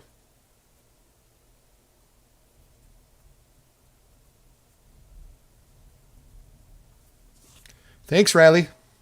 I saw you, and I think you and your dad showed me a picture of you guys on there earlier. Where are you guys at, Riley? Miss Fiakuski.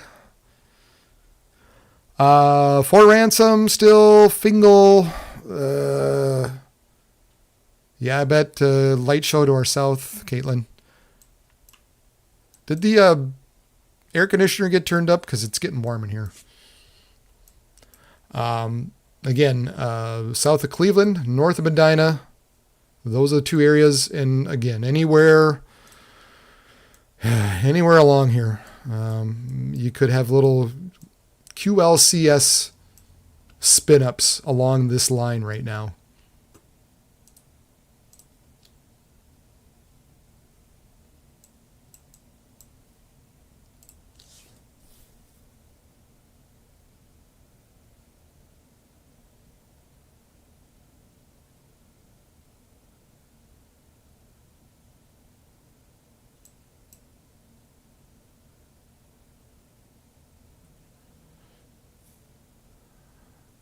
Interesting here at the very end, right there. It's still rotating. I mean, there's no doubt about it when you take a look at how this continues to act.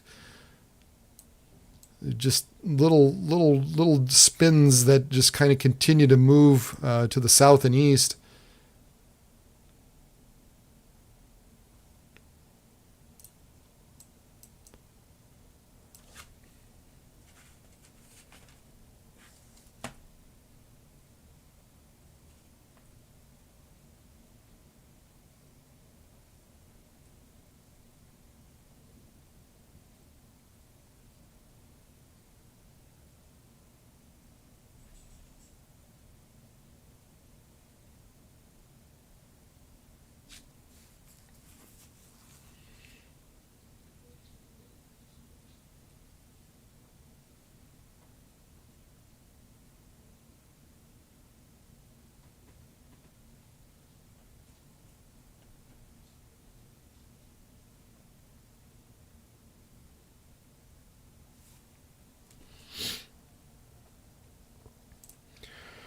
Whew.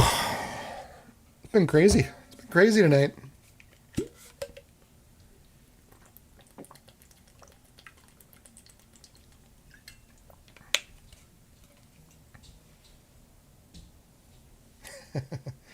Hopefully. Hopefully that'll be good. Excuse me while I grab a bite.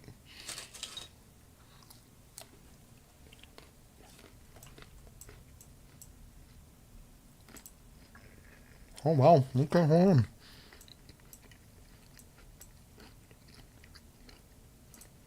What the heck?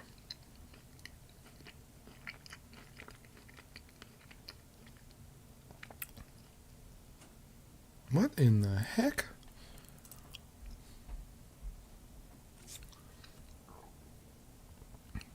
What am I missing? Oh, interesting. Huh. So Aberdeen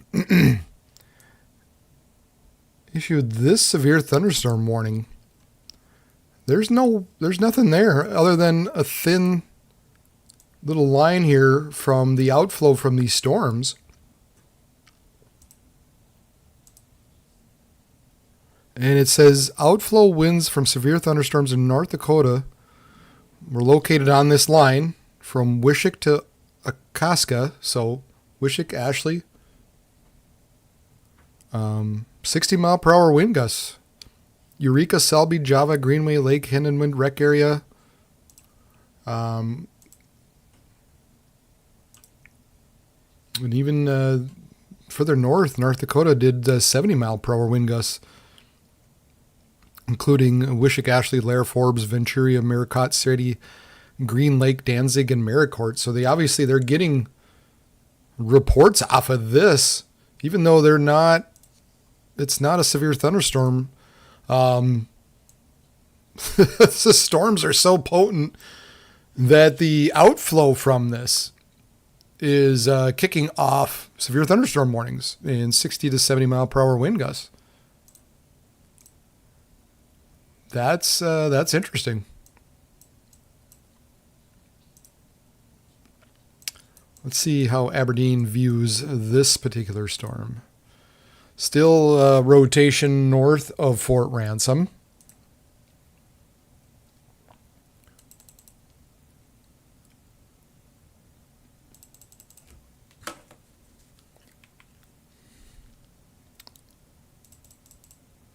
As this little ball here just kind of continues to move eastward, and cause some concern here.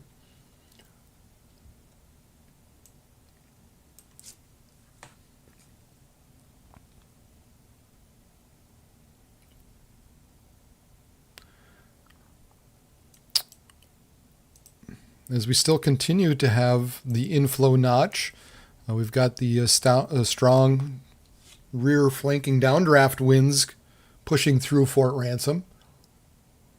So we still have that potential, at least, of seeing some rotation in through here, just north of Fort Ransom.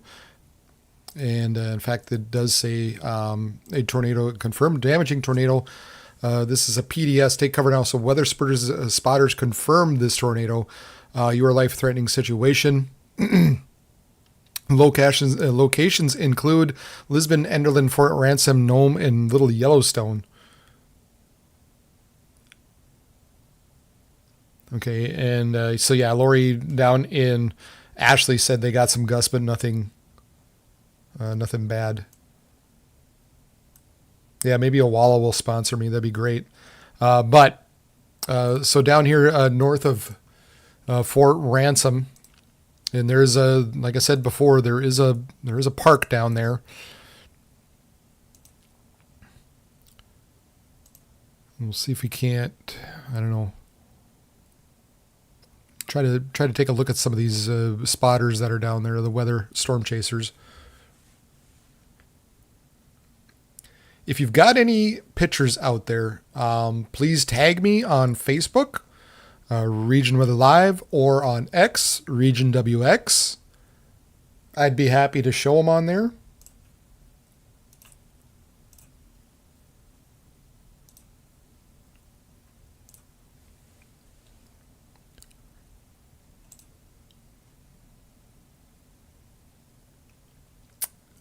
If you know my email, feel free to email me as well. Shoot, no, I'm not.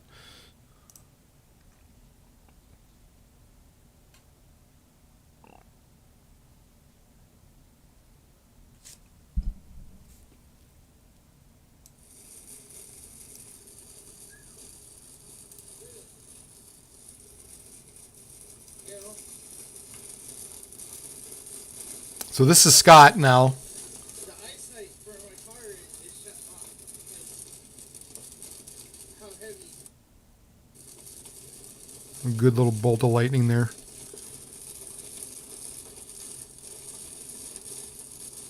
This is insane. This is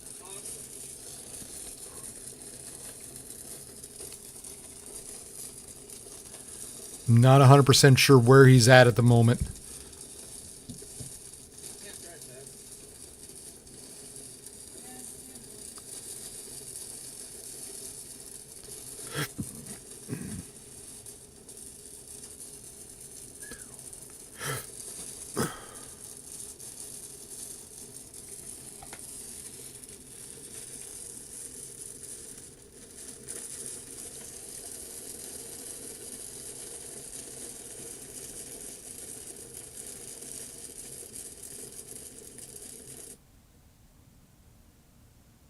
And we lost him.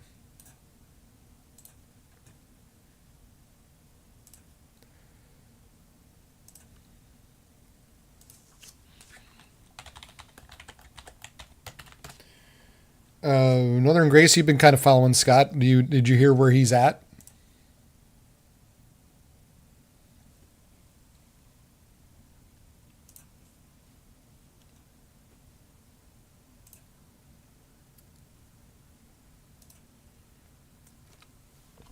Again, we got a confirmed tornado with this area just north of Fort Ransom.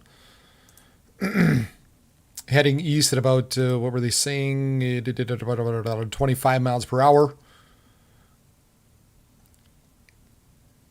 So Enderlin, Sheldon, you guys are in particular here are going to be concerned about this particular storm.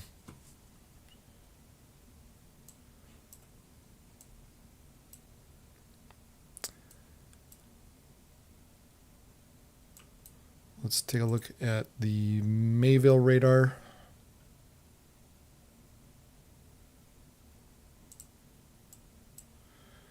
And we'd. I love what they do here. This is still Bismarck, and obviously they are running up against Grand Forks here, so it gets kind of jagged. So this area here now becomes Grand Forks' problem.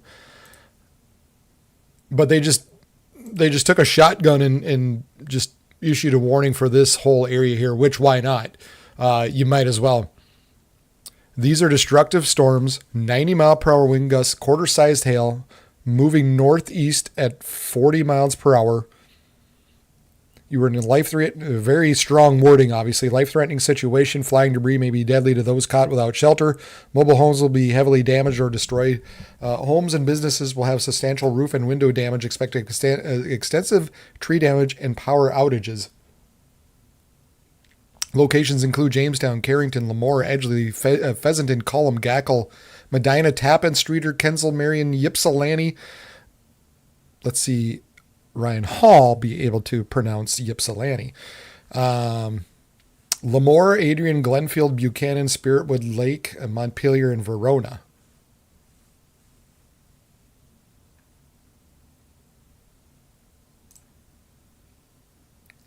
So that's for this whole darn thing right in through here. Basically saying, watch this line of storms. It's moving east-northeast, 40 miles per hour. We're expecting wind gusts of 90 miles per hour. Within that, we've got these little spin-ups that have been occurring now south of Eldridge, one coming up to Buchanan. So Eldridge, Jamestown once again. Watch out for this little spin-up.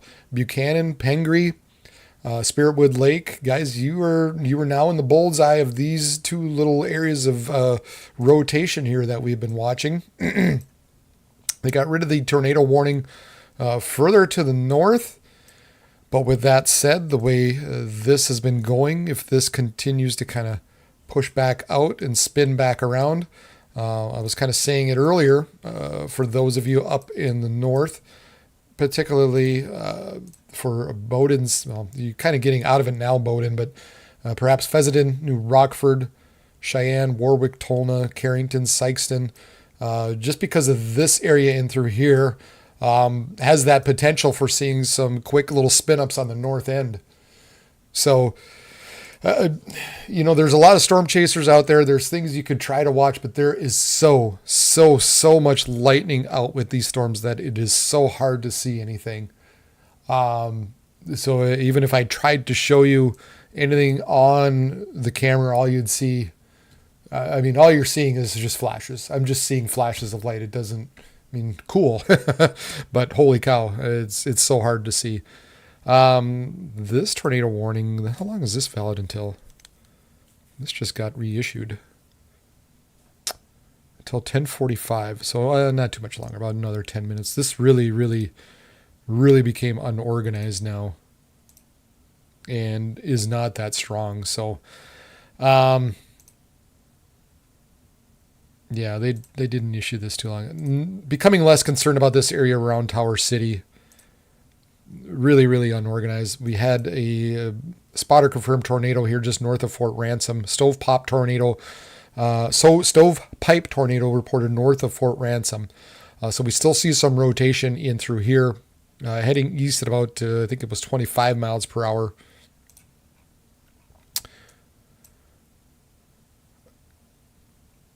So it's going to be,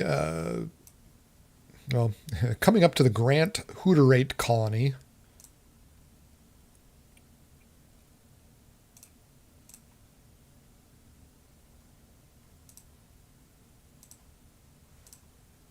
Let's see if Scott's... I can't get Scott back anymore.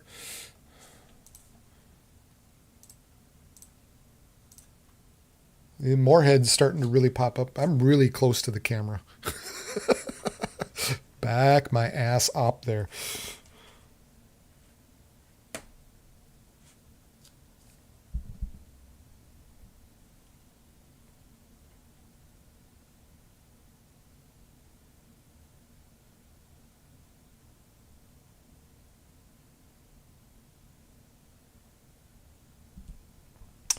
Guys, if you haven't done so already, share this post. That would be, or share this stream. That would help. It's I've been trending upward at least. That's good.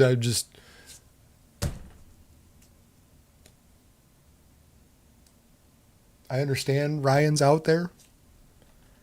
I don't know. But I guess I feel like nobody gives the heads up like I do. You know.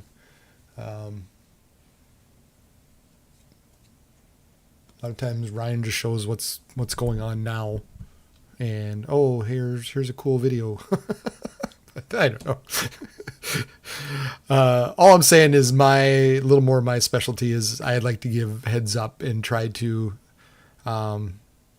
really give a forward-looking view on things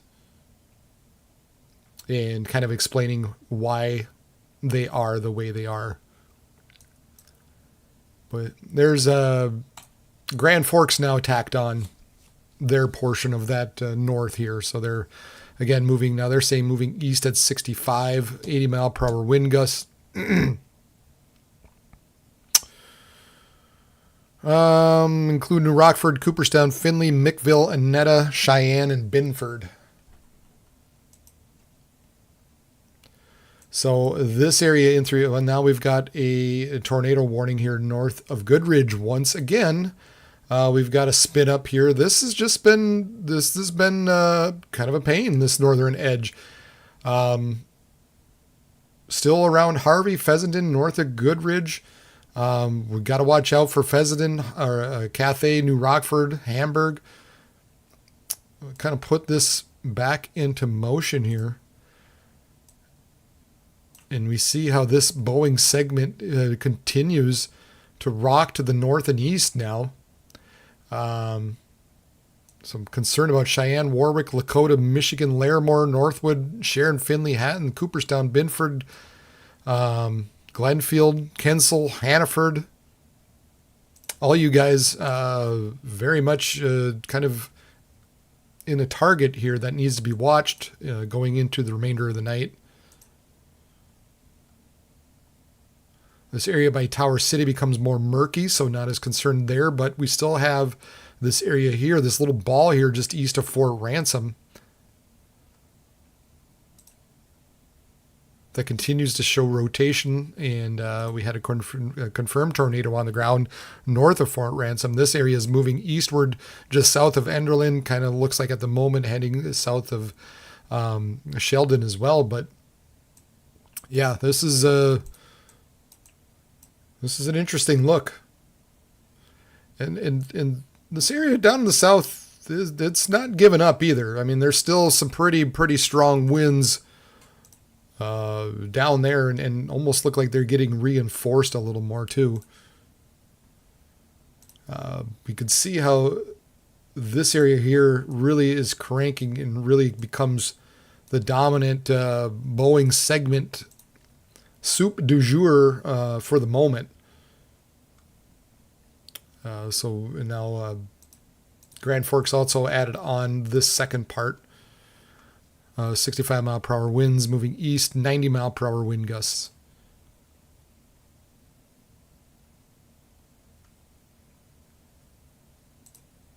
Not concerned about this guy anymore. He's just kind of out there. There might be some hail in there.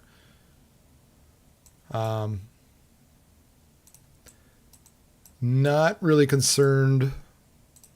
Yeah, this is really messy. Not concerned about that. At least at the moment. This still has some concern to me. Still some rotation. Still got a little ball in there. Still have the inflow creating that notch. Have the rear flank downdraft pushing this in. So you still got some rotation going on in through there east of Fort Ransom. And so it looks like, they got rid of that tornado warning further to the north. So this is gone. I don't know what you guys think. The graphics, like I said, I just like the GR level 3. To me, I could see so much better some of this stuff. Maybe the graphics look a little clunky, but And look at this. This area by Jamestown, kind of a concern. Buchanan, for sure, a concern in through here right now. That we could get a little QLCS spin up. So Courtney, Spiritwood, Wimbledon, possibly Jamestown's Spiritwood again.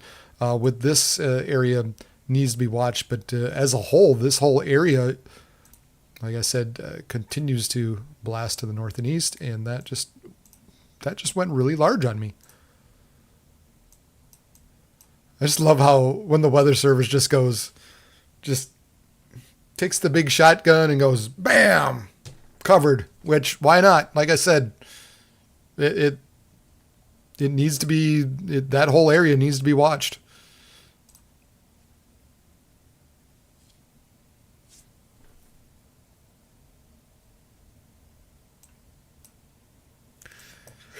Let's see this area north of Goodridge again. Yeah, well, look at that. God dang. North of Hertzville, south of Harvey. Just doesn't give up, does it? And then even this guys, this area by Fessenden, got to be watching this. Let's back this up a couple frames. Yeah, see how that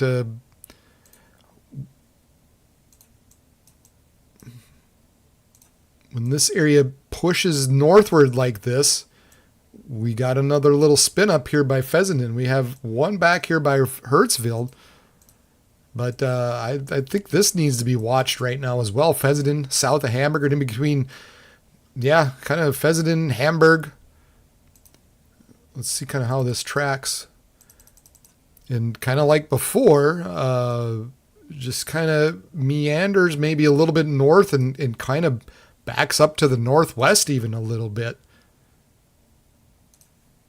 So if you're in that Fessenden area, I think, what is that, 281? Is that not? I think that's 281 that runs through Fessenden. And nevertheless, that, I think that definitely needs to bear some watching.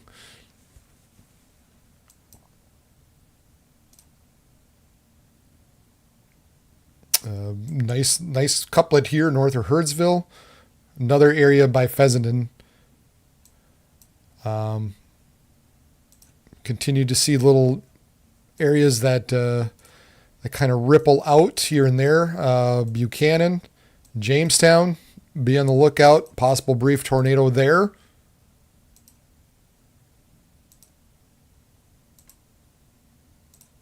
Just based on how the radar looks, that's very common for brief touchdowns to happen with that type of storm. That's an interesting, whatever the heck, man, that's a weird polygon. Okay, that's interesting.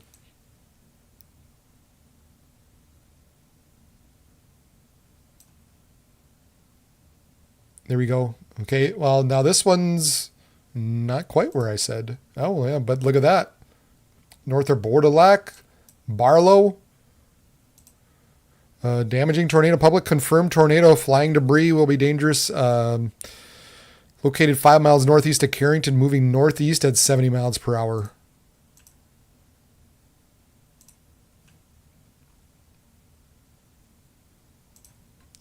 Yeah, Bordeaux, Barlow, Brantford, Grace City, Janita, Glenfield, be on the lookout. Man, guys, tell you what, just at this moment, anywhere in through here, we could see a spin up. The way this is pushing and kind of suddenly moving to the north and east. You get these little areas that jaunt out now as they poke out and they want to move to the north and east. And as it does so, it creates these little spin-ups. So yeah, very, very concerning at the moment with this line of storms. The other interesting part is it doesn't want to give up further to the south. I mean, we're still looking at possibly some stronger winds moving through Litchfield, Fingal, Nome, Enderlin, Lisbon, eventually Fort Ransom again. So where you guys down there who saw this tornado on the ground earlier, you're not out of the woods by any means. But we're looking at the Bismarck radar. We're kind of looking at things from behind right now, and kind of punching through the storm to take a look at this. So let's go on over and take a look at Mayville and see how it's viewing these storms. Yeah, here's Buchanan. Look at that spin up there. Man. Moorhead's behaving. You can still see the... I'm trying to think if there's any other... Is there a Carrington cam? I don't think there's a Cooperstown. New Rockford.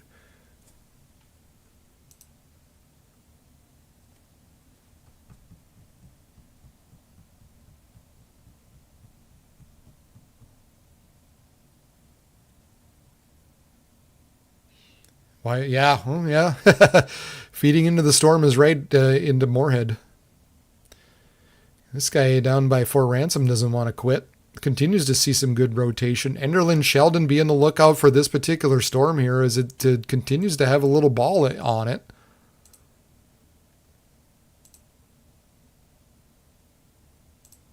Ooh, look at that lightning in Moorhead. I don't know if he caught that. That was a nice one.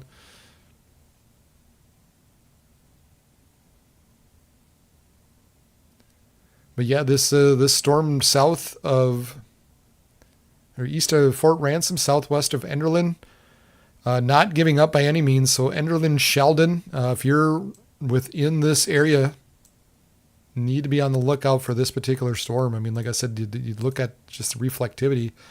We've got that inflow notch. We got the downdraft coming in through here. Some nice spin up going on. Yeah, that's a decent couplet still.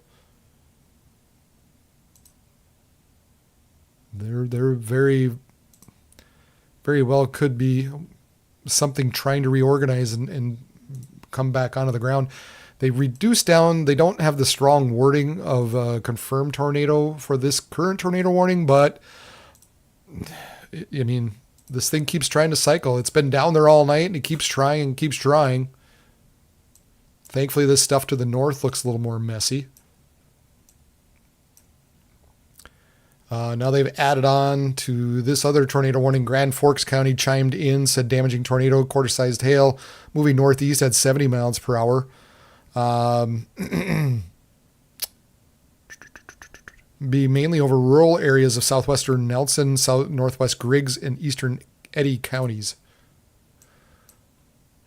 But yeah, that's just, speaking of eddies, I mean, here's one.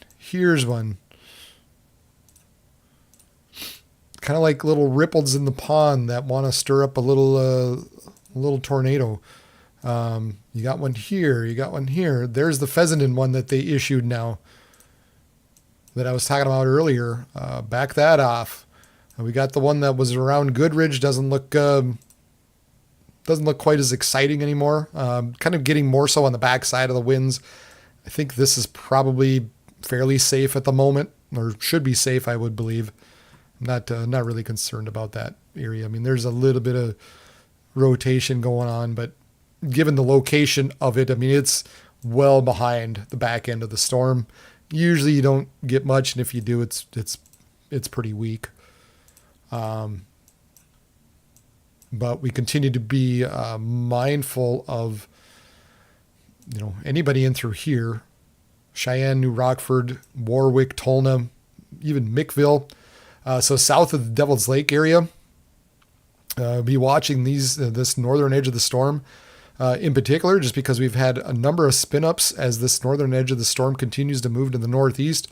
But we also have these little eddies in here that could also create brief little tornadic spin-ups. Fun stuff.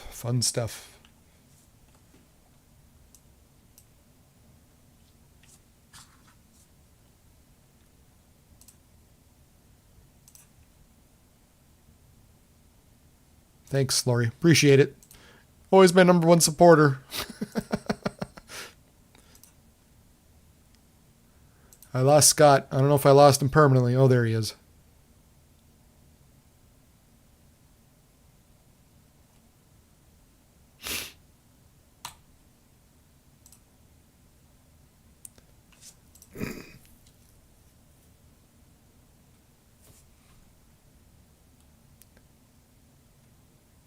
Got a new MD out. Man, this is fun. I remember why I like doing this. Oh, yeah, that's right.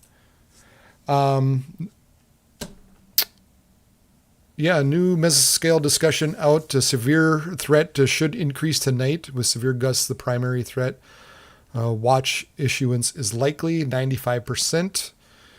So for those of you, Bemidji, Walker, Grand Rapids, Hibbing, Duluth, Two Harbors, Brainerd, you're looking at 65 to 80 mile per hour wind gusts, hail over an inch, possibly a tornado or two occurring in through this region as well. So be on the lookout eventually for a weather watch to come and affect your region.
Oh, man. I probably missed the opportunity to see a tornado today. But that's all right.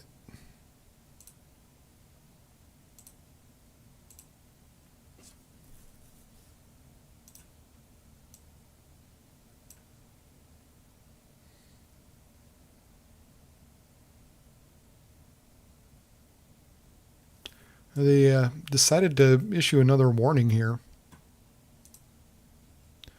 Some hail, I guess. 60 mile per hour wind gusts, and they're saying $half size hail. Okay.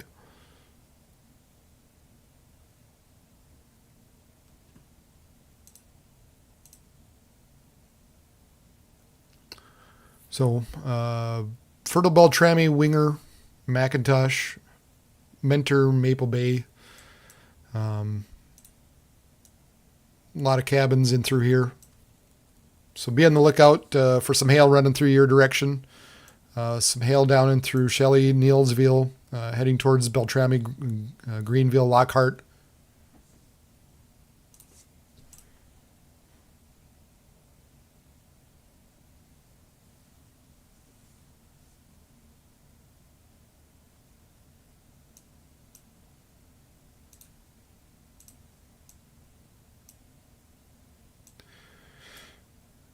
Yeah, and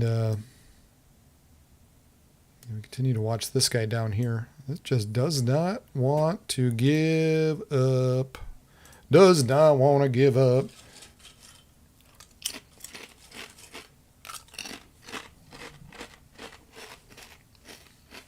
I appreciate everybody watching tonight. Hope I've been helpful.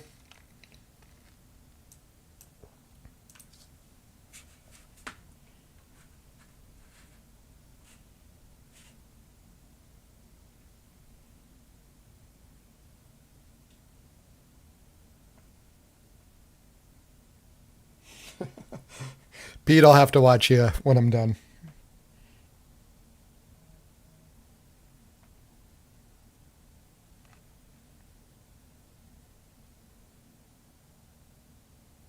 Oh, okay.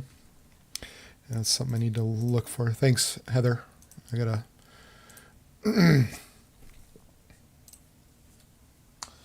People lost power east of Buxton. And speaking of, a lot of power outages right now. Stutzman,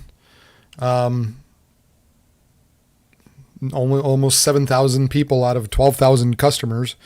Barnes has got 851, 461 customers out in Foster County, Sheridan, back in Morton, 3,600, 107 out in Emmons, 56 out in Logan, 566 in McIntosh, 796 up in McLean. So these storms having an effect, obviously, killing a lot of power as these continue to move to the north and east. So perhaps yet another reason why it's good you have a phone. Everybody's got a phone. You might have cable. Cable goes out. Do you have a way to watch your TV guy? I'm glad I'm Bismarck, Fargo, they do a great job just saying, here's another option, right? So make sure people are kind of aware out there that if they do lose power, there's other places to turn.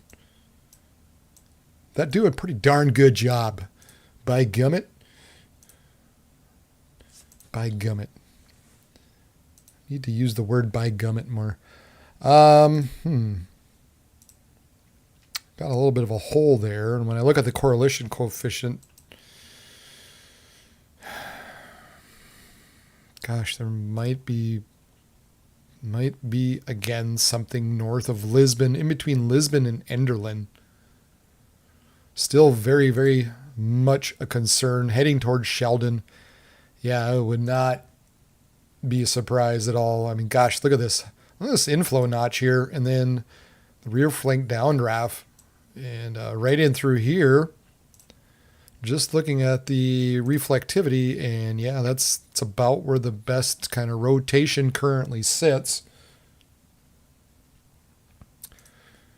So that storm continues to be kind of a bugger down there. Doesn't want to quick to north of Lisbon. Look at how this curves around. We look at photographs. There are upper level winds that show us when there is rotation in the air. And this is what a typical good tornadic photograph would look like. Would be like that. Not surprising. That's how we're viewing this storm, right? So interesting little bit of science there.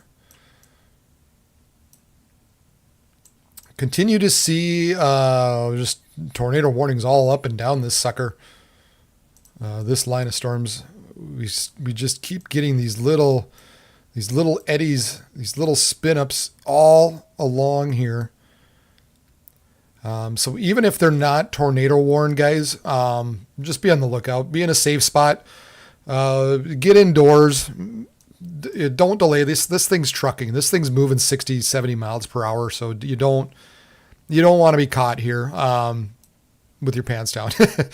You just want to be ready, right? So, especially the northern end of this storm, it's really, really, really moving fast at this point. The southern end is not done by any means.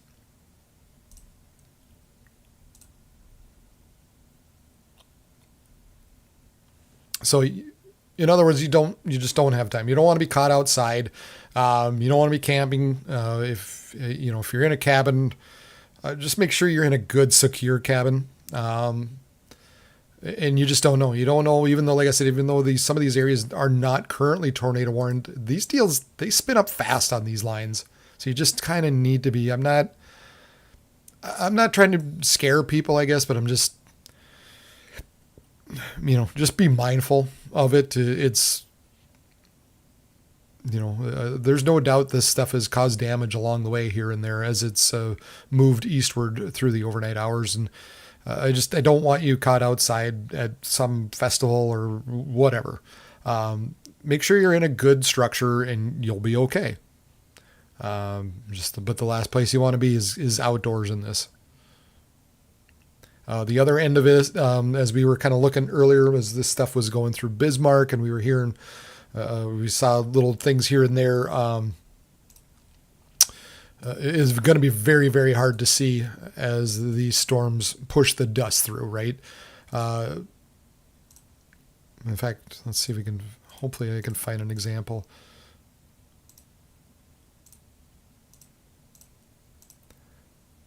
But it went through earlier, when it went through Bismarck earlier, you couldn't see. It was black. It was just pitch black out. We saw some other cams out there. So, Bidford, Cooperstown, Warwick. And it just looked like the dust was just getting picked up like crazy. So I've been in storms like this before, and like I said earlier, I've only had to pull over twice. Once was in a winter storm, and once was in a storm just like this. And you just couldn't see. We had to stop. We had to pull over on the interstate. Lightning picking up there in Moorhead. See where Scott's at.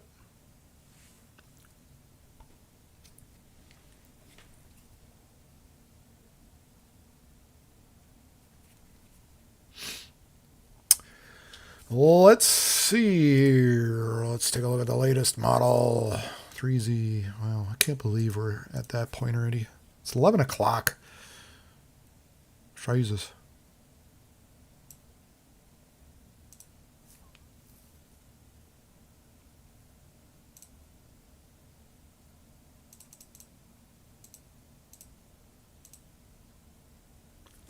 So the latest model here, we'll take a look.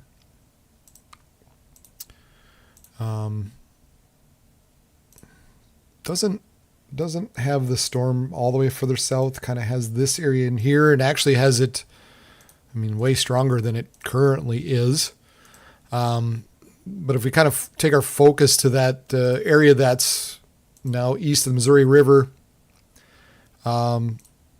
it does indeed want to move it a little bit further north around the time frame we're at right now, which is 11. Between 11 and midnight, however, it kind of wants to crank it over and make it become a little more easterly. So this is midnight, and this is 1 o'clock. It kind of gets swallowed up with everything else at that point. So it kind of folds over a little bit. I'm up here in Grand Forks. We don't see anything. We're not going to get anything. I'm just going to predict that right now because we just don't see anything up here ever. This guy down south, it's trying to fall apart. It's trying to fall apart. It's not, though. It still has some concern in it.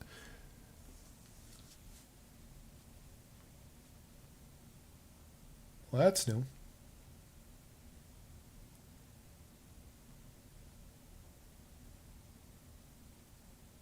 It's always got something. I can't keep up. South of Enderlin, heading towards Sheldon. And then you also have this area over by Fertile with some hail and some wind. And we continue to have some hail near Brantford and McHenry. And also a couple of tornado warnings. This guy, public confirmed tornado. 9 miles north of Fessenden. Moving north at 25. Locations impacted include Fessenden, obviously, Bremen, and Hamburg. That's funny, still this far back. And just doesn't want to completely let go.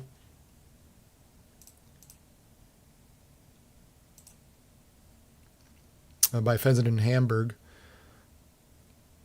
So we continue to have a tornado warning out through here. So Hamburg, you're not out of the woods yet.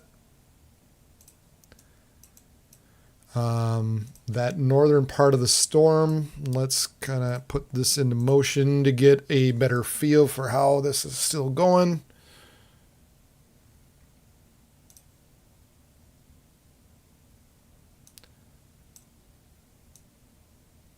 Yeah, Minnewacan, Devil's Lake, Brockert, Lakota. You know, this northern edge here that keeps kind of giving us tornado warnings. Fordville, Brockett, Lakota. Yeah, now they issued another severe thunderstorm warning out. I'll read that in a bit. But this is kind of the area of concern as far as continued tornado warnings and a main concern for spin-ups. I mentioned that anywhere along that line, definitely possible.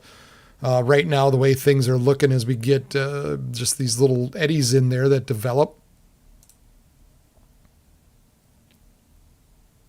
But that northern edge in particular is of concern.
So with this line of storms, it'll be interesting to see how it interacts with this. But at this point,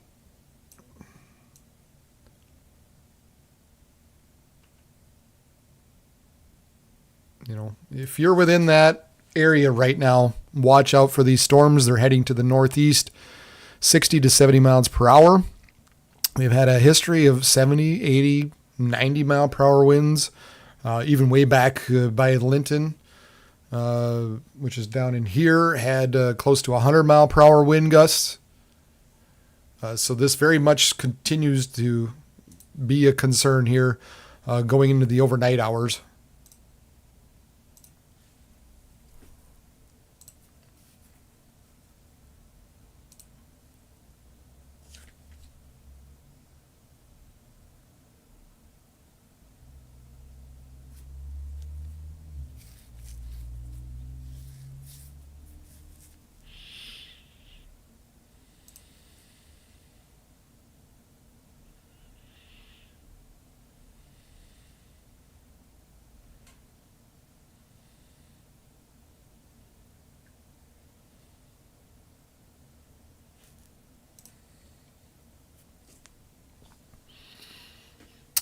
We'll have to kind of watch this line as well and just see if this continues to move northward and increase. There's been some indications on the models that that's indeed what's expected to happen.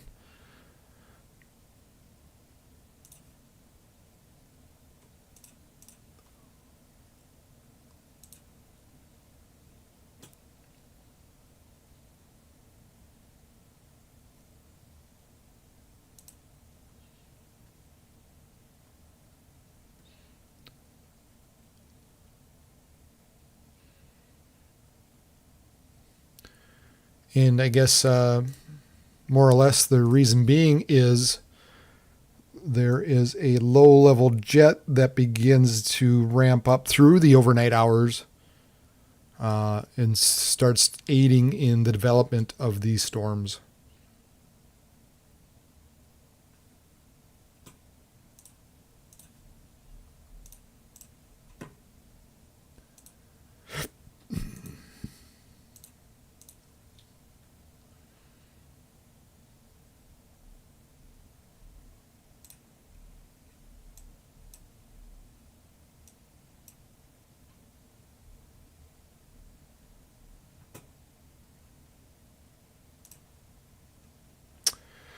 Moorhead, Cam, really firing off, isn't it? I think I'm going to close down. I'm going to close down most of these storm chasers. You just can't see anything.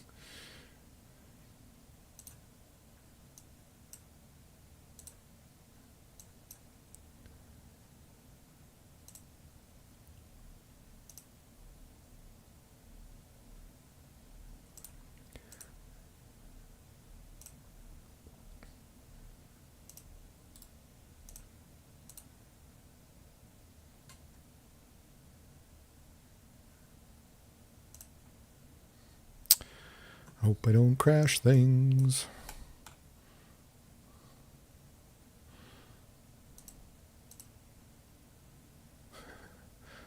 That's a lot.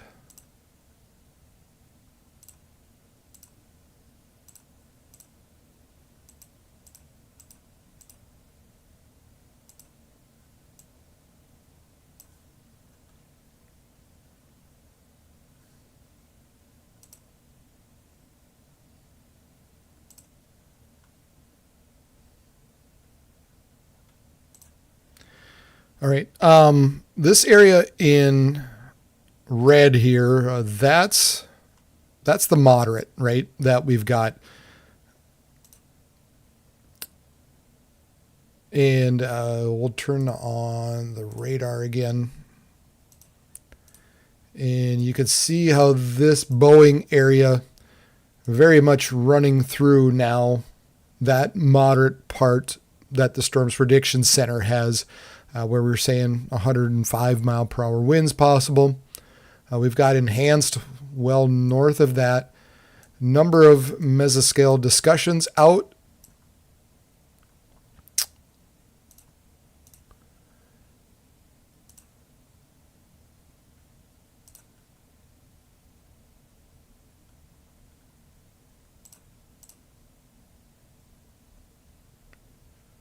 And there's our tornado watches. Heat advisory is out as well. Kind of been forgetting to mention that with all the heat and humidity the next couple of days. Be mindful of your pets. Be mindful of yourself when you're outside here over the weekend. A nice hot weekend to be outside.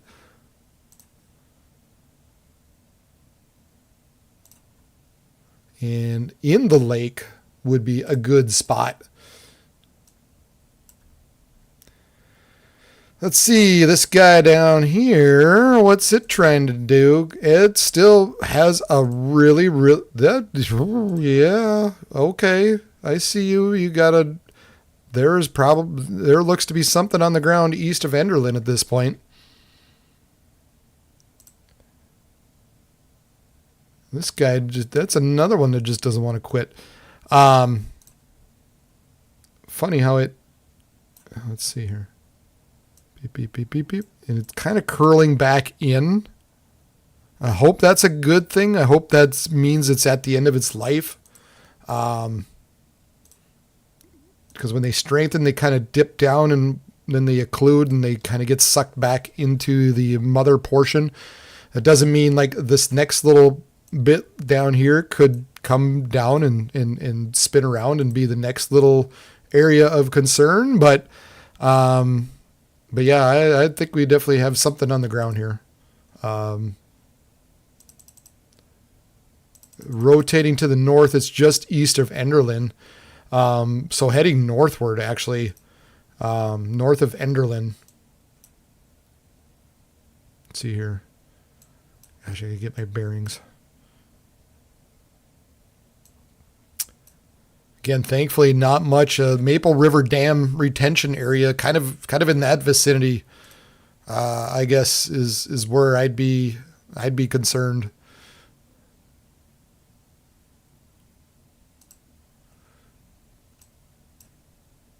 Yeah, looks to be a couple of farmhouses in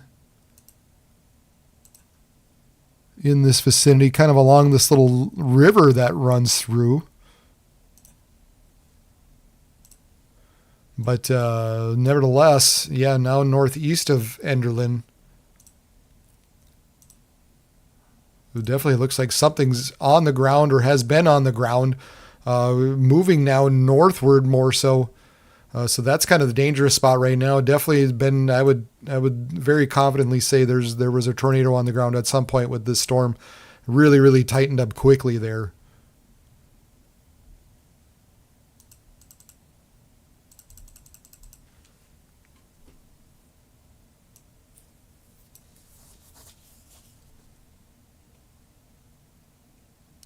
Continues to be a tornado warning further to the north, and they kind of, I don't blame them for doing this. They made a nice wide box and just kind of covered this whole area here.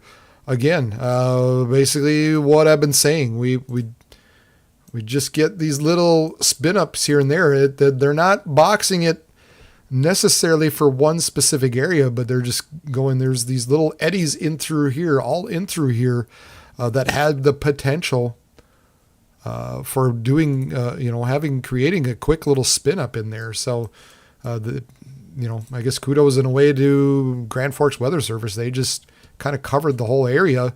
Again,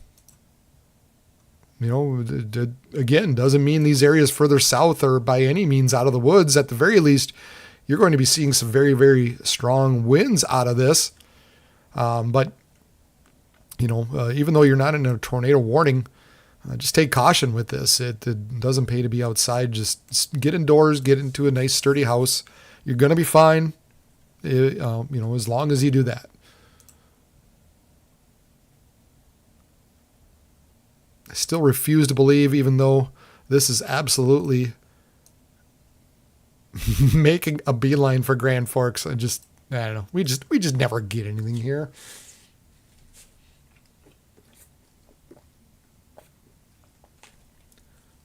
So maybe I should also pull up and have Grand Forks loaded and ready.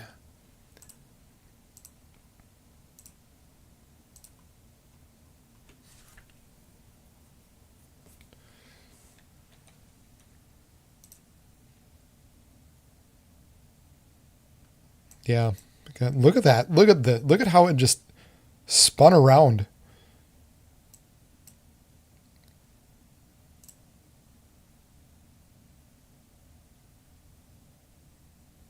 You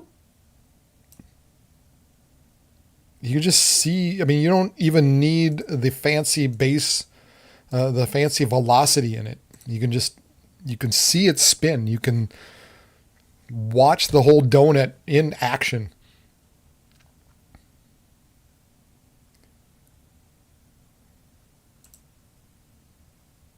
And there it is, north of Enderlin.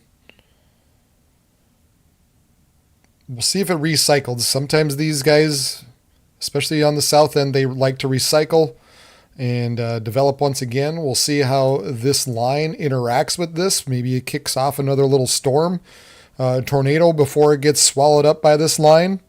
Maybe it kicks off a tornado on the south end of this line that's moving through.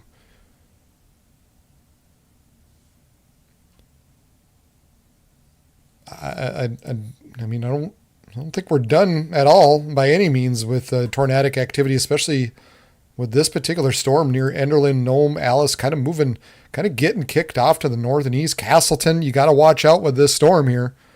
We're not done. Leonard, Horace, Fargo.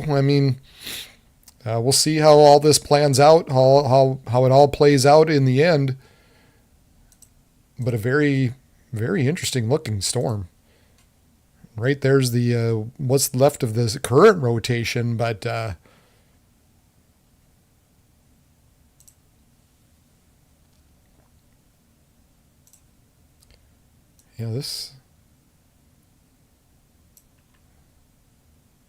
this area continues to just blast to the northeast.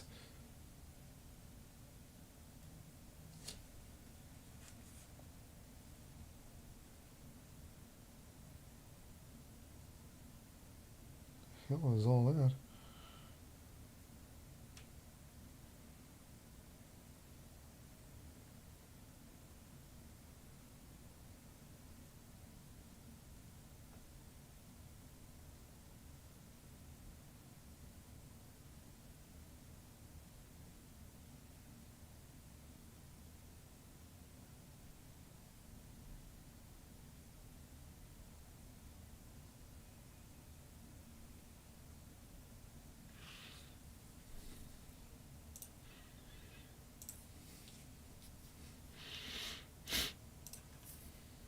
What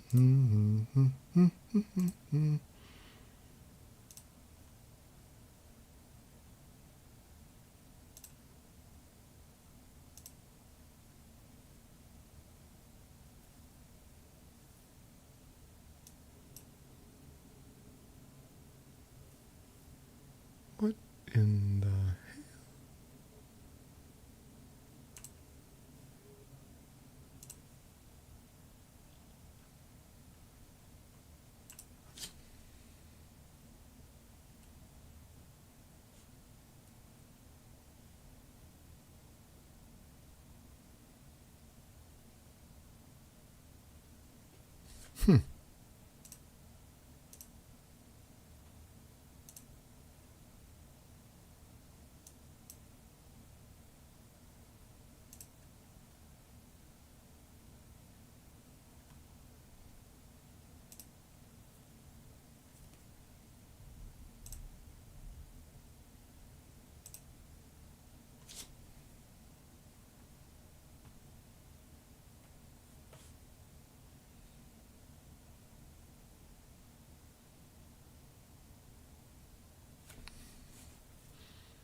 So this was a tornado west of Coburn, North Dakota.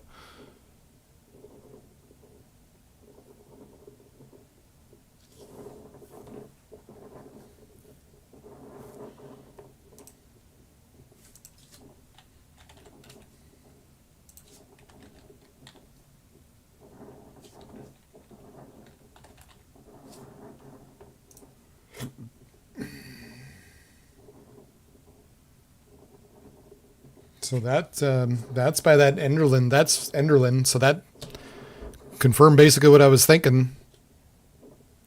That was about 8 minutes ago that someone posted this. Let's see. This is Will Wixzuh.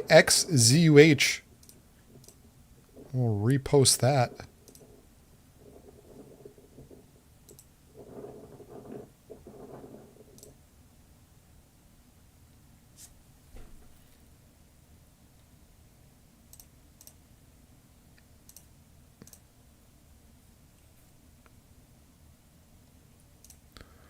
This was near Wedge tornado near Sheldon, North Dakota at 11:09.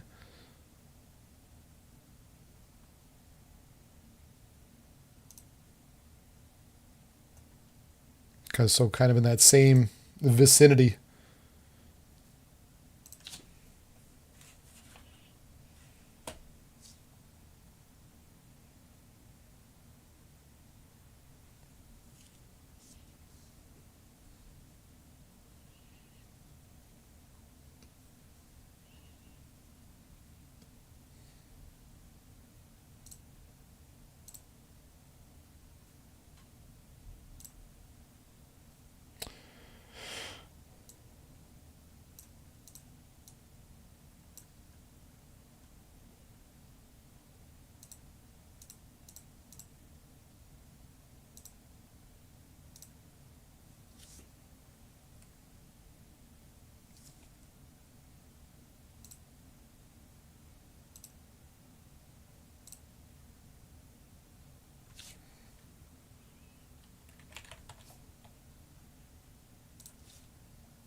Working on the fly.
So they expanded out this tornado warning here for Chaffee, Davenport, Leonard, just because it's had a history. We continue to see some good rotation north of Enderlin.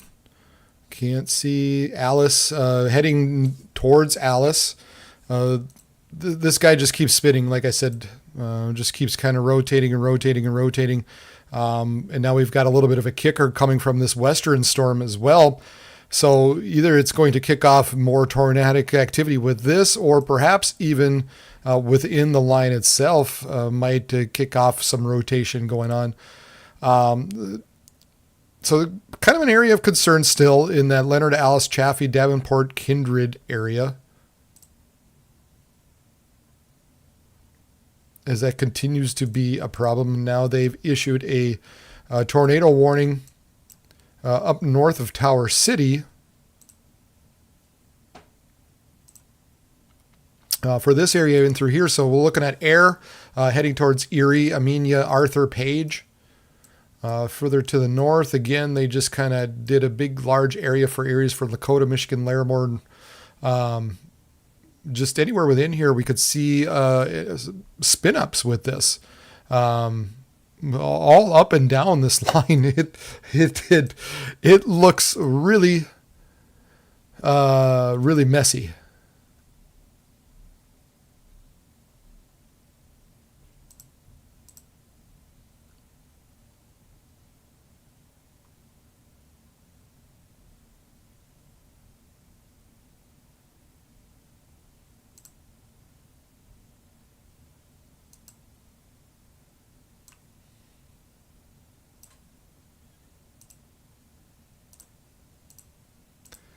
Going to take everything off here. We get a better view of exactly what's kind of going on. Set things back into motion.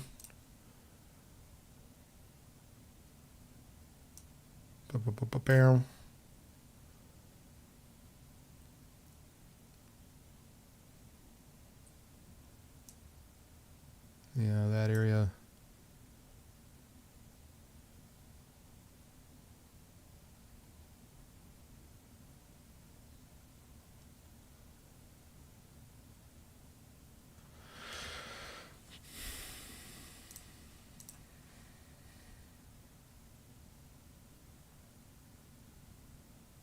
I mean, these things they're trucking. Any from Wahpeton, Fargo. Right now, I'd say, I mean, this is probably the more dangerous area right now, heading towards in between Hillsborough and Fargo. You know, that's really a kind of a big concern as far as the strongest winds. We definitely could see little spin ups, like I said, anywhere up and down this. And ultimately anywhere kind of with, anywhere within there, kind of pushing that eastward. And maybe this north edge might be a little too far north. I think eventually this is going to start to take a little more of a easterly turn, and this north edge might kind of, I don't know. It's going to, it's hard to explain, but basically this line is going to become a little more dominant, and this area is just going to kind of wind up curling back in on itself. So let me span out a little bit. Help show what you mean. So this area is going to become more dominant and push eastward. Still some pretty good winds associated with that. But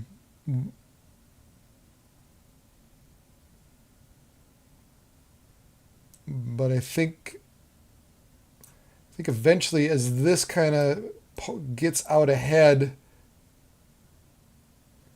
this northern area is going to kind of curl back in on itself, sort of like this area. So there's going to be obviously a northern cutoff to this. It's just a matter of how far.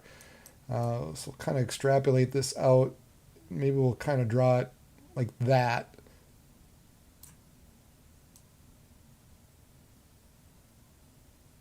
We'll take this area east.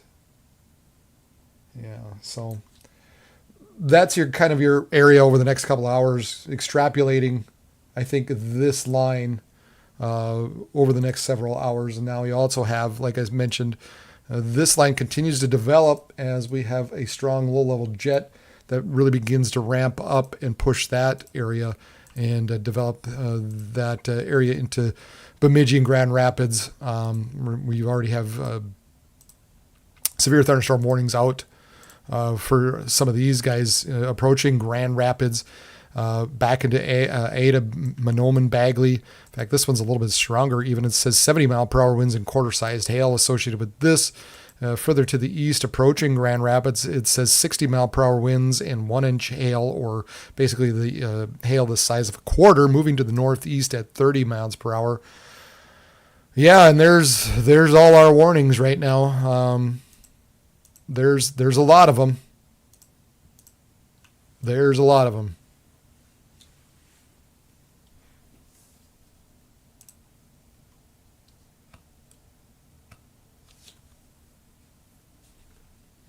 Whoa.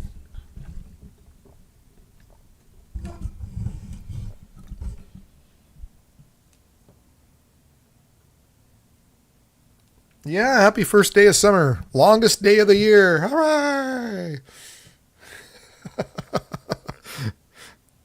Huzzah! Moorhead, don't move your cam, Moorhead. Moorhead, what are you doing? Thank you. Thank you for stopping.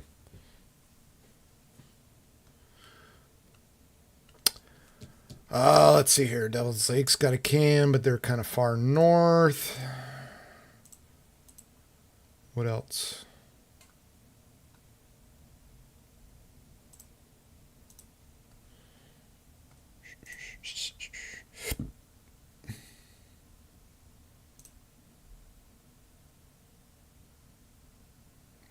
Rugby. I forgot about rugby. Oh, they were kind of Ray Harvey.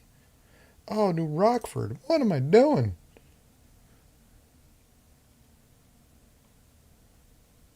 Oh, Lord.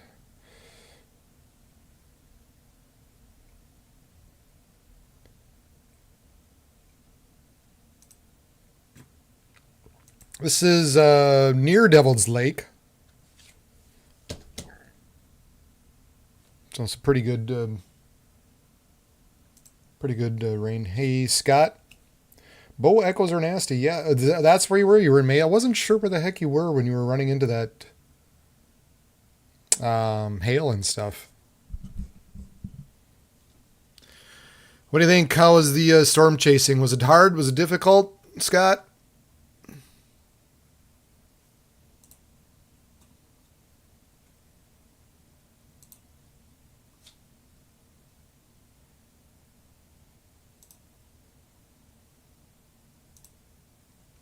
Look at this, just still continuing. Leonard, back to the northwest of Leonard now.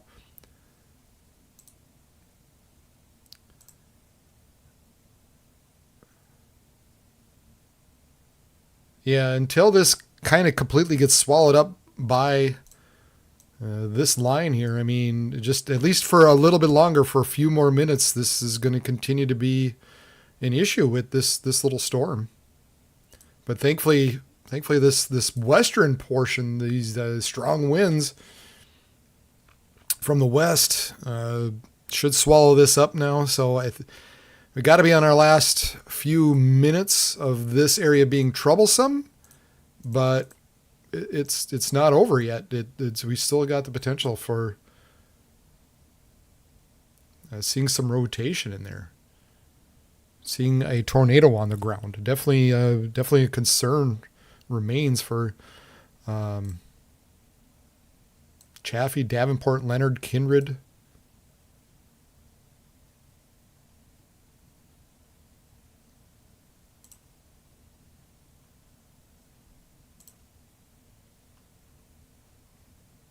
We need this to swallow that up. I like getting like, y'all remember John Madden? Yeah, he was a favorite of mine. Used the telestrator, and by the time he was done, you couldn't see a darn thing. I miss John Madden.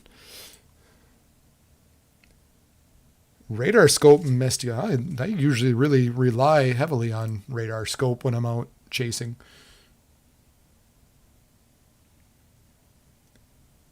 Yeah, technical difficulties. It's yeah, that sucks. Moorhead continuing to give a light show.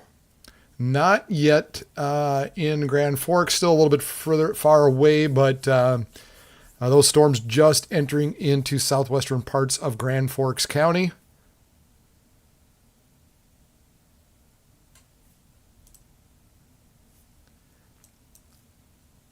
We're going to continue to see this line ramp up here through the overnight hours and move northward. So we're going to look at probably 70-mile-per-hour winds, hail, 1 to 2 inches possible out of these. And I haven't looked, but gosh.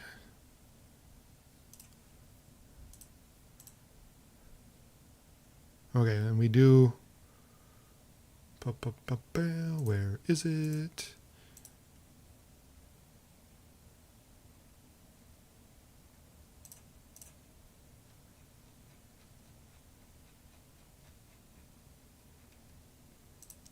And I haven't talked about this yet, but there is a severe thunderstorm watch out now for the north central and northeastern parts of Minnesota until 7 a.m. Central Time. A couple tornadoes still possible, even though it's a severe thunderstorm watch. Scattered hail up to 2 inches possible. Gusts up to 80 miles per hour likely. So again, as you can see, it includes Roseau, International Falls, Bemidji, Grand Rapids, Duluth, Ely, up through the Arrowhead region until 7 a.m., also including northern portions of the Scotty area.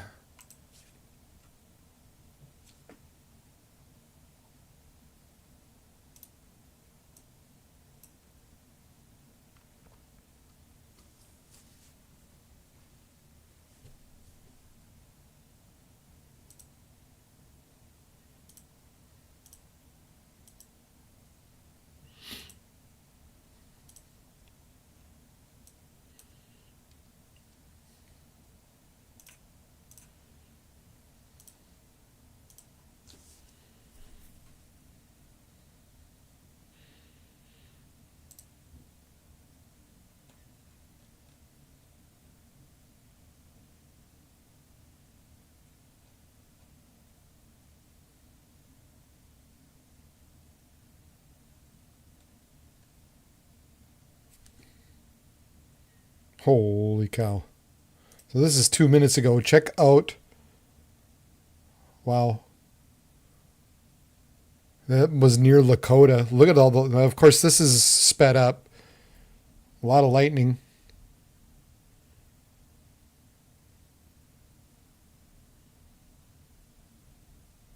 Yeah, so that's what went through Lakota earlier.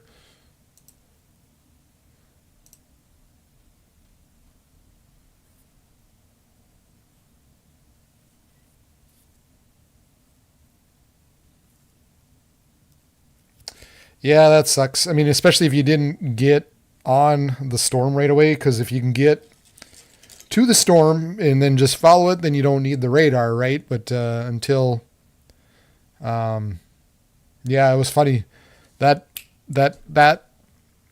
cell popped up south of Carrington, and you could just see the chasers just all converge on that one little blow up, or south of. Where was it? South of Jamestown. Yeah, and everybody just quickly went south as soon as that popped up. And once you kind of were in position, or it was north of Jamestown, sorry, south of Carrington. And once you kind of were in position there for a while, I mean, people had great views, especially Corey Gherkin.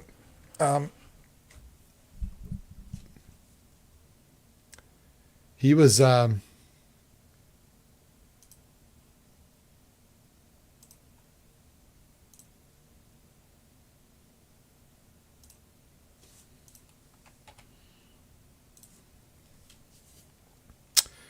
Corey was on it. You know, he had a really good shot of it all night, or, you know, all throughout. And so I used him and gave him a lot of love, and I hope others did too.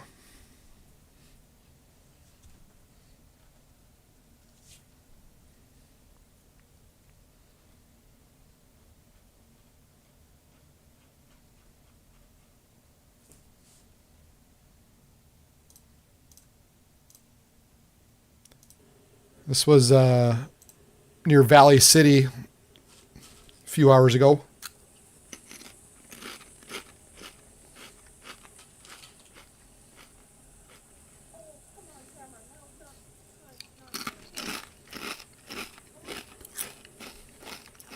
Even they're having technical difficulties. She's complaining about the camera.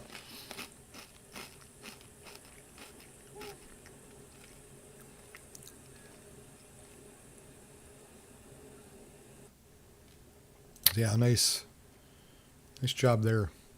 Laura Gaynor, WX Fantasies. That's an interesting one. We'll follow her.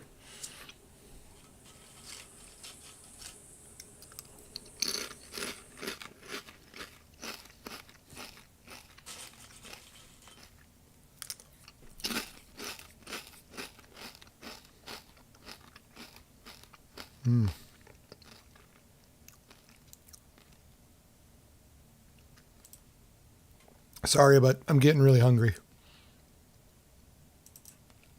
Oh, come on. Meh.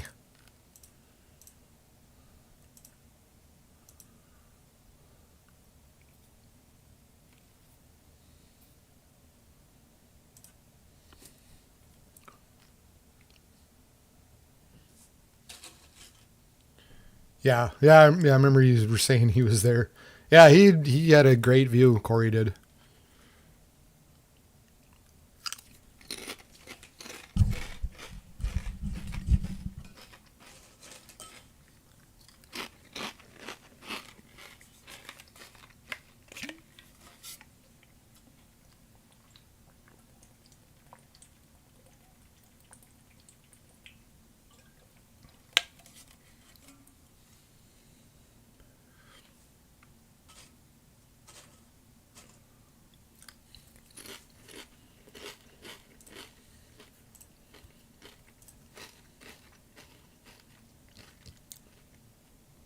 Tornado warning continues for Leonard, North Dakota, Chaffee. Yeah. I tell you, it's just amazing. It's just amazing how these storms can just keep going, and they don't ever give up. Even when the big, larger storm tries to swallow it. Still some good little coupling rotation going on. Would not be surprised once again if we see a little, see a tornado on the ground again, at least for a little bit. And so for those of you in Davenport, need to be watching out for this storm.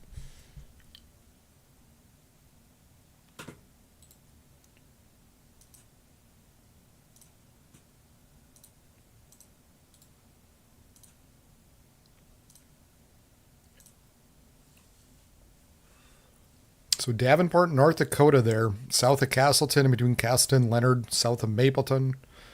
Be on the lookout for this storm still. It just doesn't want to completely give up the ghost.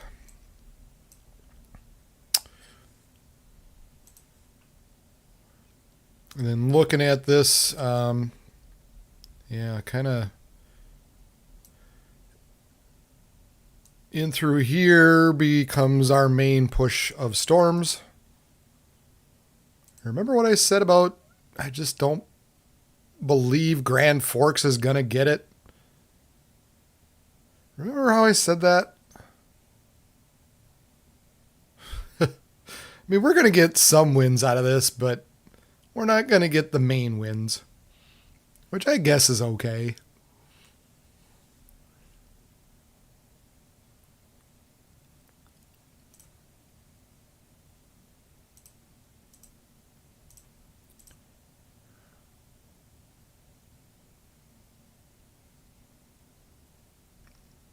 Yeah. But kind of what I said earlier, this area is going to become dominant.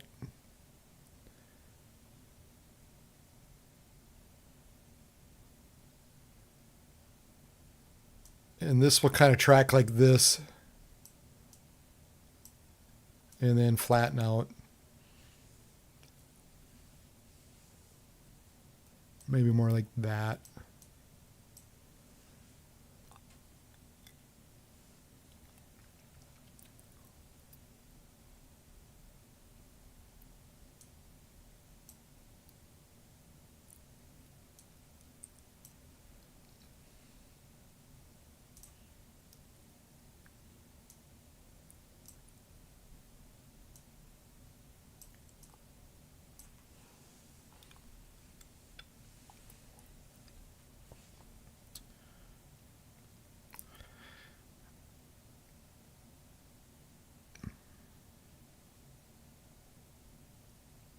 I guess a little more to my point when I was saying earlier, I was surprised the tornado warning went way up here.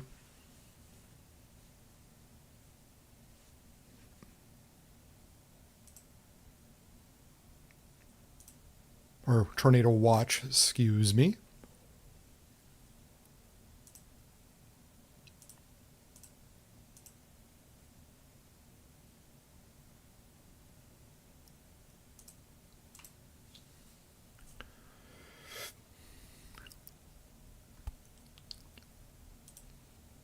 Yeah, still really good couplet there. Now south of Davenport, close to Davenport, maybe just south, approaching Kindred. I'll kind of put it on that.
Here we go. Severe thunderstorm warning in effect for this area until 12:45 a.m. So I'm in East Grand Forks.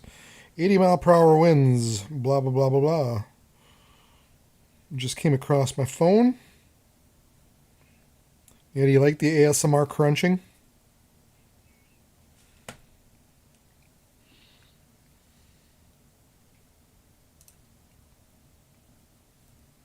This is Storm Runner's kind of trying to get that Enderlin storm. Still working on it. I don't know how they see anything sometimes.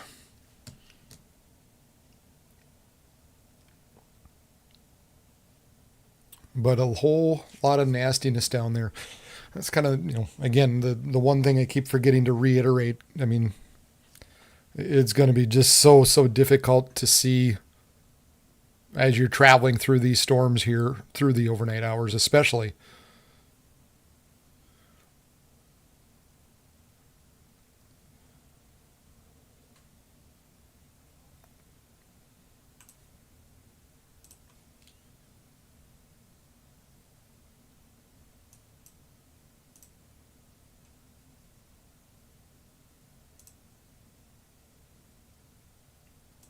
Yeah, they've got a new tornado warning out, and kind of the closest person there.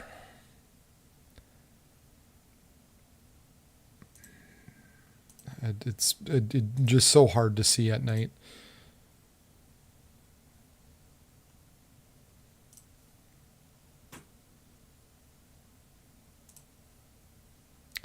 This guy's at Loves, Nathan Moore. He's at Loves. He's just hanging out, waiting for the storms to come.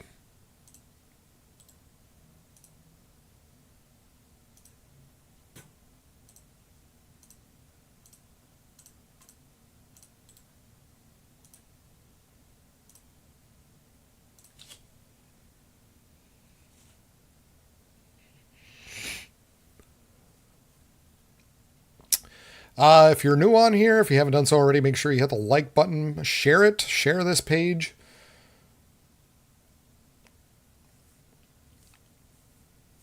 How long do we think before the big storm dies down?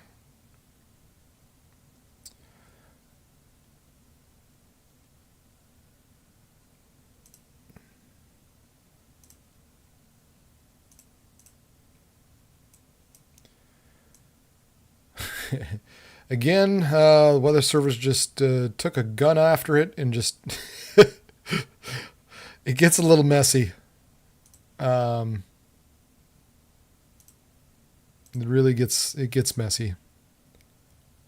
Some of these other ones on the back end should eventually die off here, but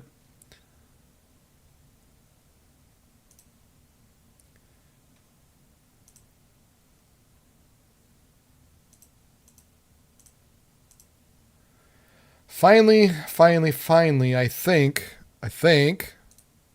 this one finally got swallowed up by the bigger storm.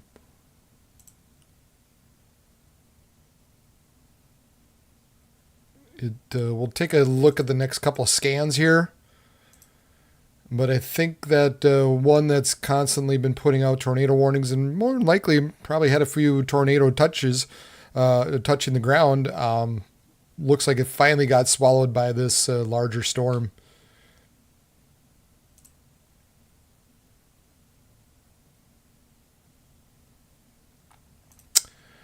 I think what we're going to have to watch here for the remainder of the night are these storms that are going to continue to kind of grow and move off to the north. We're going to be dealing with some strong winds, some hail. And then kind of what I was thinking was going to have the potential for happening a little bit earlier, but as these move off to the north, this part of the storm is going to kind of cut underneath it. So I think this is going to become the dominant part of the storm. It is the dominant part of the storm and will remain so as that pushes east. And then, we're looking at 70, 80 mile per hour winds continuing through essentially lakes country and,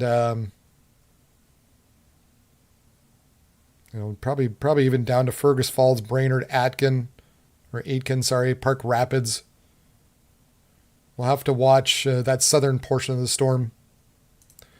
But this north,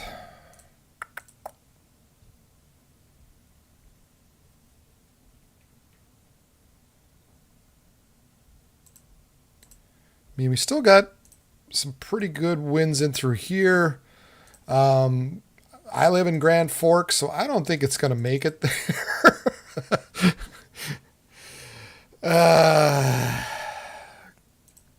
But I think some strong winds are going to be running through Reynolds, possibly Thompson as well, Buxton on down, probably running through you actually right now. But then eventually, I think you guys in through here over the next half hour to hour. You're the kind of the area that of most concern as far as the damaging winds from this stuff out here that has been moving west all through the night. Actually started way off in Montana and has now reached the eastern part of North Dakota. And I think this part's about to die off here in the next half hour or so, or become less potent. And then, like I said, we'll watch this, and we're going to watch this run to the south.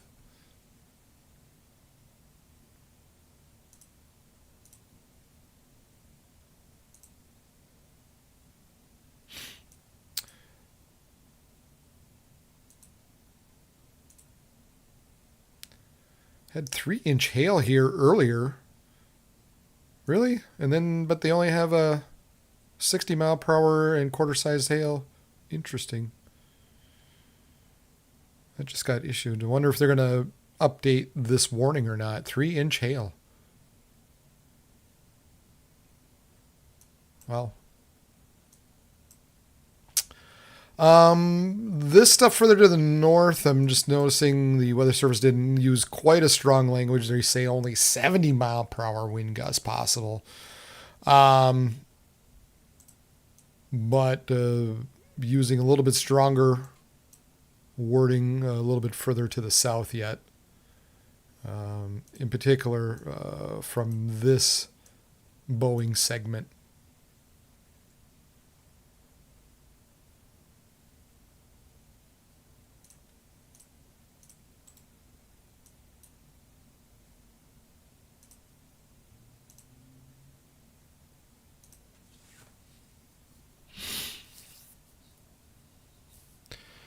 Yeah, a mentor. I've got a friend and mentor. Do we have the same friend?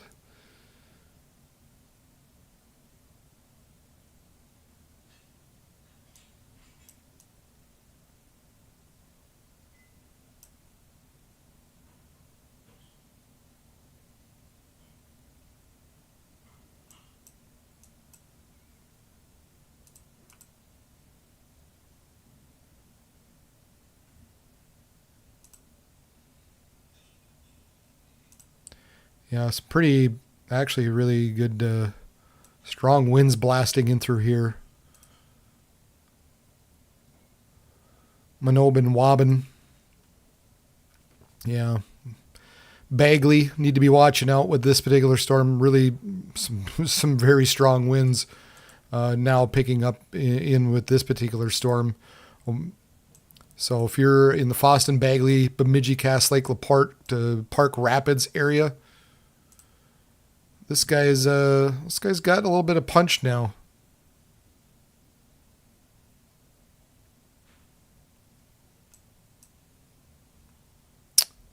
Also, we're going to watch Grand Forks will be close. Crookston, Red Lake Falls, St. Hilaire, Oakley, perhaps Thief River as well. You're going to be kind of in this. This is kind of the main area to watch.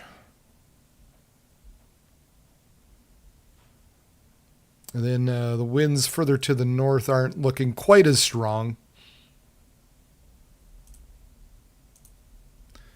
Let's step back and take a look out the old window.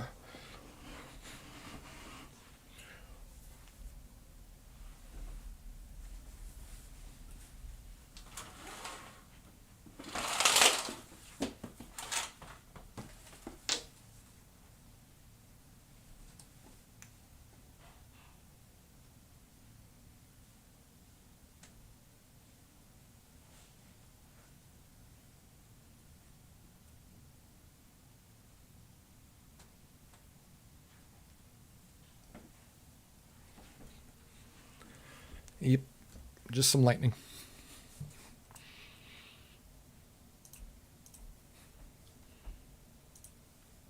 Yeah, they did upgrade this other severe thunderstorm warning by Grand Rapids.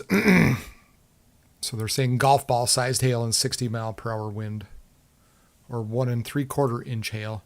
Interesting. I don't know if they don't believe the report or what, but they had a 3-inch hail report south of Grand Rapids.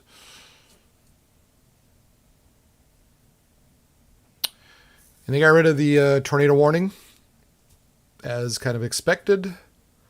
Not sure what's with until 12:30.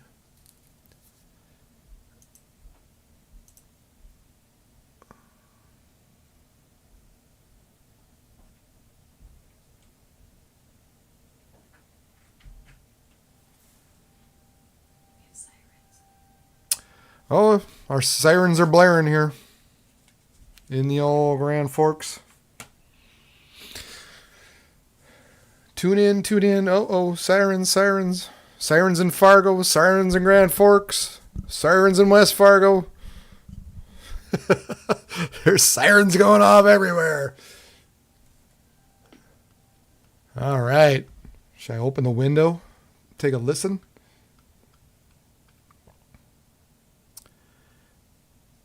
So there's Fargo. Moorhead, you can see that cam up top. That's some pretty lightning in Grand Forks there.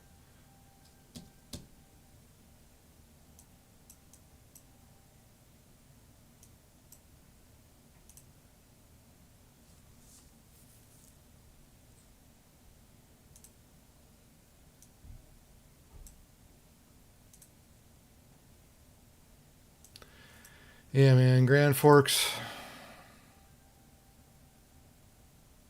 We could catch it. We could catch the stronger part. We'll see. Already blew through Thompson and Reynolds, and now heading towards Grand Forks. Euclid, Sherrock, Angus, Fisher, Crookston, Eldred, Greenview, Beltrami, Fertile. You guys need to be taking shelter now. These guys are moving at about 60 miles per hour, so they really aren't going to take long at all. It's just now crossing into Minnesota. Some strong winds down here in Borup, Felton, Twin Valley, and then also by Nayatuash, heading towards Rice Lake, Elbow Lake.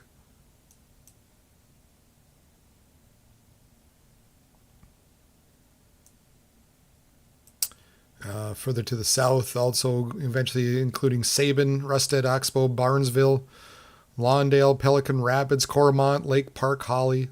So all up and down here.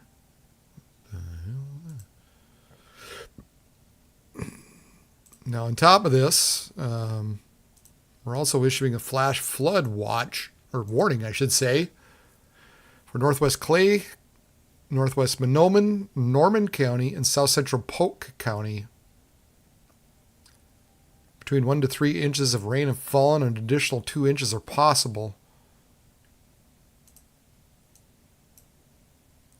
So we got winds, we got flooding, we got some hail still over here in Grand Rapids.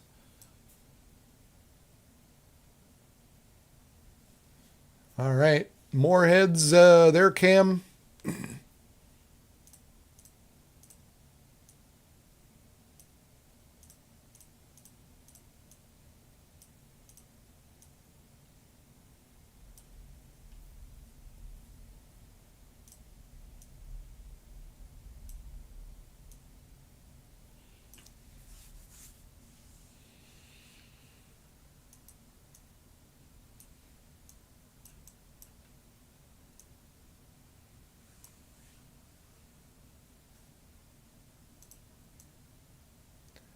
It's more interesting than my face anyway.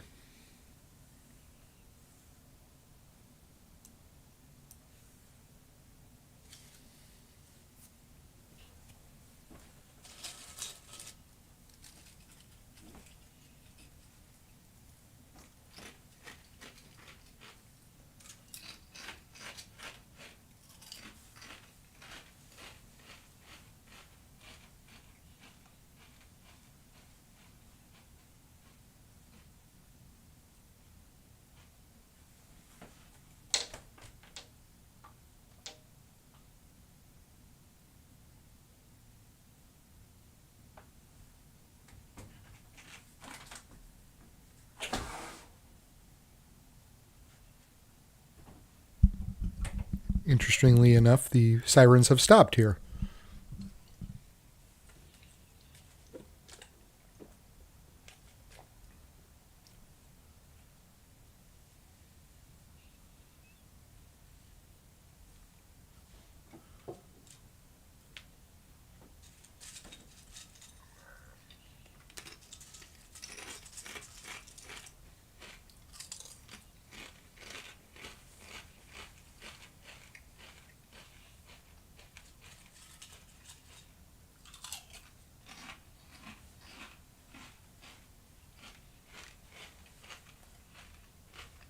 Really cool. Really cool lightning show. We don't need no stinging sirens. Sirens? We don't need no stinging sirens.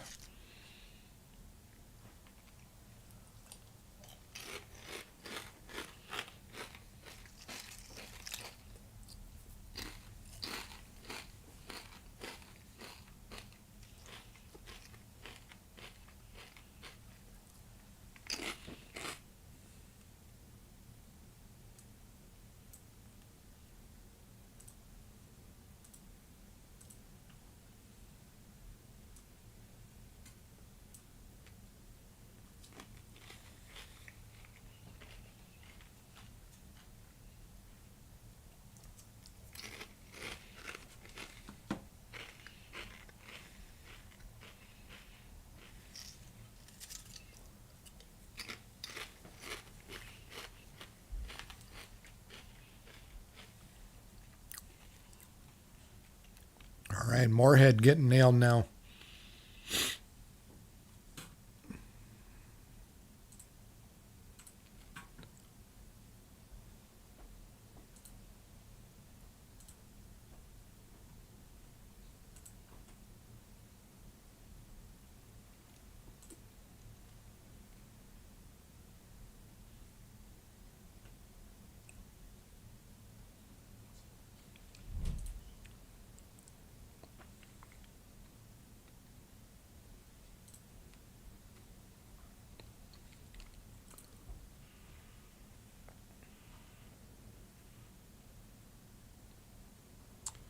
This is Nathan Moore. He's in Fargo.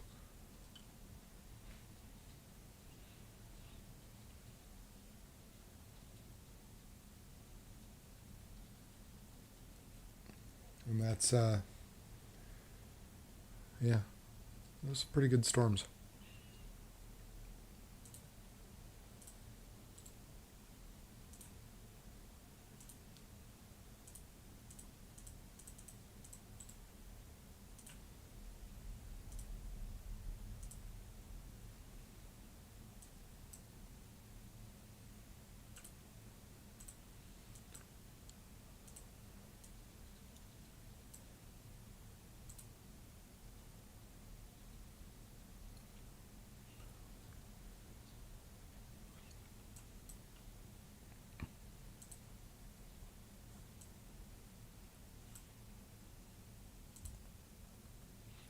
Boy. Ada Borup, Twin Valley, Minoman, Waban, Ogma, heading toward Bagley, Bemidji, this area and through here.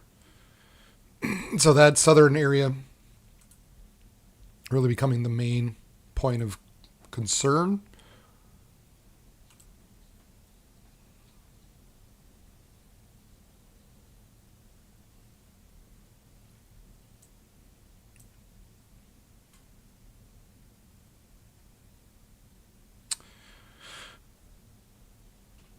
Definitely Crookston, Grand Forks. You know, we're not out of it. St. Hilaire, Thief River, Red Lake, Falls, Crookston, like I said. And then as we get a little bit further south,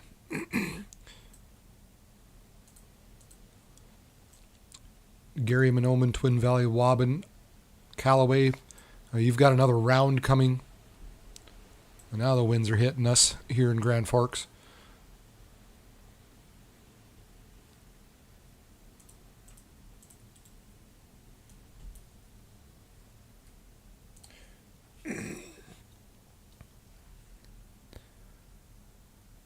Barnesville, Detroit, Lakes, Frazee, Vergus, all throughout Lakes country there.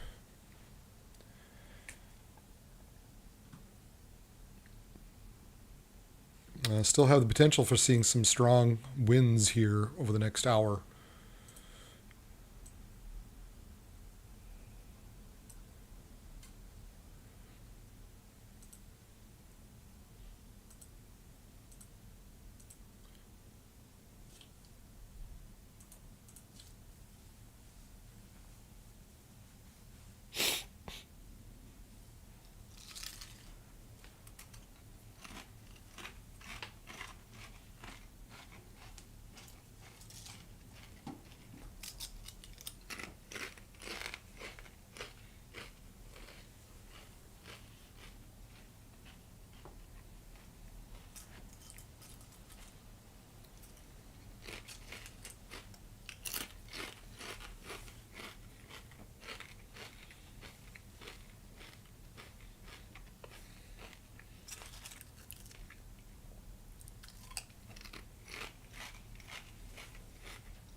I may or may not be just looking out the window right now.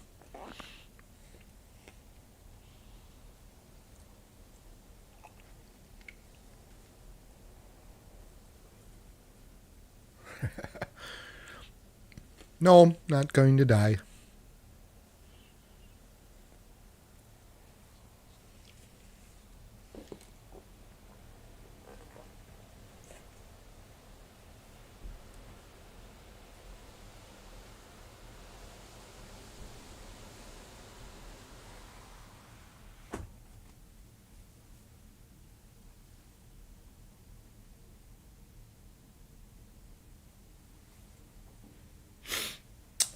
I'm a little bit south of the Grand Forks webcam that you see there. Looks to me like I got the winds before and the rain before that webcam did. Oh, well, I don't have a generator, so, I mean, if I lose power, good night, everybody.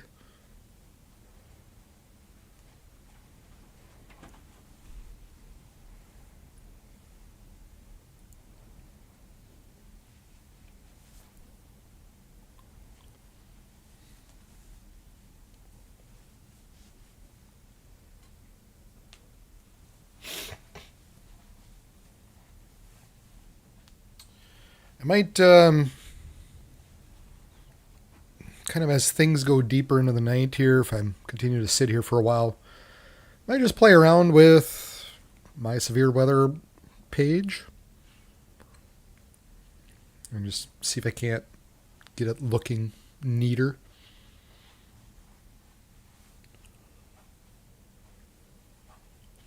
Utilize other things.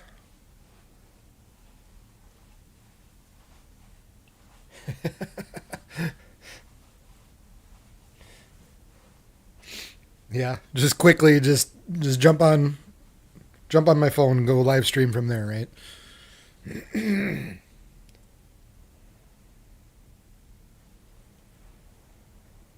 But yeah, we're getting hit here in the old Warner compound.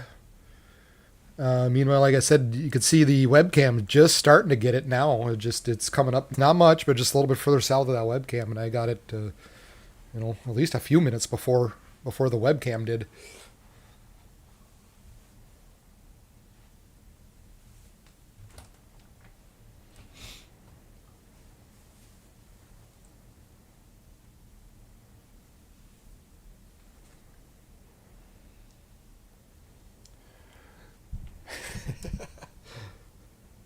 It's gonna be huge! It's so big! Oh my god! Just like Reed Timmer. Ah!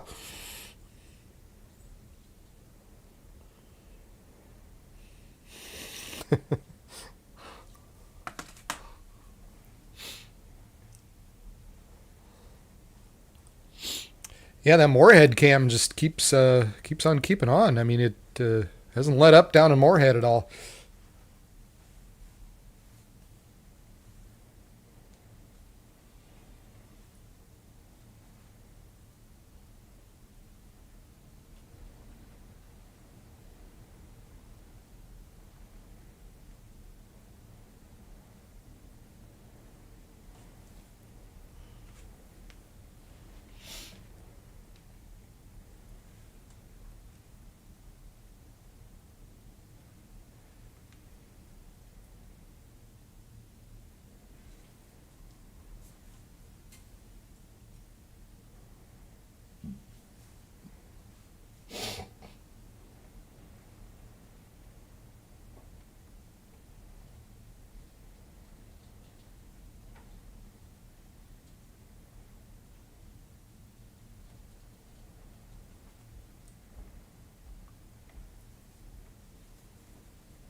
Well, this is fun.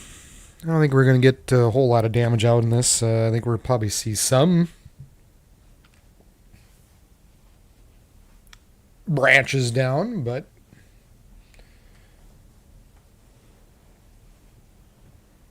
this is not by any means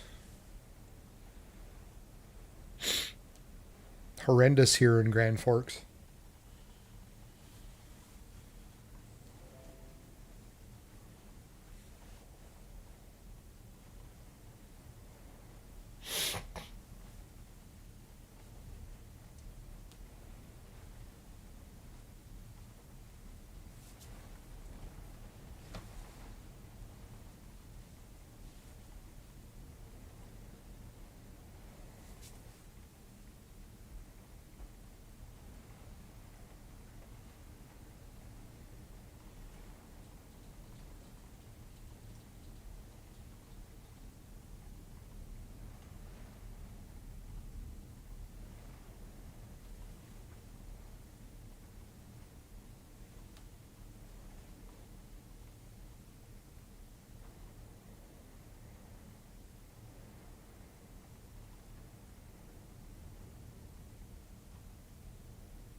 All right, we're rocking.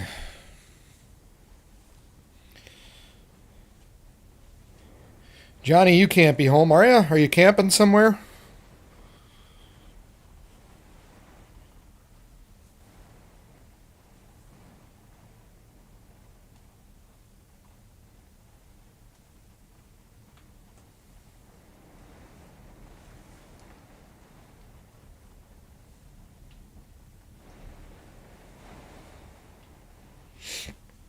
Yeah, I'll have to flip over to some of these other cams. I got some cameras in Rapid City, and I think maybe even in Hibbing.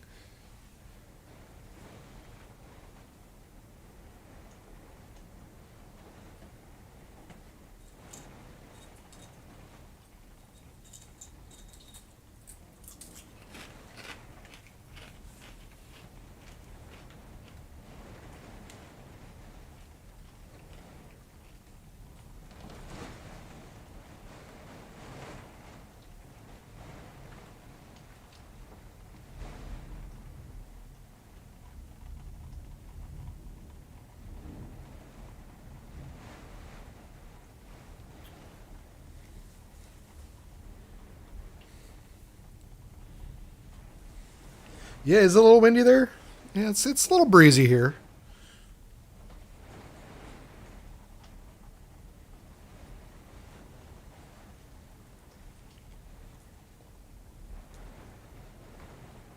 Oh, really? Oh, they're in the basement. Okay, all good. Riley. I mean, you at this point, I mean, what you get is what I mean. It is what it is at this point, right? Um, yeah, you just got probably the strongest winds moving through you now, or have moved through you. So, have you seen any damage down on your end, Riley?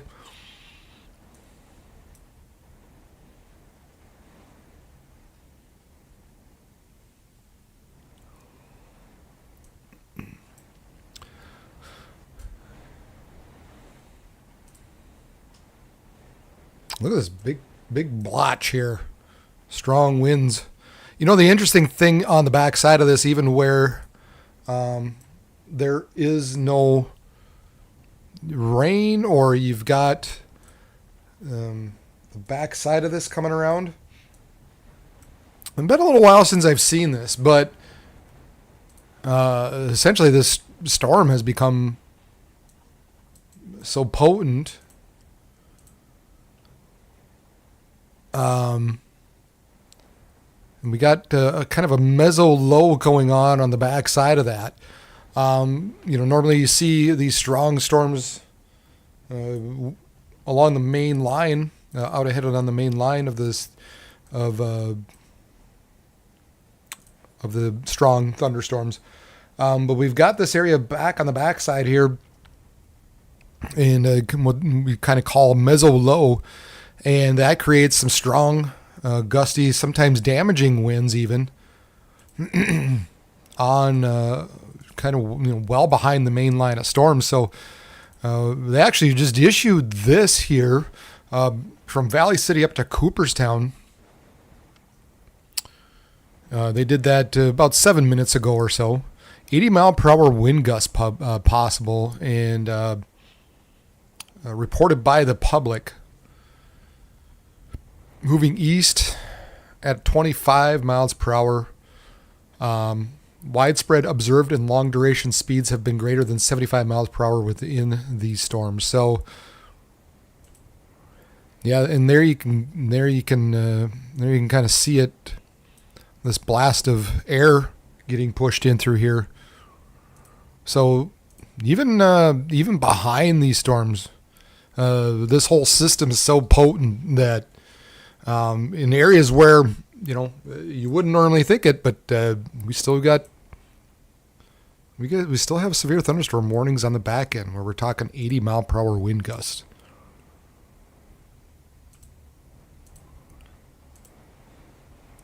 So let's kind of put that in motion and get a feel for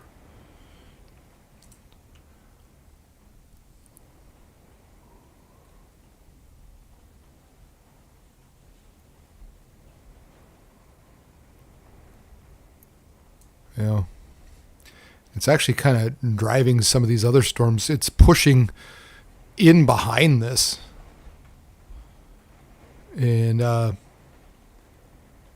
driving this line of storms up quickly up to Thief River Falls. So you still got the potential of seeing some damaging winds. It actually looks like it's been maybe increasing the last couple of frames where winds have been getting a little stronger. And you've got this area blasting in through Minnesota. Some strong winds associated with that. All across Lakes Country.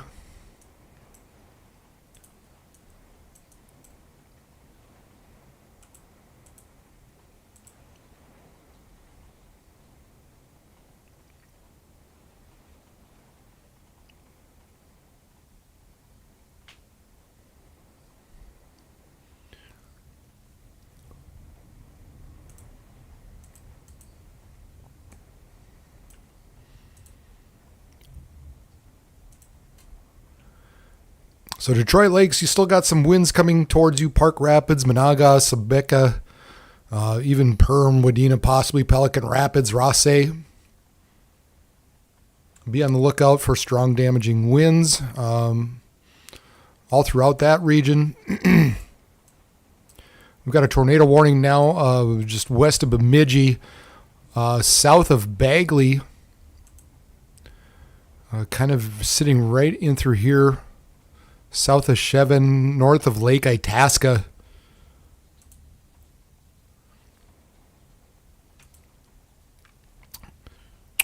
At 12:24, severe thunderstorm capable of producing a tornado was located over Upper Rice Lake, or 18 miles west of Bemidji, moving east at 40 miles per hour.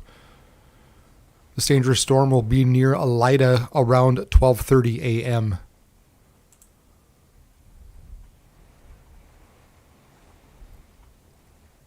So Wilton, Solway, Bemidji, Lavina. Be on the lookout. Here's kind of that area of concern, the way it's looking to me. Heading east at about 40 miles per hour. I'm going to tell you, it is blowing like the dickens here and raining, and you look at that webcam in Grand Forks. It does not look bad at all. So, a bit of a difference from the kind of the north end of Grand Forks to south.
Sirens? We're hearing sirens again? Oh, wow. Oh, no. Oh, that's bad.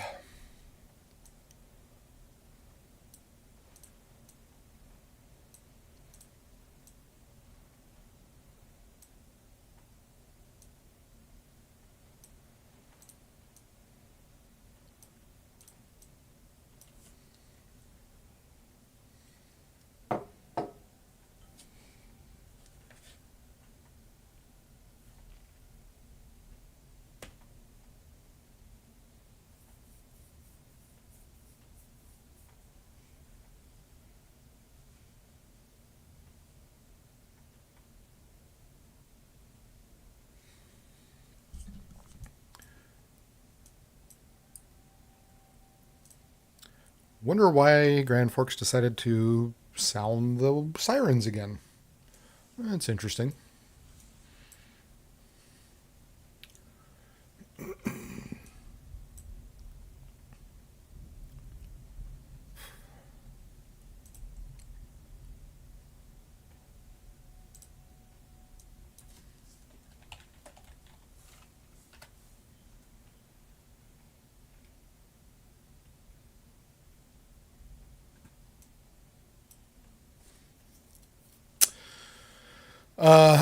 Ball club, well, you do have this punch of strong winds kind of heading your direction, at least for the moment.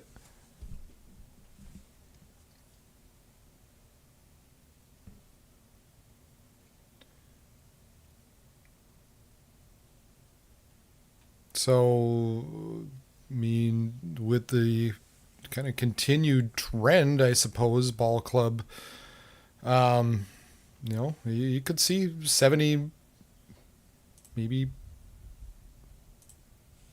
80 mile per hour wind gusts out of this. Yeah, you could definitely see some 80 mile per hour wind gusts out of this if this continues on.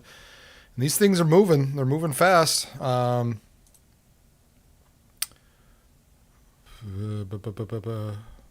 never find it. So it's 40 miles away. Moving east at 70. So, it's maybe a little over a half hour away for you in ball club.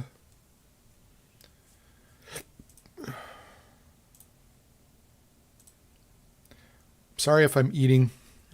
Hopefully you don't hear it too much, but I'm just kind of starving.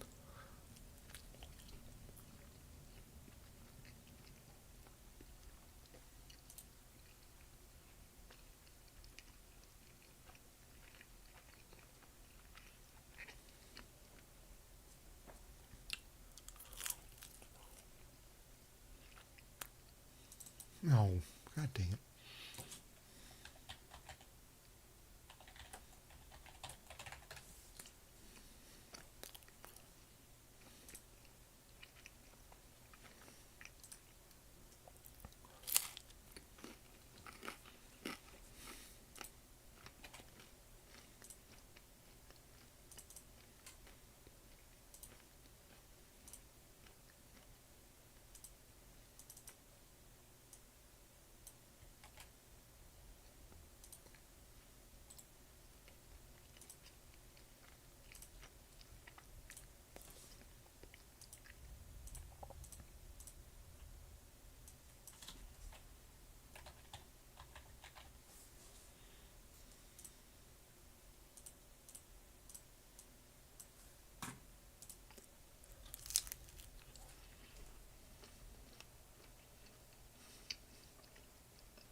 Um,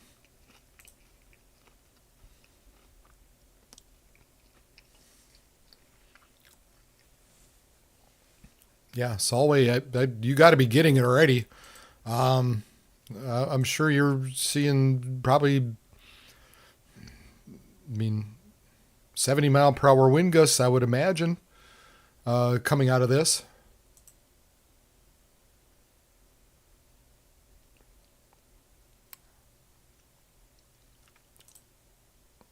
Yeah. I would imagine with this, you're probably seeing 70-mile-per-hour winds. I mean, you're getting it already. I would say by the time you hear this, the winds are already nailing you in Solway. Perhaps the little thing we got to watch out for still is this area just south of Wilton, kind of heading towards Bemidji. So while we continue to have this pretty good area that's pushing eastward, this northern edge here is a little bit of concern. Just for the potential, at least, of seeing a spin up. And so kind of anything along here needs to be watched, but in particular here, and it's kind of, again, doing one of those things where it rotates off to the north. So, I mean, even Solway needs to watch a little bit, but more so Wilton, Bemidji, Lavinia. Just kind of watch this area for any type of spin-ups that may be possible with this.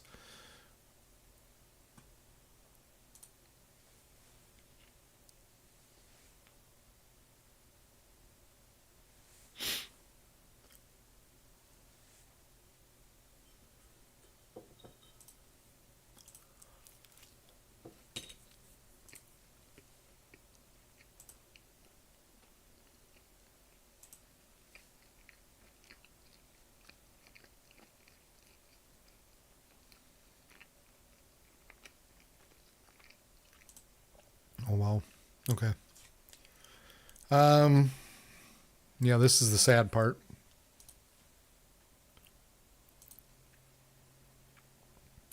This is,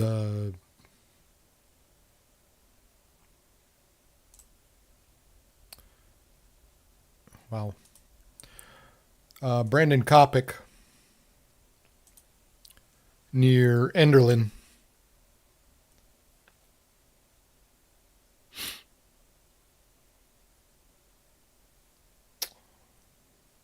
People coming out in flashlights. Trees just gone. Buildings gone. Not sure. Really hard to say what for sure what was sitting here. Gosh, we even got a snake, I think. Is that a snake? That's a snake.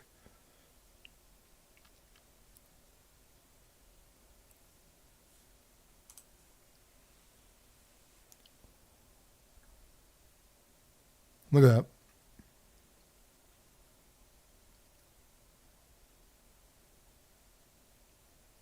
Yeah, gosh. Yeah, there's some people out there that are going to need help, and it looks like around Enderlin is definitely one of them.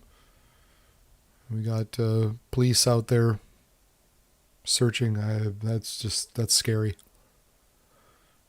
That's scary. People out in flashlights. I don't know. What are they looking for? Who are they looking for?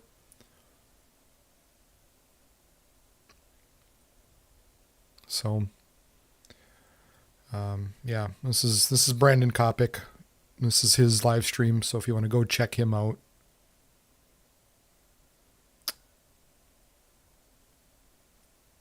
That's the unfortunate part. That's bad. Yeah, right. Include ball club. So looks like they just kind of went ahead and just issued a, well, hate to use the word generic, but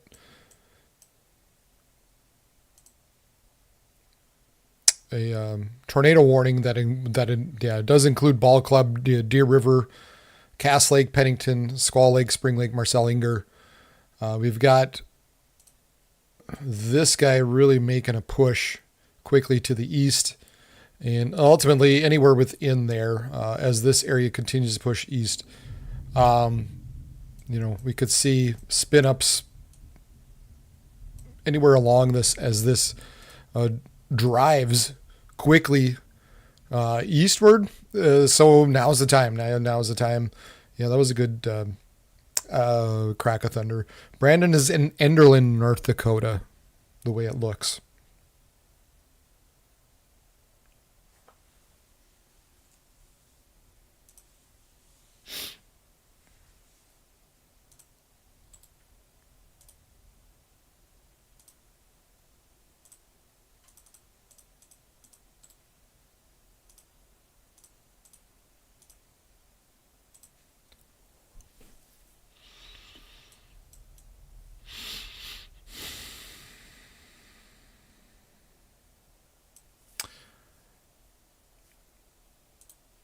It's for those of you further north into North Home, Big Fork, Effie.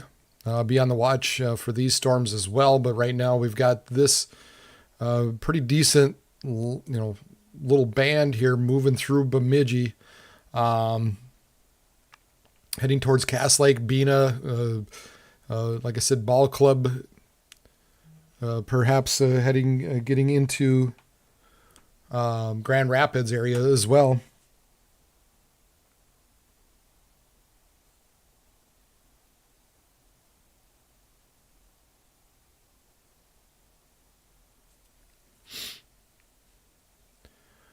Had a report earlier of 3-inch hail. And then other than that, since then we've had 1-inch hail being reported with these storms as they have developed and moved northward. But yeah, for those of you kind of along Highway 2 and north, again, Cass Lake, Bena, Grand Rapids, Squaw Lake, you guys in through here need to take shelter because we've got a pretty good punch of strong winds coming with this particular band of storm.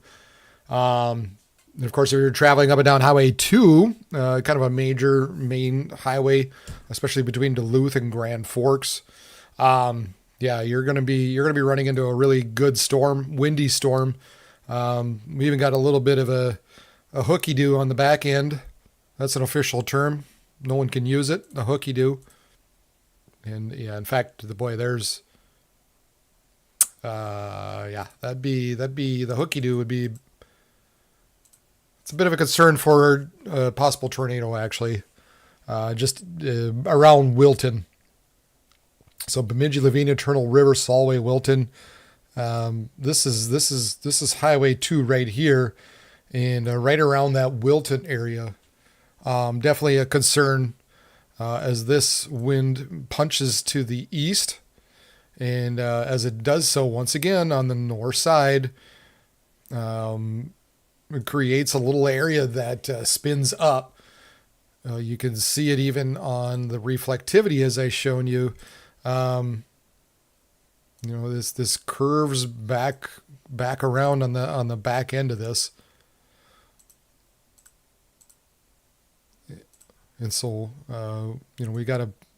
there's our notch. The wind kind of punches back around. So right around that Wilton Solway area, definitely a concern for possible tornadic activity. Now looking like it's heading towards Wilton. There's also kind of an area near Bemidji. And speaking of Bemidji, it looks like that cam,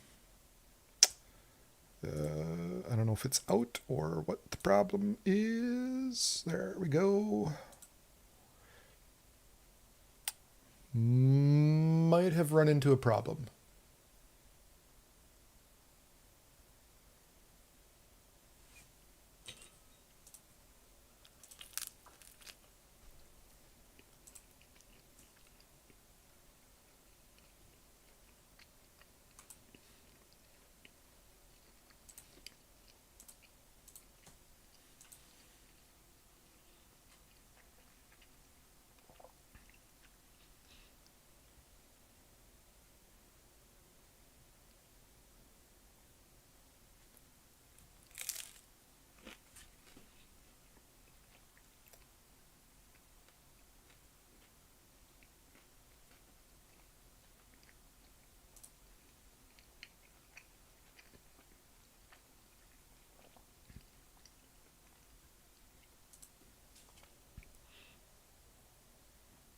Yeah, and they did just issue this a few minutes ago.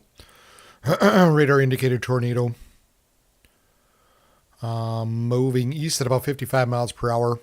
Locations include Bemidji Lavina around 12:45, so about now. Turtle River at 12:50. So yeah, we've got this kind of whole area here. We've just got areas, little areas of rotation all along it. And so you got this punching eastward, east and northeastward, and on the north side of that, we've got these areas of rotation.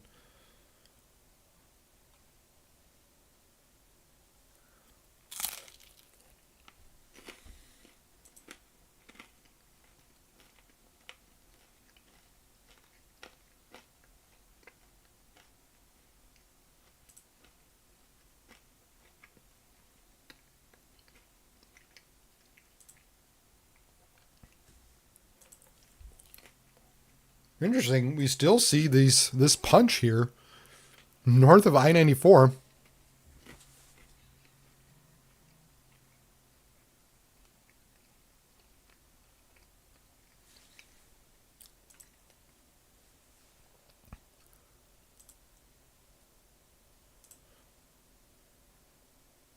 So we still could potentially have some pretty strong winds around that Hope and Cooperstown area, Binford. Perhaps nosing into Mayville.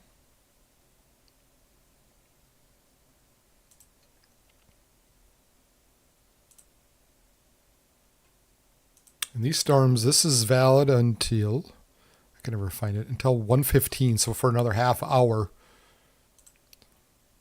So we'll see, kind of monitor the progress there and see if that changes at all. And then continue to have these storms further down to the south. Not quite as potent anymore. We're looking at 60 mile per hour wind gusts, but we've got Park Rapids, Monaga, Sebeka, Perham, Wadena, Frazee, Ottertail, Elizabeth Fergus Falls.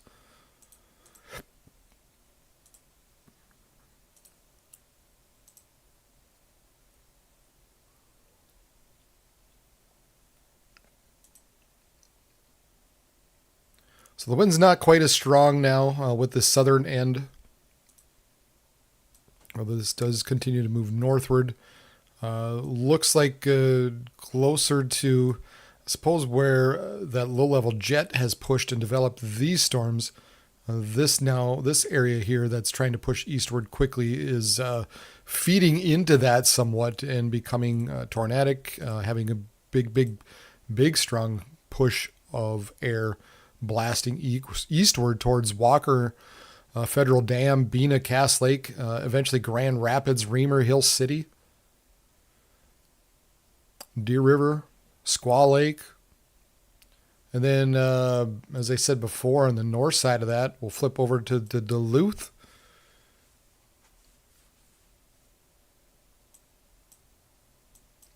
On the north side of this, around Bemidji, between Bemidji and now Lavina and Turtle River. This would be kind of the area of concern at this point because of this area rotation. Now, again, this area basically kind of moving east and northeast.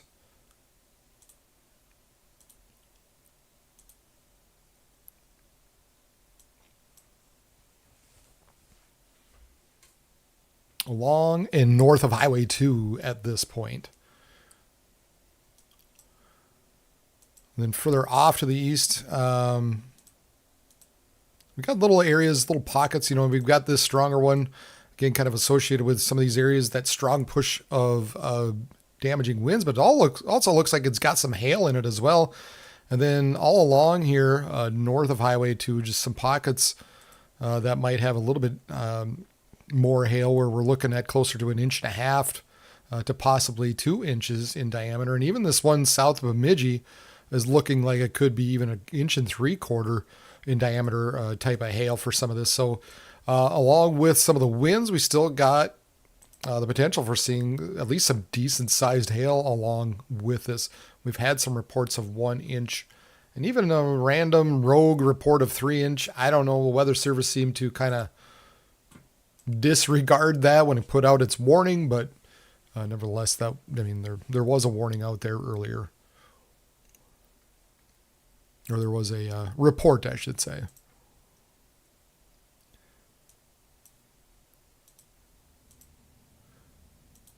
So thankfully this southern end, it looks like more and more it's kind of washing out a little bit.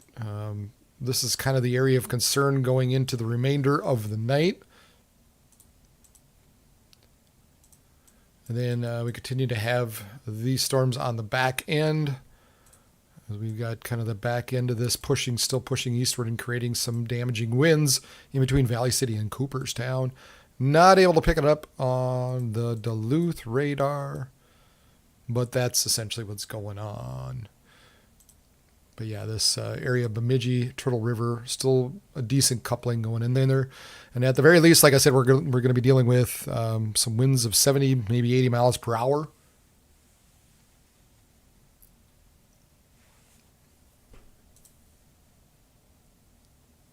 Oh, look at this. They actually expanded that area further back. Now they issued another severe thunderstorm warning.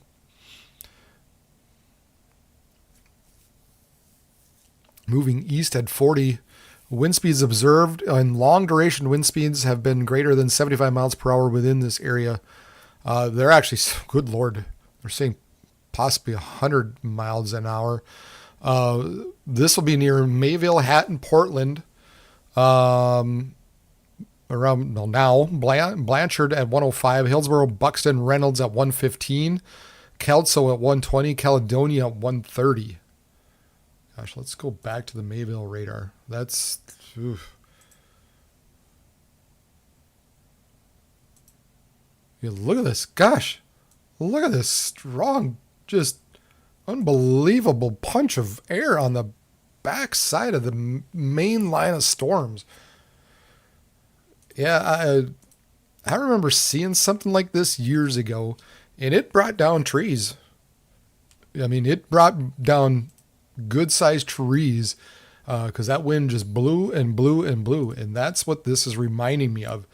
So yeah, if you're in that,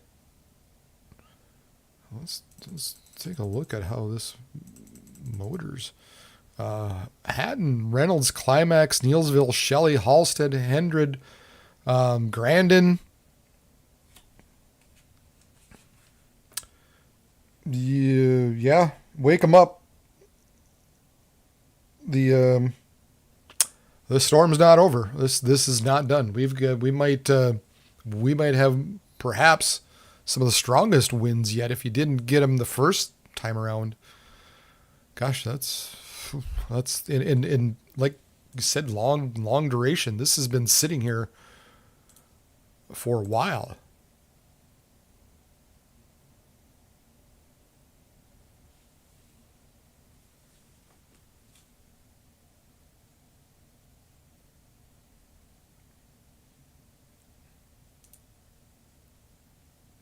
Here we had a report of 89 mile per hour winds by Courtney. So 90 mile per hour. I mean, like I said, it doesn't move. It just doesn't move. I wonder how the Bismarck radar picks it up. Let's check that out. Out of curiosity.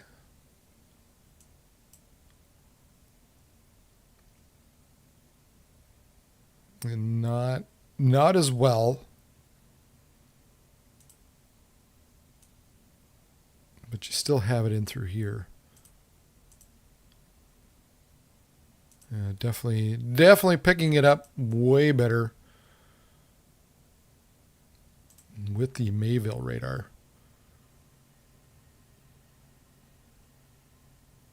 Yeah, in some of these, I mean, it's 90, 100 mile per hour. That is amazing.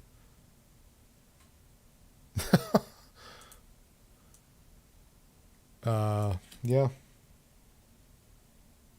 That is amazing. Yeah, there's some very, very strong winds still punching eastward. Mayville, Clifford, Galesburg, Hillsborough, Buxton, Reynolds, Northwood, Hatton. it depends on how this spins around.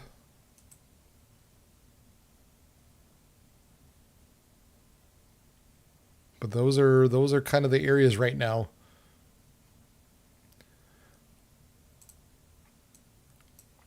All right, and then we still have this area in through here, heading east and north and east. Turtle River tends right, Black Duck. We flip over to Duluth. Hello, Duluth. And we turn these back on, and there we've got our area row. Whoa, whoa. Okay. Okay. All right. I see ya. I see ya. Pennington, Turtle River. Still got really, really, really strong area of winds right through there.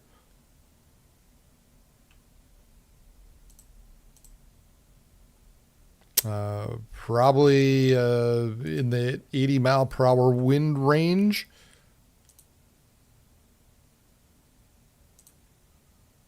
See if we can't put this back into motion.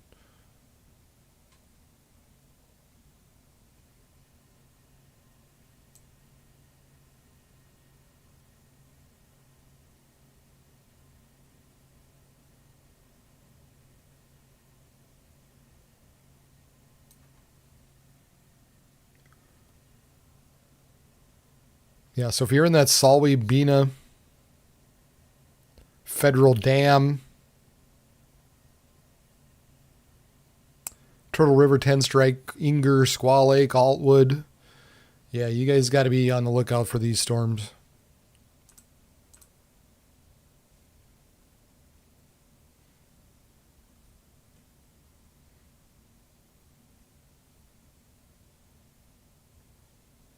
Bemidji just does not want to work. Hello, Bemidji. What is going on with you today?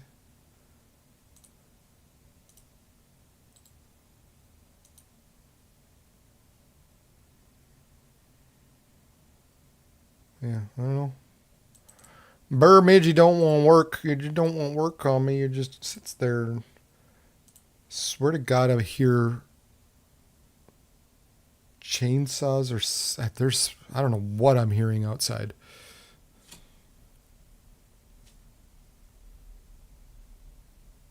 '23. That sounds about right, Tara. Remember a huge tree down in University Park. Yeah, it was just crazy.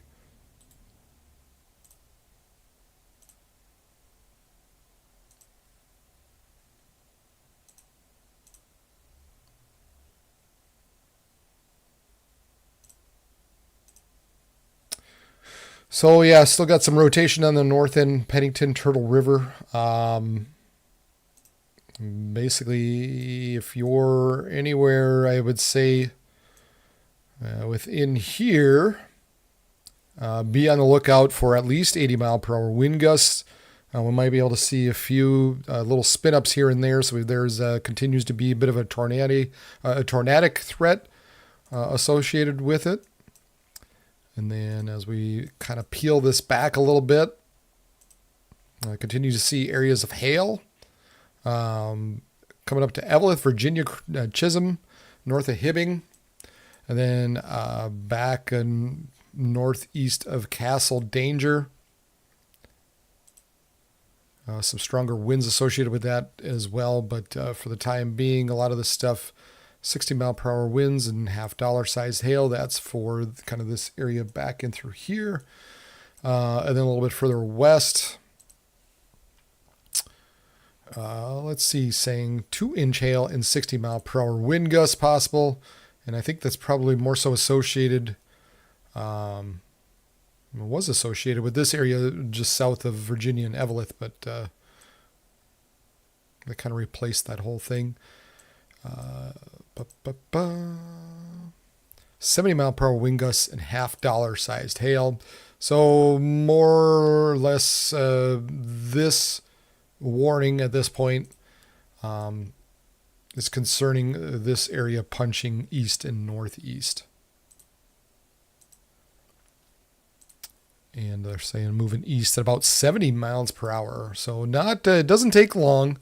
Before you know it, this area has crossed this whole span within an hour, perhaps even less. So make sure you're on the lookout anywhere, really, now within this particular polygon here.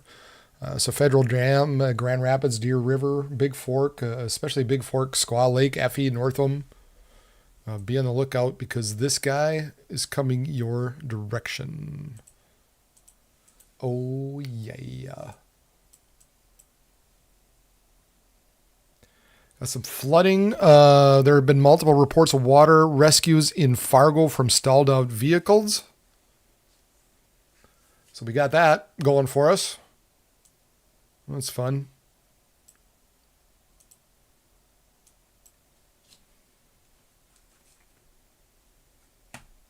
Thief River lost power.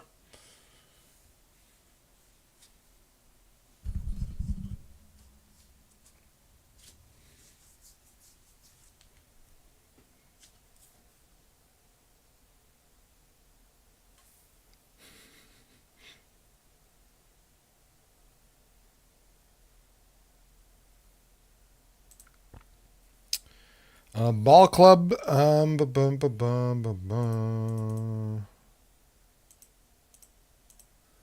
You're still looking at 70 to maybe 80 mile per hour winds. The actual warning says 70 mile per hour winds, so we'll go with 70 mile per hour winds. The way it's looking right now, it's about 18, 19 miles out, moving east, roughly 70 miles per hour.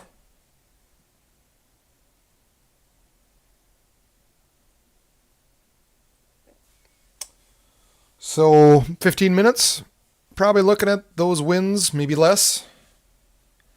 So that would put it at 118, maybe 115.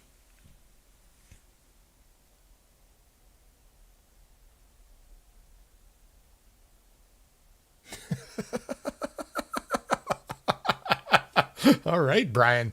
Brian's pissed. He doesn't like this place. Screw it.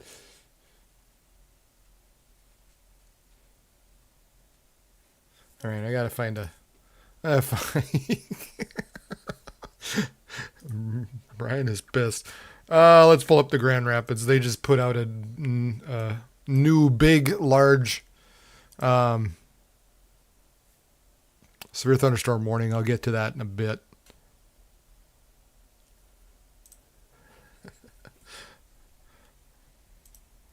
Brian is pissed.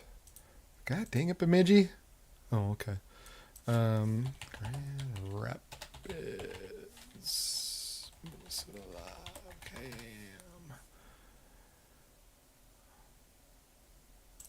To Twilix.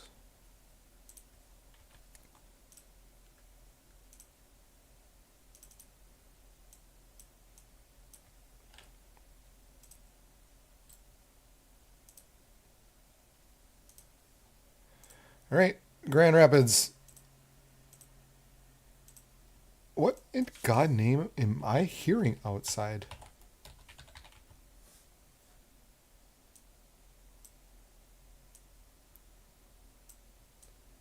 Moorhead, still very impressive on the lightning. Good job. Golf clap to you.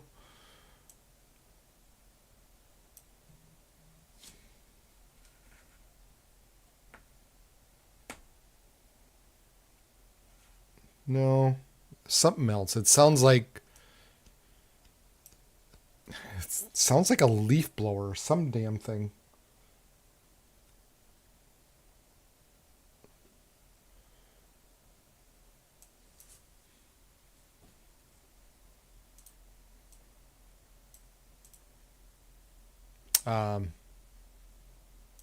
Yeah, so Weather Service Duluth just took I like to call it the shotgun, and just said, here, there's a big old warning for you. 90-mile-per-hour wind gusts. So ball club, they upped their ante now. They're saying 90.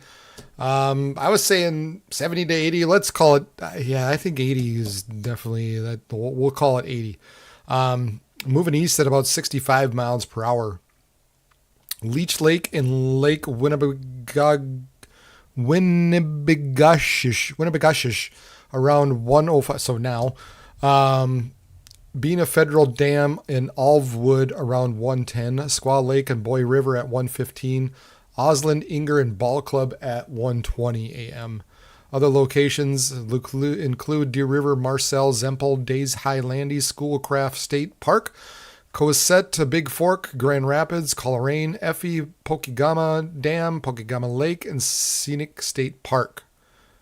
That would obviously include, so everything within here. So, they just said, hey, there's this big band of wind coming your direction, 80, possibly even 90 mile per hour wind gust. Be indoors, people. Just be indoors, and especially if you're in a basement or in the most interior part of your room, you'll be just fine. Last place you want to be with any of this is caught outdoors. You just don't want to be outdoors. You don't want to be in a camper. That's another area you probably really don't want to be in right now. Make sure you're in a shelter. I would even say if you have nowhere else to go, get into your pickup.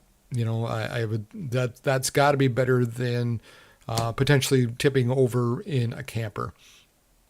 You also have these areas further to the north here that could potentially get little spin ups here and there. So areas across Allwood, Wirt, Spring Lake, Inger need to be on the lookout for the potential for seeing just even some brief little tornadic spin ups. And that's why they continue to have this tornado warning out for the northern parts of Minnesota. So right in through here, this purple polygon essentially means these guys in through here, just because of how this is pushing and blowing out this north side of the storm, could see some brief spin ups. And so we need to be on the lookout in particular in through here just because of that. So make sure you're indoors. Make sure you're in an interior part of the building. Just be in a basement if you got one. Just be indoors. If you're indoors, I mean, you're probably gonna be okay.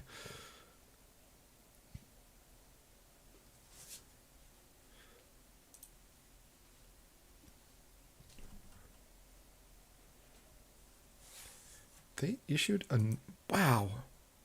This is just crazy. This is just crazy stuff. It's crazy.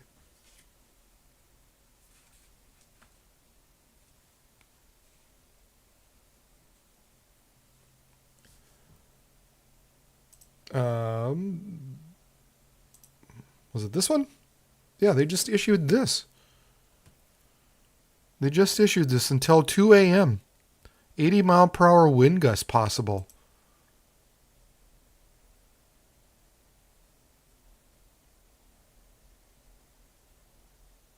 I had a report about 30 minutes ago near Ypsilanti of 76, almost 80 miles per hour.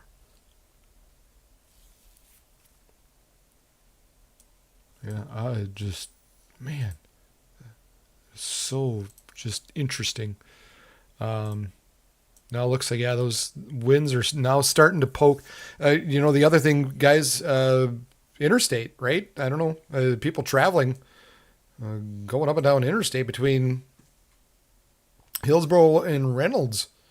High profile vehicles. Watch out, guys. Watch out, truckers.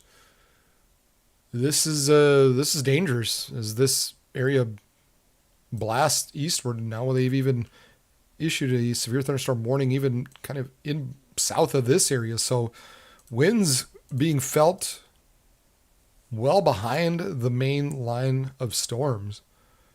That's that's crazy. 2013. That sounds about right.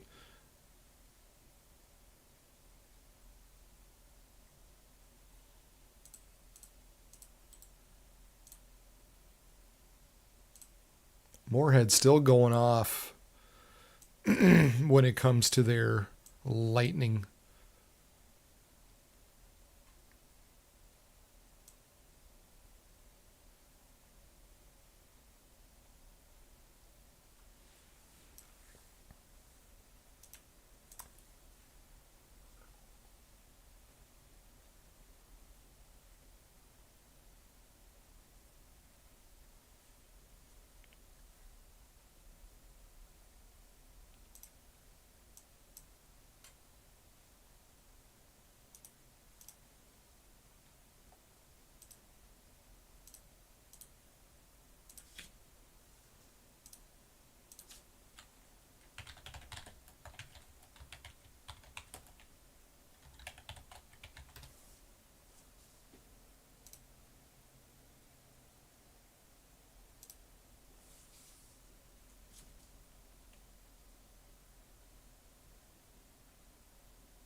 Looks like they issued a new tornado warning.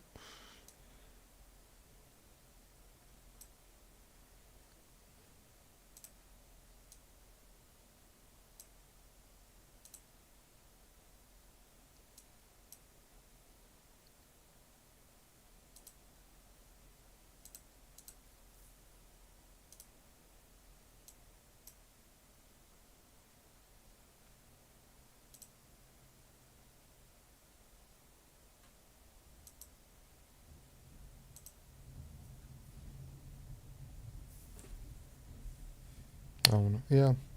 Effect until 1:30 a.m. Moving east at 70 mile per hour. So they kind of, I think, redid this tornado warning. Just kind of updated the wording a little bit.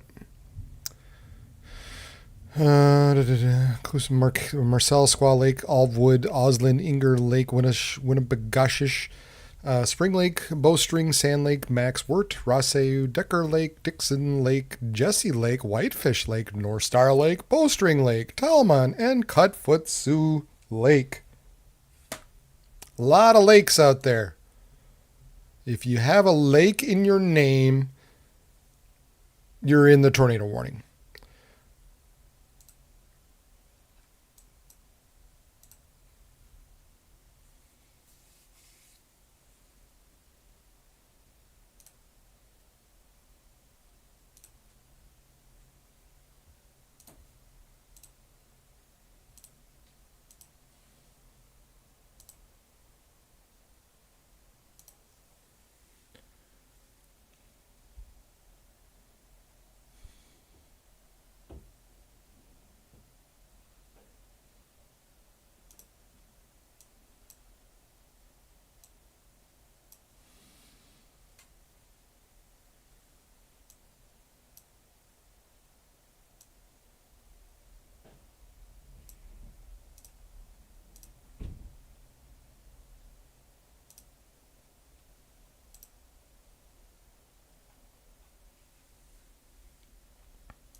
Yeah, so there's that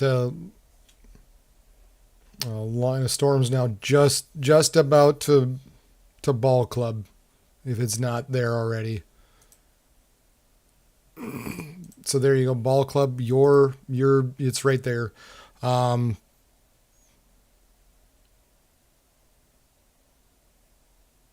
Hopefully we lucked out a little bit and some of it dampened. We'll see, but Tara, let us know. Let us know here in a few minutes what you got. It doesn't look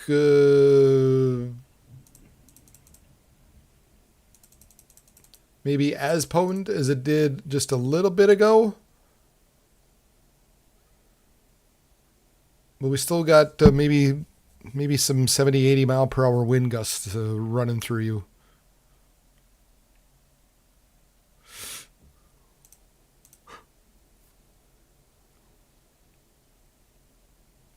So yeah, it's on your doorstep now, and then we've got these areas of rotation just south of Squaw Lake, west of Inger.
Might have to keep an eye on some of these, but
oh, Ross fan, sorry. I just saw you said ball club, but yeah, sorry, Ross fan.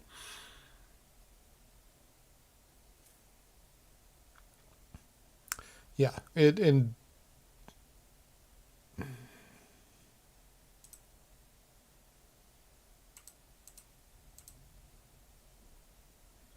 yeah, going through right now.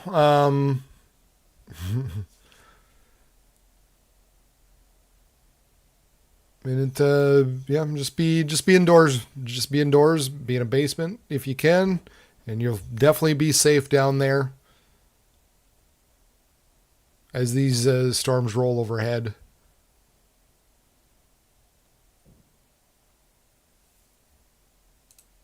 And you'll do just fine.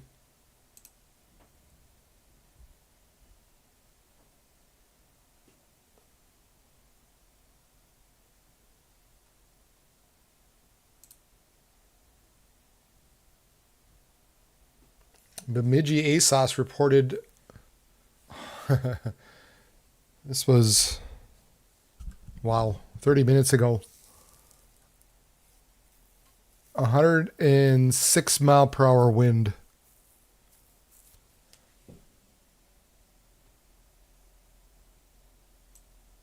So when the north end of this moved through Bemidji, that would explain why that camera went down. Fergus Falls, so some of those winds further south of along I-94, about 60 mile per hour wind gusts. Thief River reported a 61 mile per hour wind gust a while ago.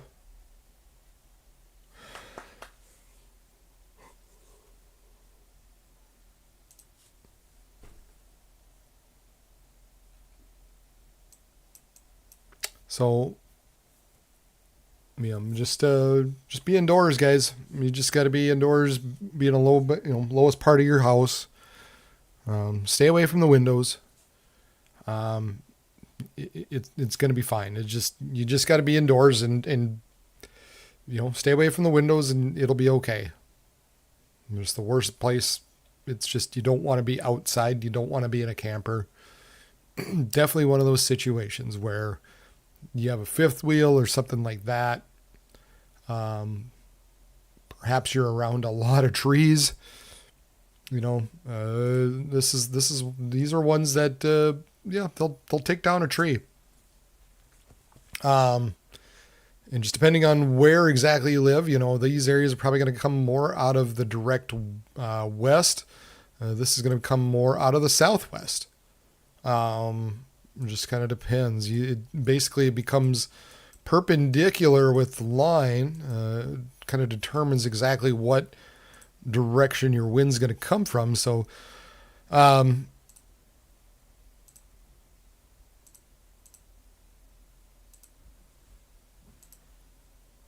depending on where your trees are at and what exactly you're concerned about, all becomes relevant in this. It just kind of becomes an individual base by base kind of a case. So those winds are going that direction, that, probably going that direction. Those winds are going that direction.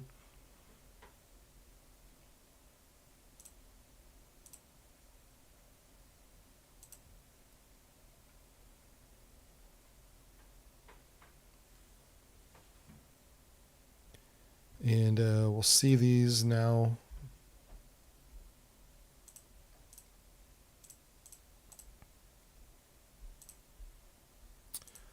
See this line now start to or begin to approach Grand Rapids. We should be able to see that a little bit more on the Grand Rapids webcam there. I'd like to go back to this Mayville radar.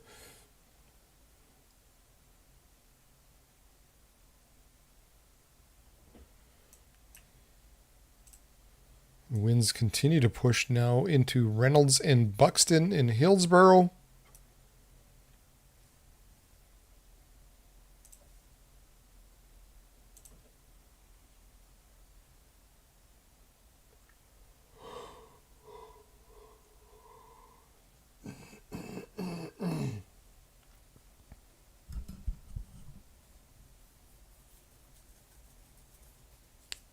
Had a reported 92 mile per hour winds near Wing quite a bit earlier in the night, 90 in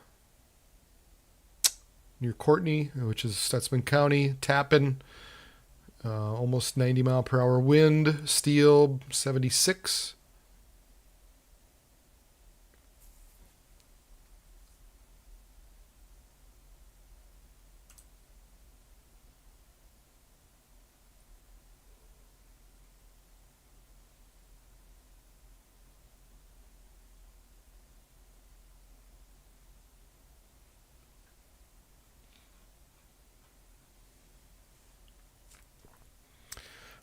But yeah, if you're continuing, gosh, here we go. Still Hatton, Reynolds, Clifford, Galesburg, Hope, Finley, up and through Binford, all in through here. And then they issued this down here not too long ago, even though we don't see anything on the radar. I guess they're still seeing some of the effects a little bit further to the south. Looks like we have kind of a gust front here. That continues to push eastward. So perhaps this is the culprit, creating some of the stronger wind gusts, even south of this area that we're seeing further to the north, but behind this main line of storms.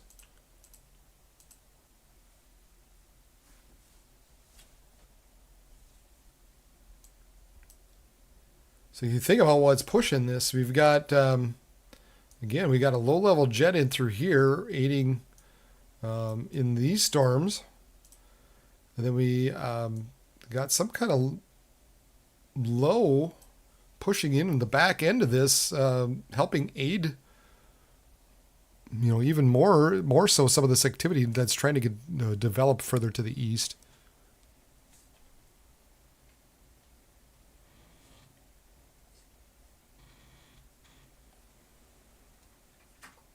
Yeah.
And they issued another tornado warning here.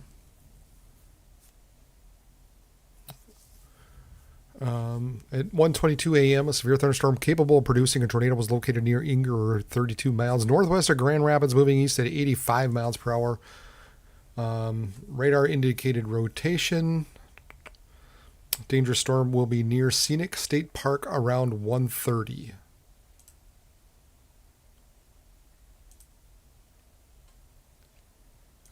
So we continue to be kind of concerned with a couple of areas within that warning, as this area continues to blast to the north and east. Yeah, we're looking in through there. Spring Lake, Wirt, Big Fort, Marcel, Effie, Togo. All you guys need to continue to be lookout for this dangerous storm as it continues to move off to the northeast. We got a little bit of spin up, so once in a while that will occur. So make sure you're taking shelter in a basement, the lowest part of a building. Stay away from windows. So ball club should be about out of it or through the worst of it.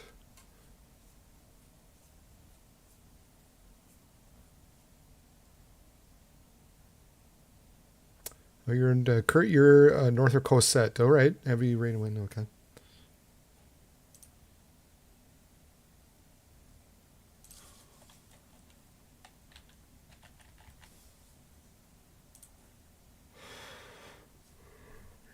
Oh, sorry.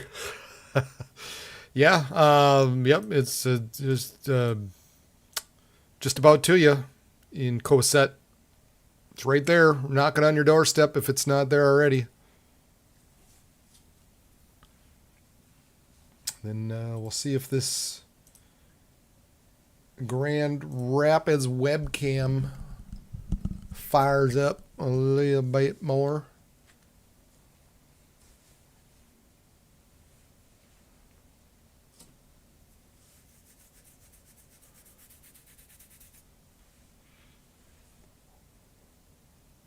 Yeah, and again, like I said, the Moorhead just continues. They have all kinds of lightning. But most of the activity is, that's north of Moorhead for the most part. So obviously that camera's looking a little bit further, obviously looking north.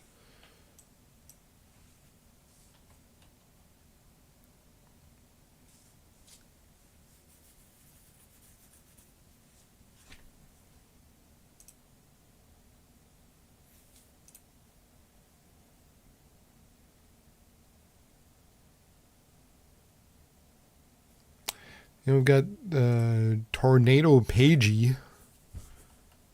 It's kind of in that area of stronger winds.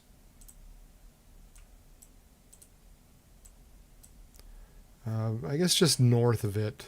So she's near Hatton. So maybe not quite. I mean, you look at this and it doesn't look like she's struggling at all.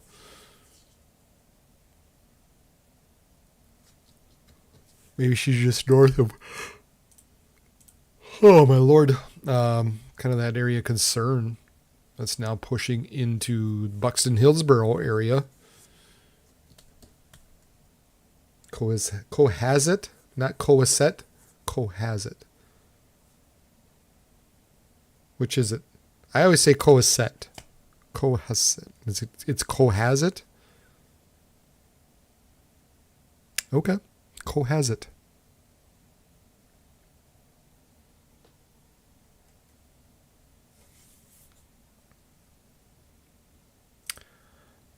I think I do pretty well on knowing how to pronounce a good bit of names across Minnesota. It's got some weird names.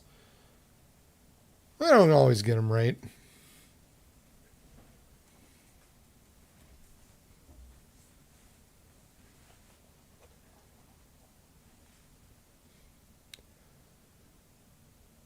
I'm just amazed that I keep waiting for that Grand Rapids cam to get more interesting, and it's not.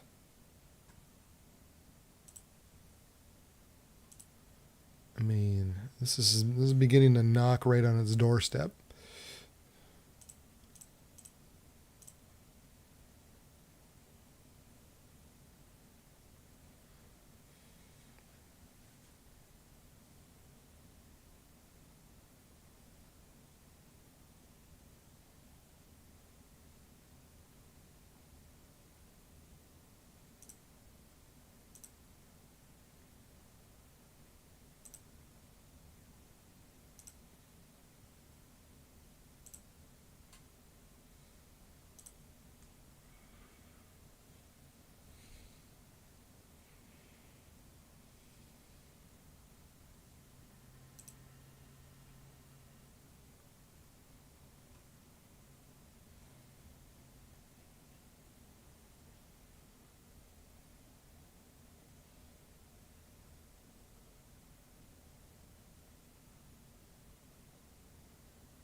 All right.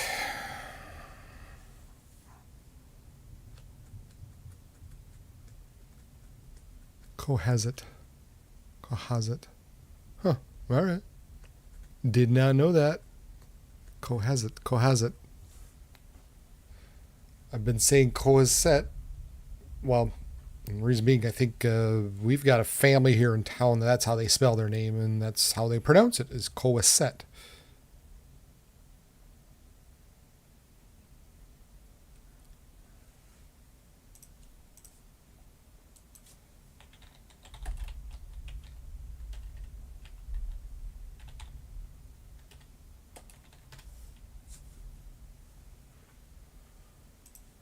Little Marais.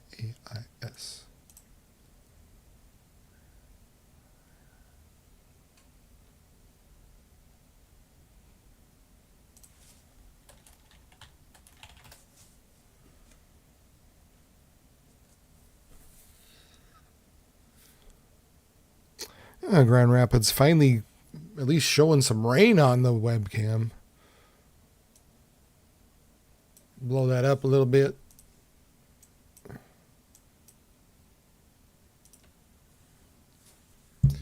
Looks like the stronger winds might be just to the north of Grand Rapids. Still a little bit of a rotation going on now, really either side of Marcel.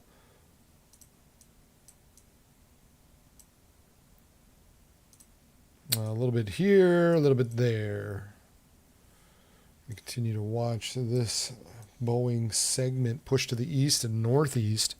So if you're anywhere within there, you could be seeing 70, 80, maybe as much as 90 mile per hour.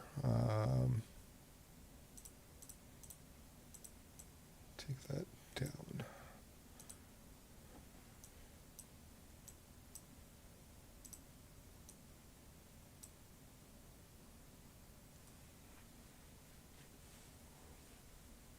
So we'll see here how Grand Rapids responds to these storms now moving through Cohasset.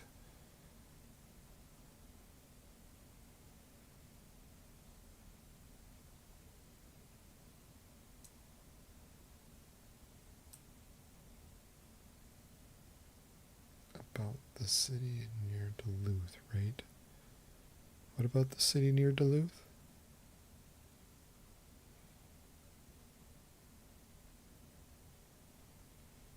I'm sorry, I'm confused. What about the city near Duluth?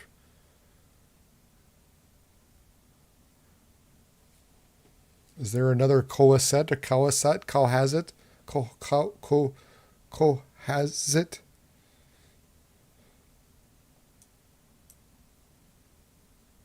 Okay, when did they issue this?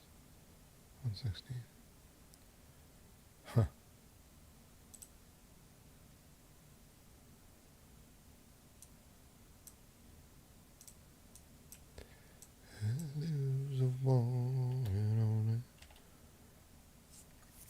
So these storms further back, I mean, we're pushing now across interstate.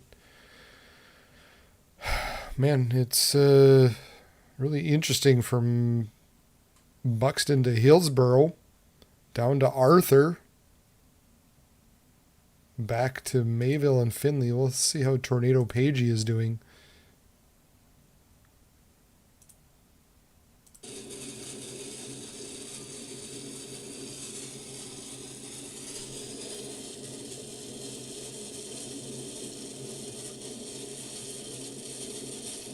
Sounds like she's definitely in some driving rain.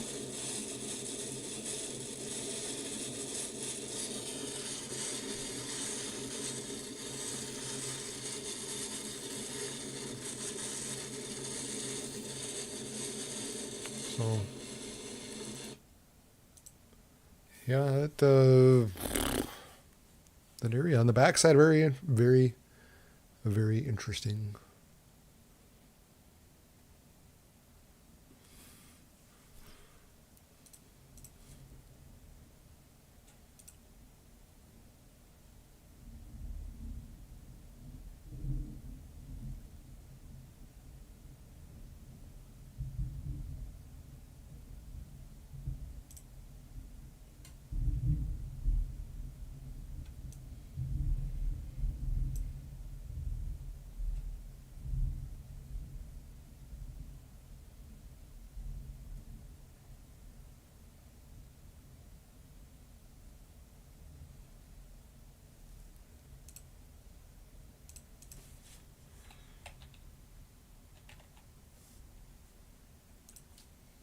Yeah. Cohasset. Whatever. West of Grand Rapids. This guy. Cohasset. Yeah, I think, like I said, I think we have people who live in my area, in Grand Forks. Their last name's kind of spelled like that, but they pronounce it Cohasset. So I guess that's just how I pronounced it. But it's Cohasset, apparently.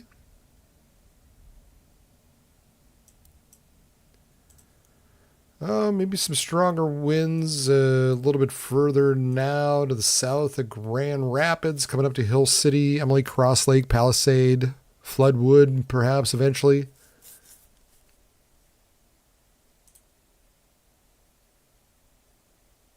We're looking at winds of 70 mile per hour, potentially now slipping just a little bit further south.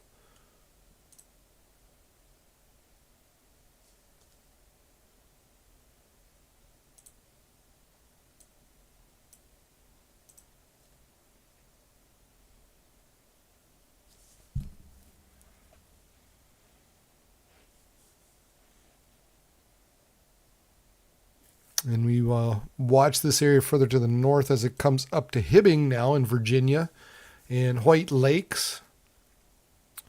Perhaps Meadowlands. It looks like Meadowlands will be just to the south. But Hibbing, Virginia, White Lakes, Babbitt, Tower, Cook. You're all kind of in the path of this area that's really been blasting eastward here. Now it looks like we also kind of got this area a little bit further to the south. It's got some decent winds heading towards Emily and Palisade and Hill City. Perhaps if it continues on, McGregor, Cromwell, and Floodwood.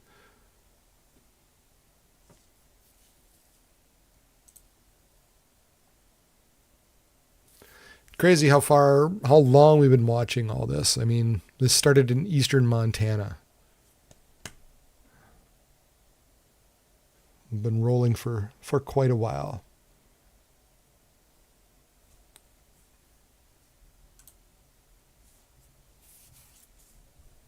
Lost power for a bit. Okay. Cohasset.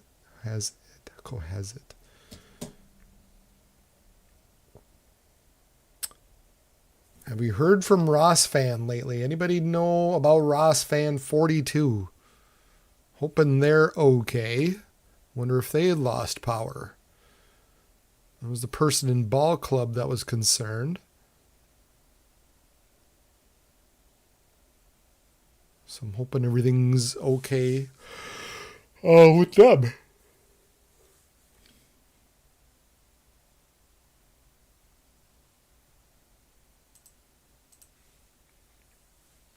Would very much expect to see this severe thunderstorm warning expanded. Continue to have pretty strong winds pushing east.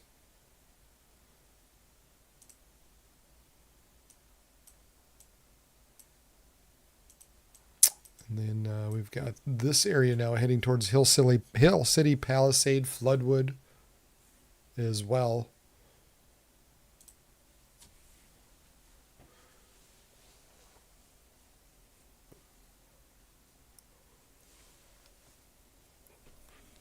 Make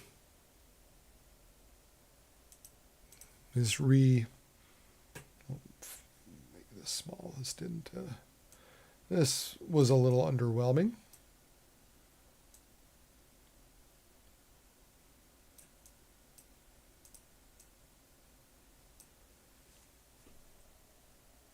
Maybe the strongest winds are still coming, but so far been underwhelming.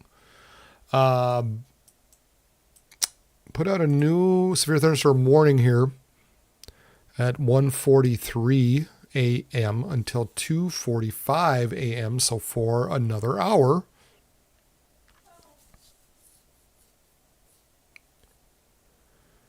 Severe thunderstorm is located along a line Wow, that's good.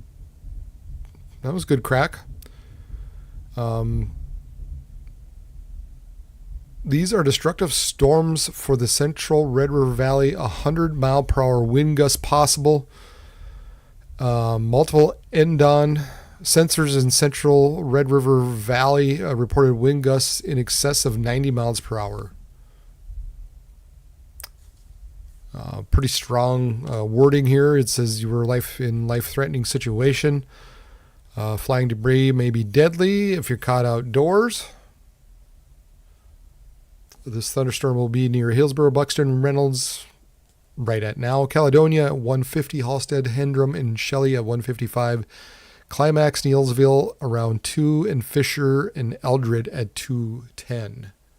Other locations impacted include Argusville and American Crystal Sugar. This includes Interstate 29 between mile markers 77 and 129.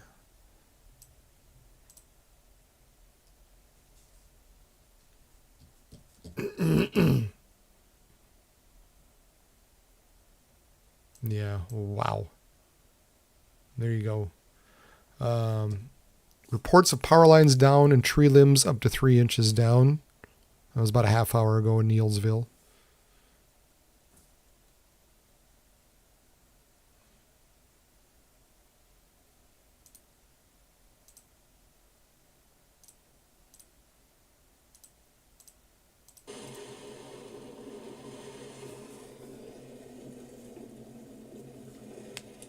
Good night, Kurt. Enjoy the rest of the night.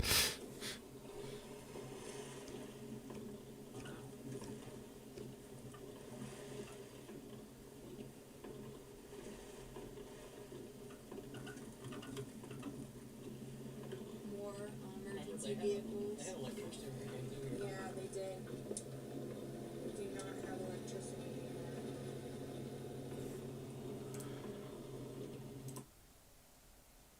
So Mayville is apparently out of power. Thankfully, the radar has a generator backup. Lots of tree debris everywhere. Wow.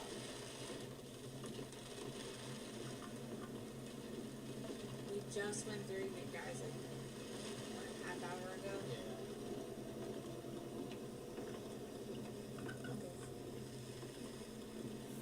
So the storm chasers saying they just went through Mayville a half hour ago. Now since then they've got debris all over, power's out. And that's because of the stuff that's now on the backside of these storms.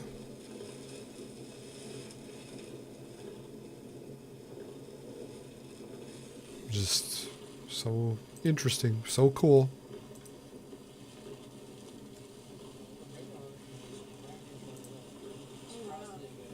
Yeah. Me too. So yeah, this is blasting now towards Shelley, Halstead, Hendrum, Climax, Fisher. You're going to be all in the path of the back end of the storm. It's we've there's just another round now of some strong damaging winds, potentially damaging winds for Caledonia, Shelley, perhaps Beltrami, again Fisher, maybe eventually Crookston.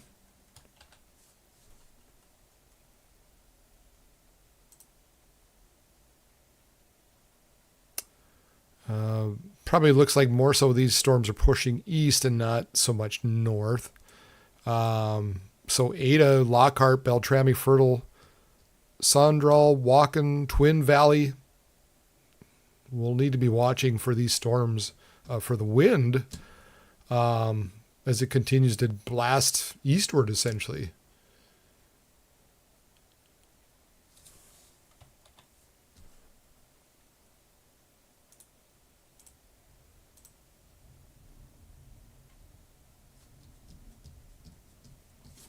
Oh, you did, Avery. Okay. Yeah. So there, Avery is around Reynolds, North Dakota, so just south of Grand Forks, and they're Yeah, so they lost power.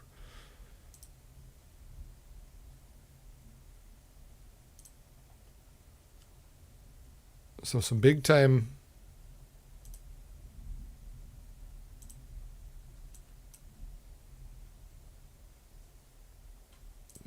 wins here.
All right.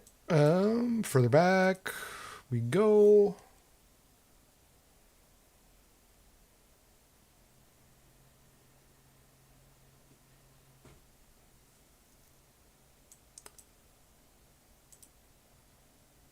All right, so this line of storms continues to head towards Keewatin,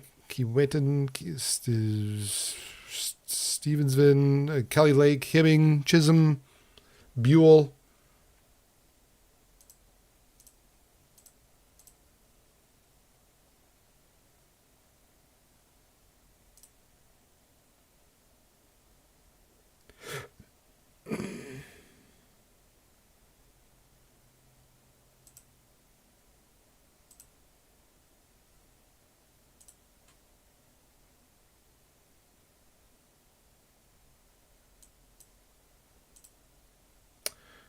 Continue to have a little bit of hail near Babbitt, White Lakes, just northwest of Hibbing and Chisholm. Kind of a couple areas with a little bit of hail still remaining in there.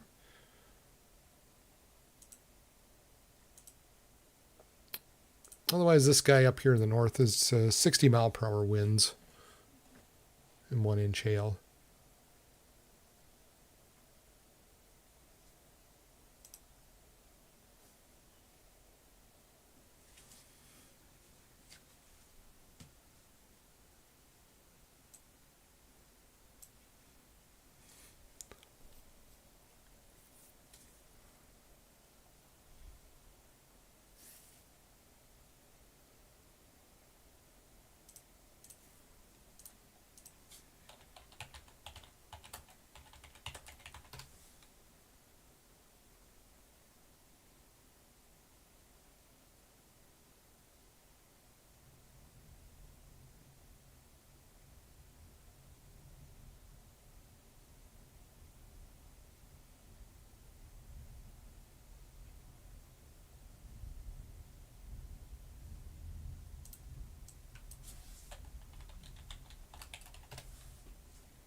Oh, man. Fun stuff.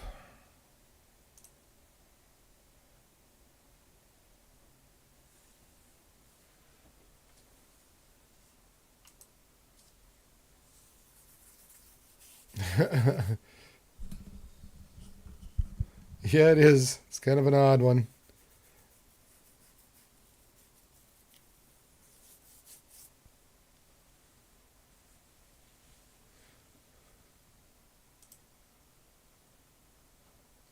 Hibbing, Chisholm, watch out.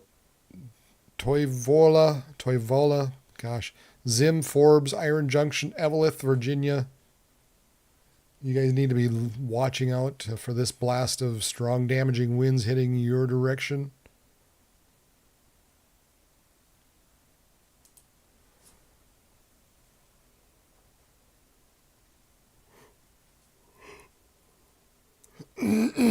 Interesting enough that,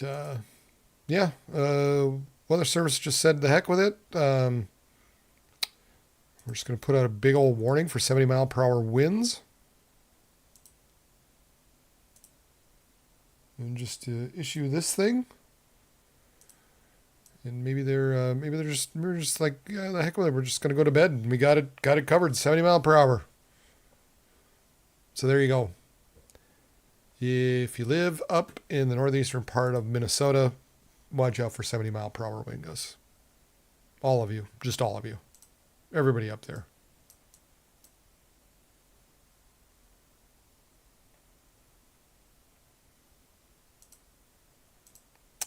Now looking at the Grand Rapids webcam, it didn't get bad there at all.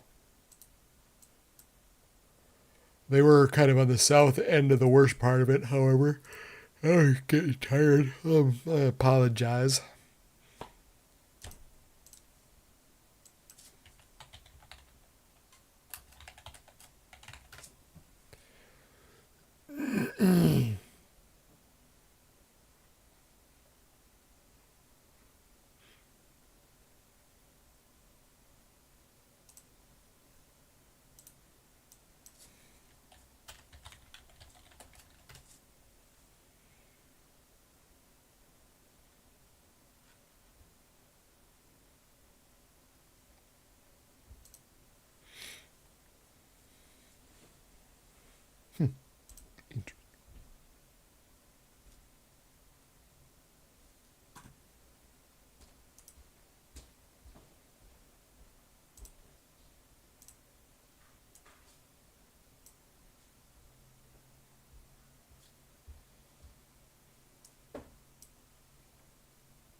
Well, I'll leave that there. That's kind of neat. Didn't know I had that.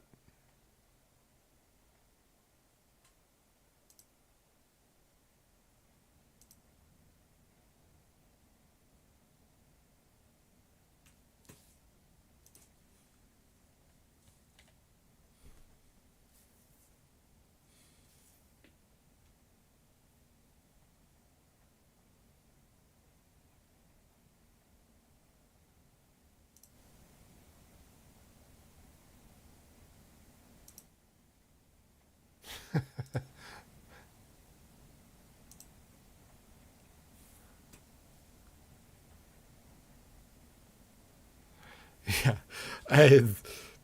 Weather service is just like, hell with it. Let's call it a night. I'm tired.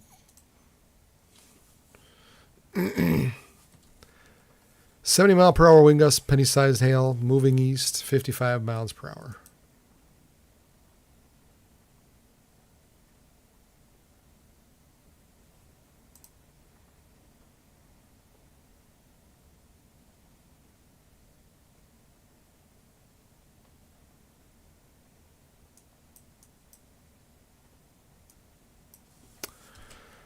All right, guys. I'm getting tired. You only got about 17 people on the stream.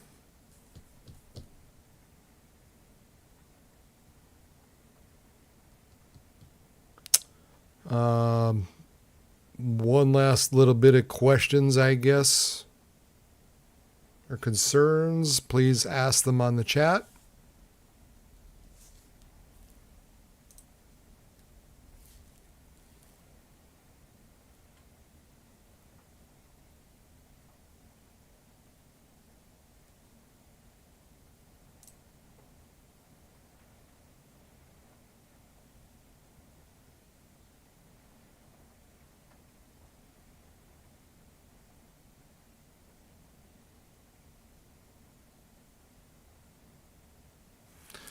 But it's very late.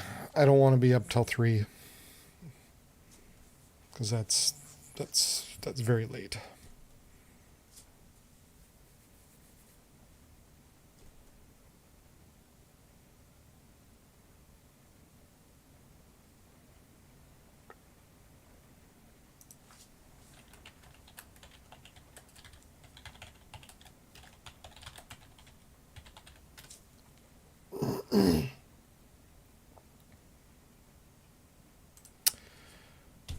That was an interesting night. That was fun. It's been a while.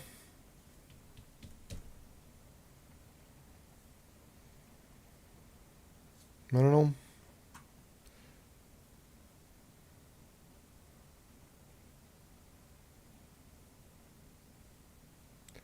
Appreciate everybody who tuned in. Yeah.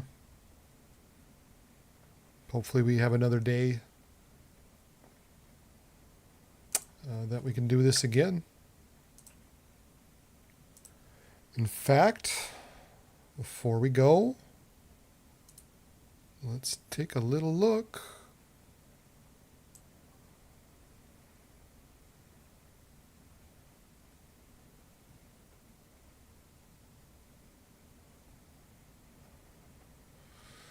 Nothing really for Saturday, at least according to that model. Sunday, yeah, not much. Let's look at the 3-kilometer NAM.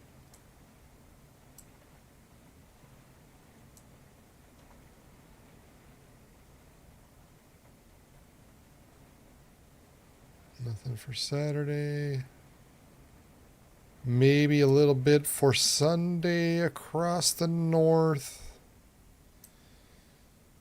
I'm up so late, I'm actually here to see the European model.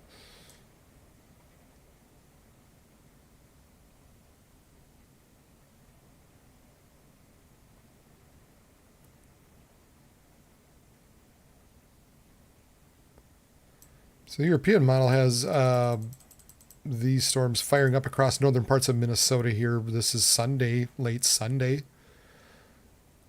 So some hail and damaging winds possible if that does indeed take place. Let's see what the GFS does, if it does the same thing. Oh, sorry for those of you there in northern Minnesota.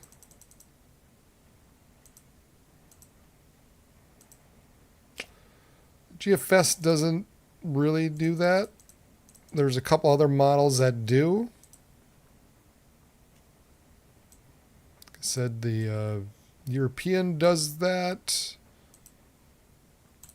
So yeah, we'll see how things pan out for northern Minnesota going into late Sunday, perhaps even into maybe southeastern parts of South Dakota.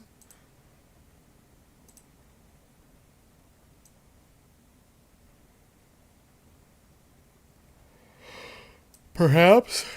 Oh gosh, yeah, I'm hitting the wall.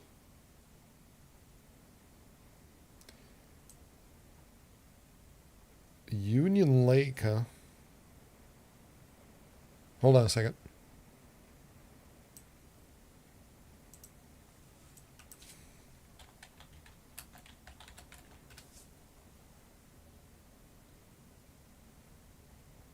So just kind of, yeah, Union just south of Erskine. And Mentor.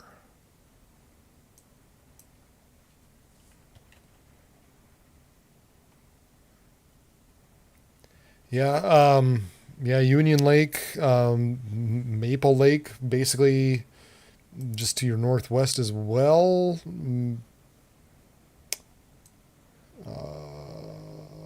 Union is a little more south.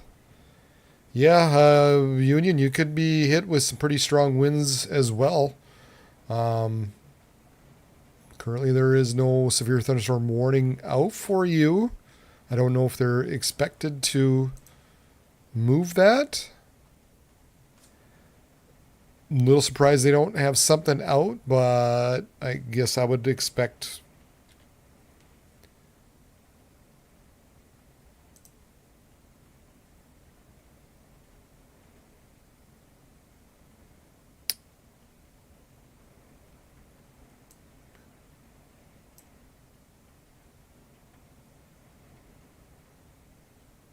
Yeah, I guess I would think you could have 70, maybe 80 mile per hour wind gusts for you at Union Lake. So, yeah, what? Just keep an eye on. I mean, of course, Union Lake, you're concerned about trees, I would imagine. Very popular lake cabin area around Union Lake. Don't want to be out in the water, that's for sure. But yeah, just keep an eye on it here. It's probably not too much. I'd say within about a half hour or so, maybe less. You could start seeing some stronger winds. Yep, there we go. Now they finally issued the severe thunderstorm warning. 80 mile per hour wind gusts, they're saying possibly. We'll be near Crookston, Beltrami, and Greenville at 2:10 a.m. So now Fertile, Gentilly, and Melvin around 2:15. Maple Bay, Rendall, and Hewitt at 2:20. Red Lake Falls, Mentor, and Wiley at 2:25. Erskine, Winger, Terrebonne at 2:30. So yeah, in about 15 minutes or so, fairly shortly, you're going to be seeing some 80 mile per hour wind gusts. So there you go. We've got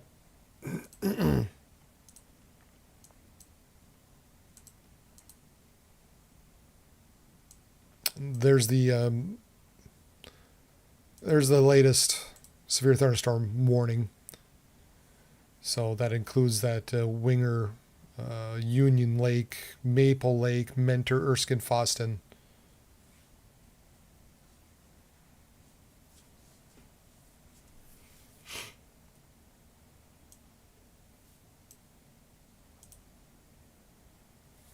And then further east, that's the area of concern now. And that's going to be pushing to Meadowlands, Floodwood, Brookston, eventually into Two Harbors. Is what it's kind of bullseyeing right now.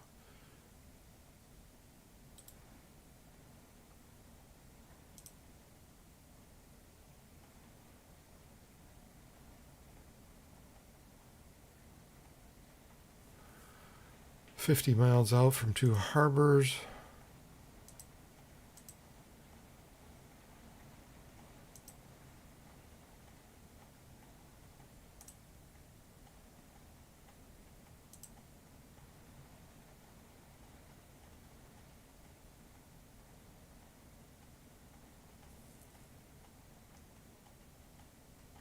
All right, anybody else? Does that kind of answer your Union Lake winger question? Yeah, you're looking at possibly 80-mile-per-hour winds here shortly.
All right, anybody going once, going twice, about to leave, about to leave. Good night. Thanks for everybody sticking around. Make sure you hit the like button if you haven't done so already. One last time before we split.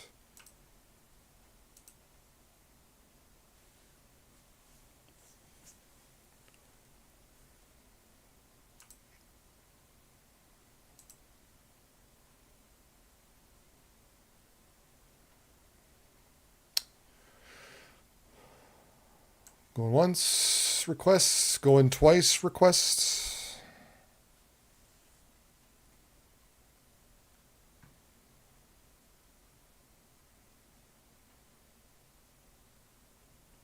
All right. Yep, that's the reason why Hibbing went off, is just because those storms rolling through. Ours went off too, but nothing really much happened here. All right, everybody, good night. Thanks for tagging along. Take care.